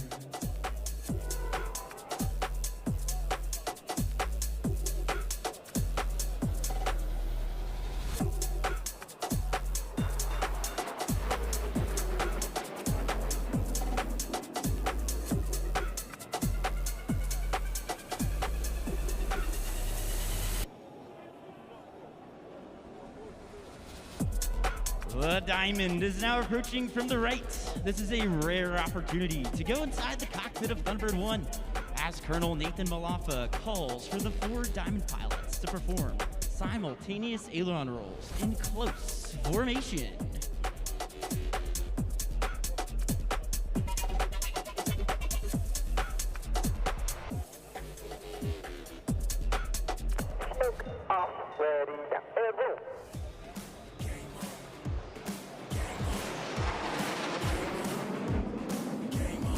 From your right, Major Downey. From your left, Major Shoal.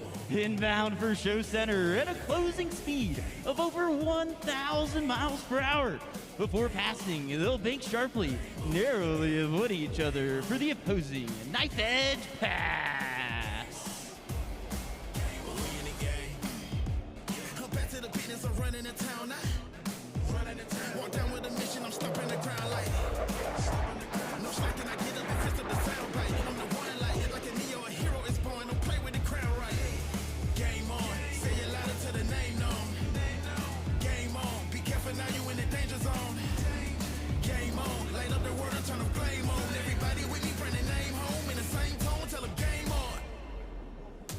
Approaching from ahead and to your left, the Thunderbirds are in the challenging trail formation, with each wingman flying just a few feet from the aircraft in front of them. On command, watch as they smoothly transition back to the Thunderbird Diamond.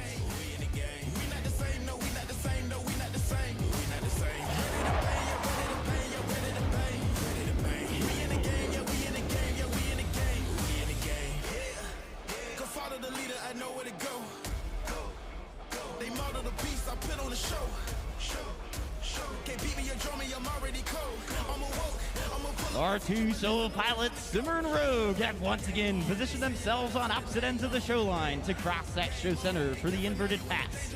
A difficult maneuver made even more challenging since Thunderbird 5 is approaching upside down.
Ladies and gentlemen, look back to your right. It's the Diamond.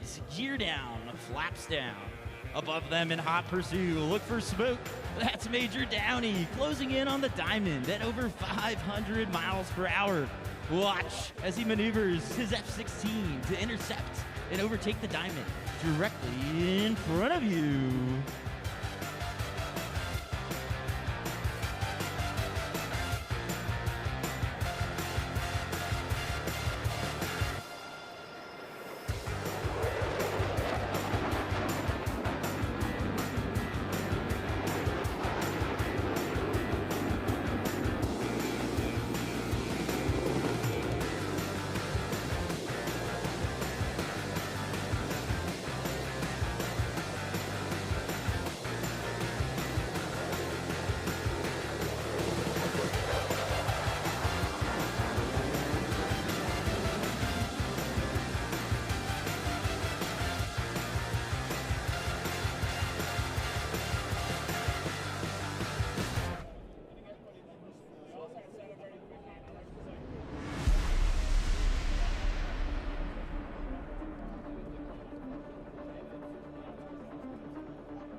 Maneuvers you're watching today are in tight formation and at low altitude. They require the same level of concentration and discipline that every Air Force pilot must employ, whether flying combat missions over hostile territory or flying in support of humanitarian efforts in adverse conditions. Now watch as Thunderbird 5 completes his rejoin with the Diamond to perform the low bomb burst.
Major Jeff Downey, Thunderbird 5, with one more surprise as he approached supersonic speeds. And while supersonic speeds are critical in chasing down the enemy, slow speed handling is just as important in aerial combat. Now, from the right, find Major Shoal. Low and slow.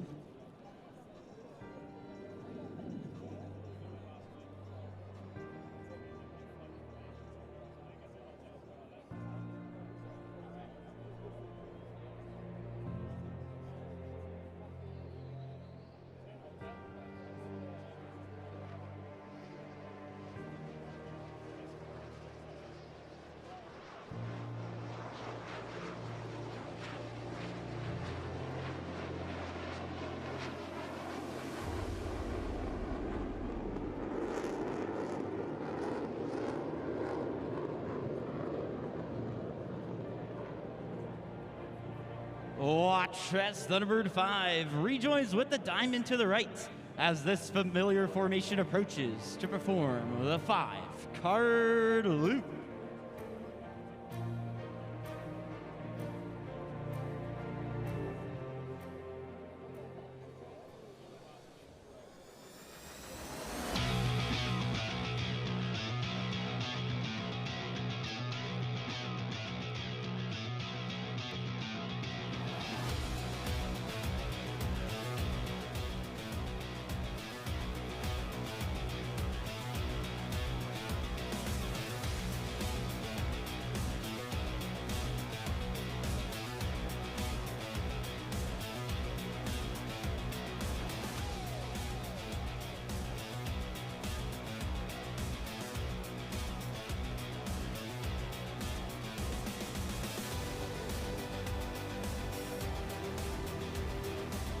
Now, from your left, Major Shoal will demonstrate the exceptional climbing performance of the F-16 as she climbs 3 miles straight up.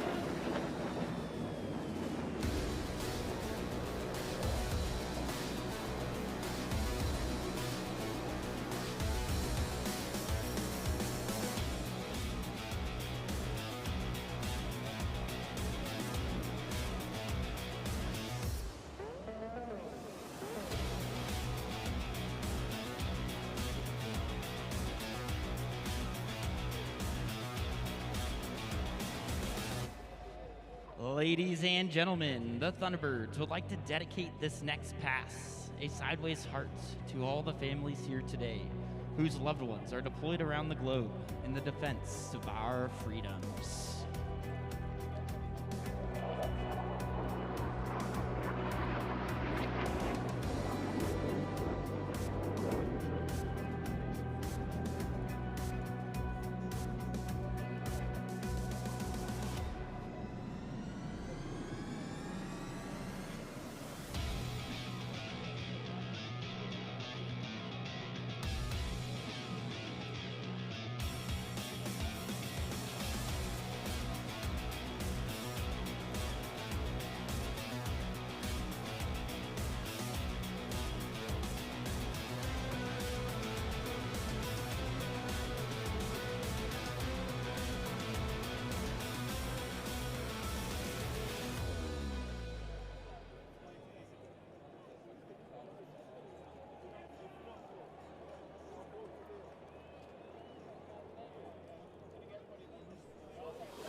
Now watch as Major Shoal, Thunderbird 6, demonstrates the raw power and tight turn performance of the F-16 with a maximum performance turn, followed by a half Cuban 8.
as our two solo pilots, Thunderbirds 5 and 6, rejoin with the Diamond to form the Thunderbird Delta formation.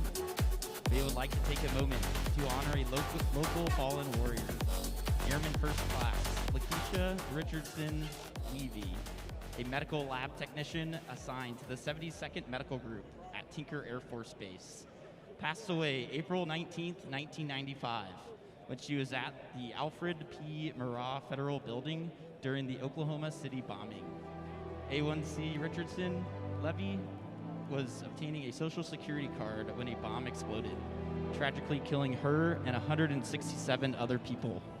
She paid the ultimate price, and we fly today in honor of Lakeisha and all those who lost their lives 30 years ago in the OKC bombing.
Colonel Malafa will now reposition the Delta formation for the Delta roll. As you take time to watch the precision required to maneuver 6 F-16s as one formation, let that serve as a reminder of not just the teamwork, but also the dedication and commitment that makes our team and the United States Air Force the most capable and credible force on the planet.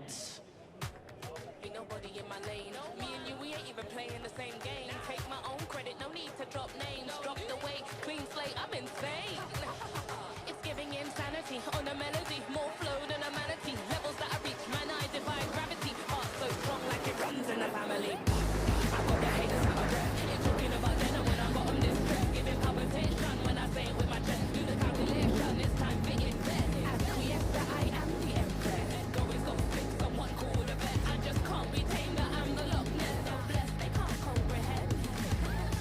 I turn a skeptic to believer.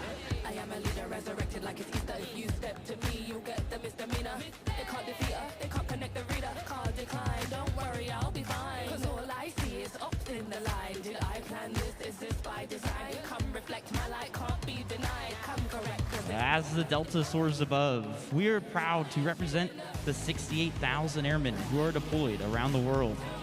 While our airmen, guardians, soldiers, sailors, coasties, and Marines risk their lives every day to fight for democracy, it is the families that stay behind who are the silent heroes of our military. Their sacrifices do not go unrecognized. And we thank every mom, dad, husband, wife, son, and daughter who support their deployed military member each day while they fight to keep our country the land of the free and the home of the brave.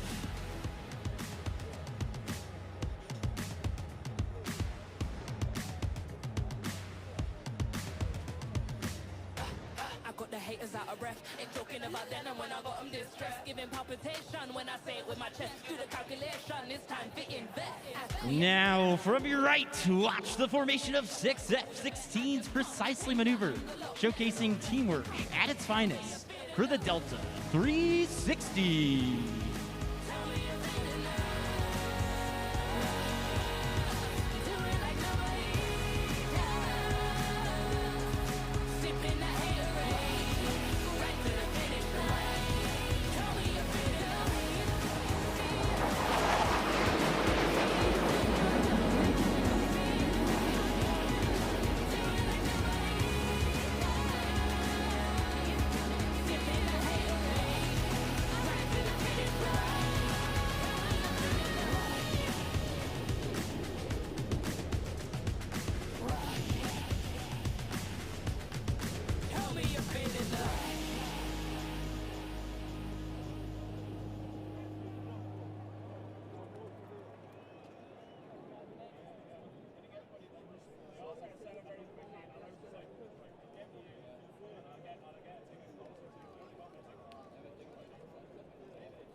as the Delta repositions for the Delta Burst. The flying skill and grace you see evolves from over 72 years of technical training and thousands of hours of practice and employment.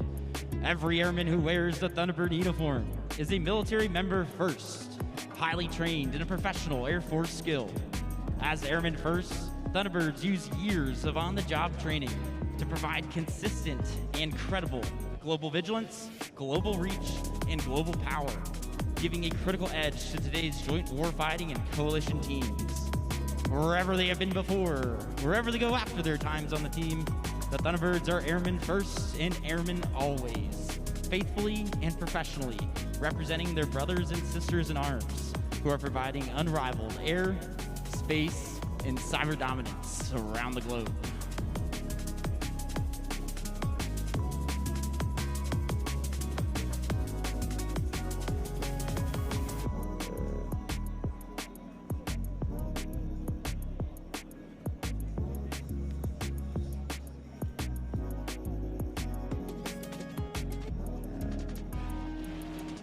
Approaching from directly in front, your 2025 Thunderbirds and the inspirational Delta Burst.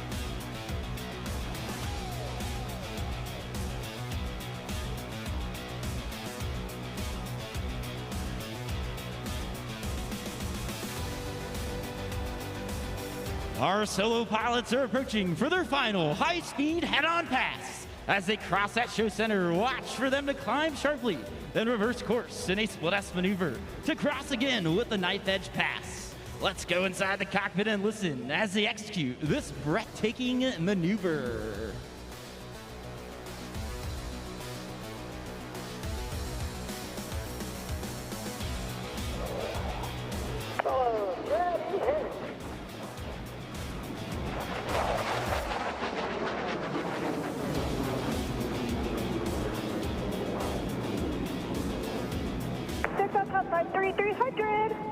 Outside 3300. 5 on the line.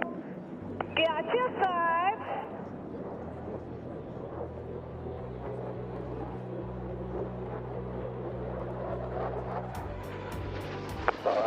Steady, hit it.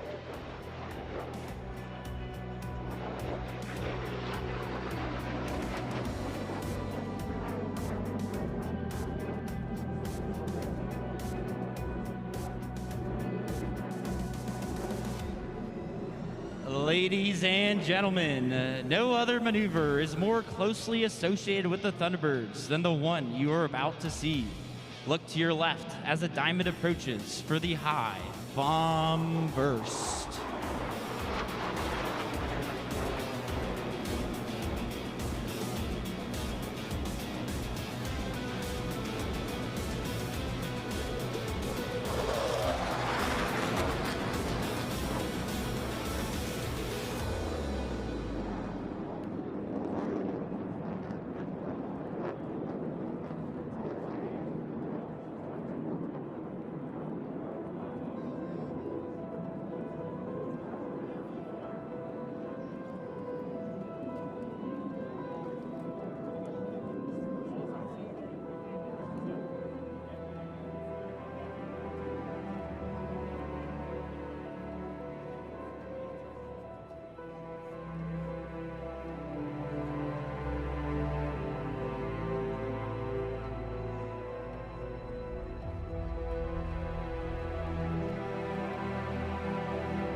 As your Thunderbirds prepare to land, we hope you have found today's performance inspirational.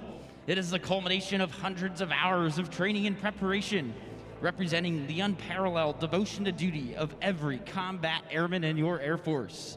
We encourage those young people in the audience today to dream big, choose integrity, to serve their communities and families, and to surround themselves with excellence.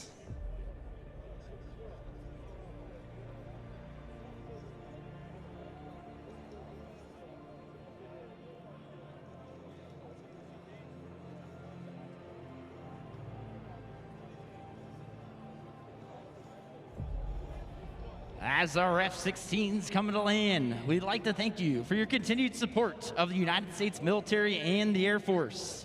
It has been our great honor to represent America's airmen with our performance today. The Thunderbird officers and enlisted representatives are planning on coming forward to sign some autographs and talk about the great opportunities that exist in today's Air Force. This will take place along the crowd line at Show Center near our communications trailer, Judy. We hope you'll stick around, give us the opportunity to meet you, sign some autographs, take some selfies, and let us answer any questions you may have about serving this great nation. Please visit us at airforce.com. America's ambassadors in blue, the Thunderbirds, hitting the deck here in Oklahoma. Dan Hawkins, Caitlin Jones-Martin, Megan Gold. Chief, you're back. I love it. Colonel Harris, he's back, the commander of the 72nd Air Base Wing. Gentlemen, great weekend, huh? Hey, absolutely was. And I'll tell you, I was deployed last year to the Middle East, and I always called whenever I'd go on deployment, it's my American Appreciation Tour, because you truly never understand what it means to leave this country. But I did it last year, wearing this uniform, and served for 365 days during the Gaza conflict as well. And I'll tell you, the word that comes back to me after spending this time watching what's transpired over this weekend is pride. Pride in our country, and also I know that this is reaching a national audience. I want to say thank you to everybody watching. Those of us in uniform, the reason why we do what we do is to serve this great country. And when you see the Thunderbirds that are flying today, and just the thunder that they bring as they cross the skies, it's a reminder to all of us as Americans just what a great country we live in, and just that we have the greatest military in the world. And Army, Air Force, Navy, Marine Corps, Coast Guard, and Space Force, we all operate as one overseas. But I'll tell you, we are so happy when we come back to the US of A. And I'll tell you, to have this as a capstone for the great state of Oklahoma, I'll tell you, this is just the one word I would say is pride. So thank you for having us. Thank you for all of you that are watching nationwide. Thank you for all of us wearing this uniform, that we could not do what we do, but we do it because of you. Thank you. I mean, I'm ready to re-enlist right now. Let's do so it. I did want to take a moment. This is Senior Master Sergeant Caitlin Jones-Martin final broadcast as an active duty service member. Caitlin, I'm choked up, but thank you for your service. Thank you. Thank you, Dan. Thank you, Colonel Harris. Thank you, Chief. Please thank the men and women of the 72nd Air Base Wing for just an amazing show. I know the logistics lift, the volunteers. Me and Dan always talk about it every air show we go to. The guys out there that are checking bags, checking IDs, the medics walking up and down this tarmac all day. Absolutely incredible participation from everybody in the 72nd. So kudos to you. Please pass along our thanks. Thank you so much. There was thousands of volunteers not only on this base, but also the local community. And that speaks to Midwest City, Oklahoma City, and Dell City, how we were able to come together. 2 years of planning and put this show in action. And as you can see, it was flawless. Saturday and Sunday, crowds are departing, but a lot of happy kids seeing Thunderbirds and meeting Tink. And just enjoying everything we had. So just A-plus effort all around. We'll make sure we get it out to everybody. Thank you so much. Yep. And speaking of Midwest City and Oklahoma City, we got to send Megan Gold back out into the real world tomorrow. Tomorrow morning, 4 a.m. We'll be live on News 9. That's going to come quick, Megan. It is. So bear with me tomorrow morning if you're watching. A lot of caffeine. Hopefully get a good night's sleep tonight. But I'll tell you, so proud to work at News 9, a locally owned and operated news station that puts so much pride into carrying this broadcast to all of our viewers at home. And I'm just so proud to be an Oklahoman, so proud to work at News 9, and so proud to be in the United States.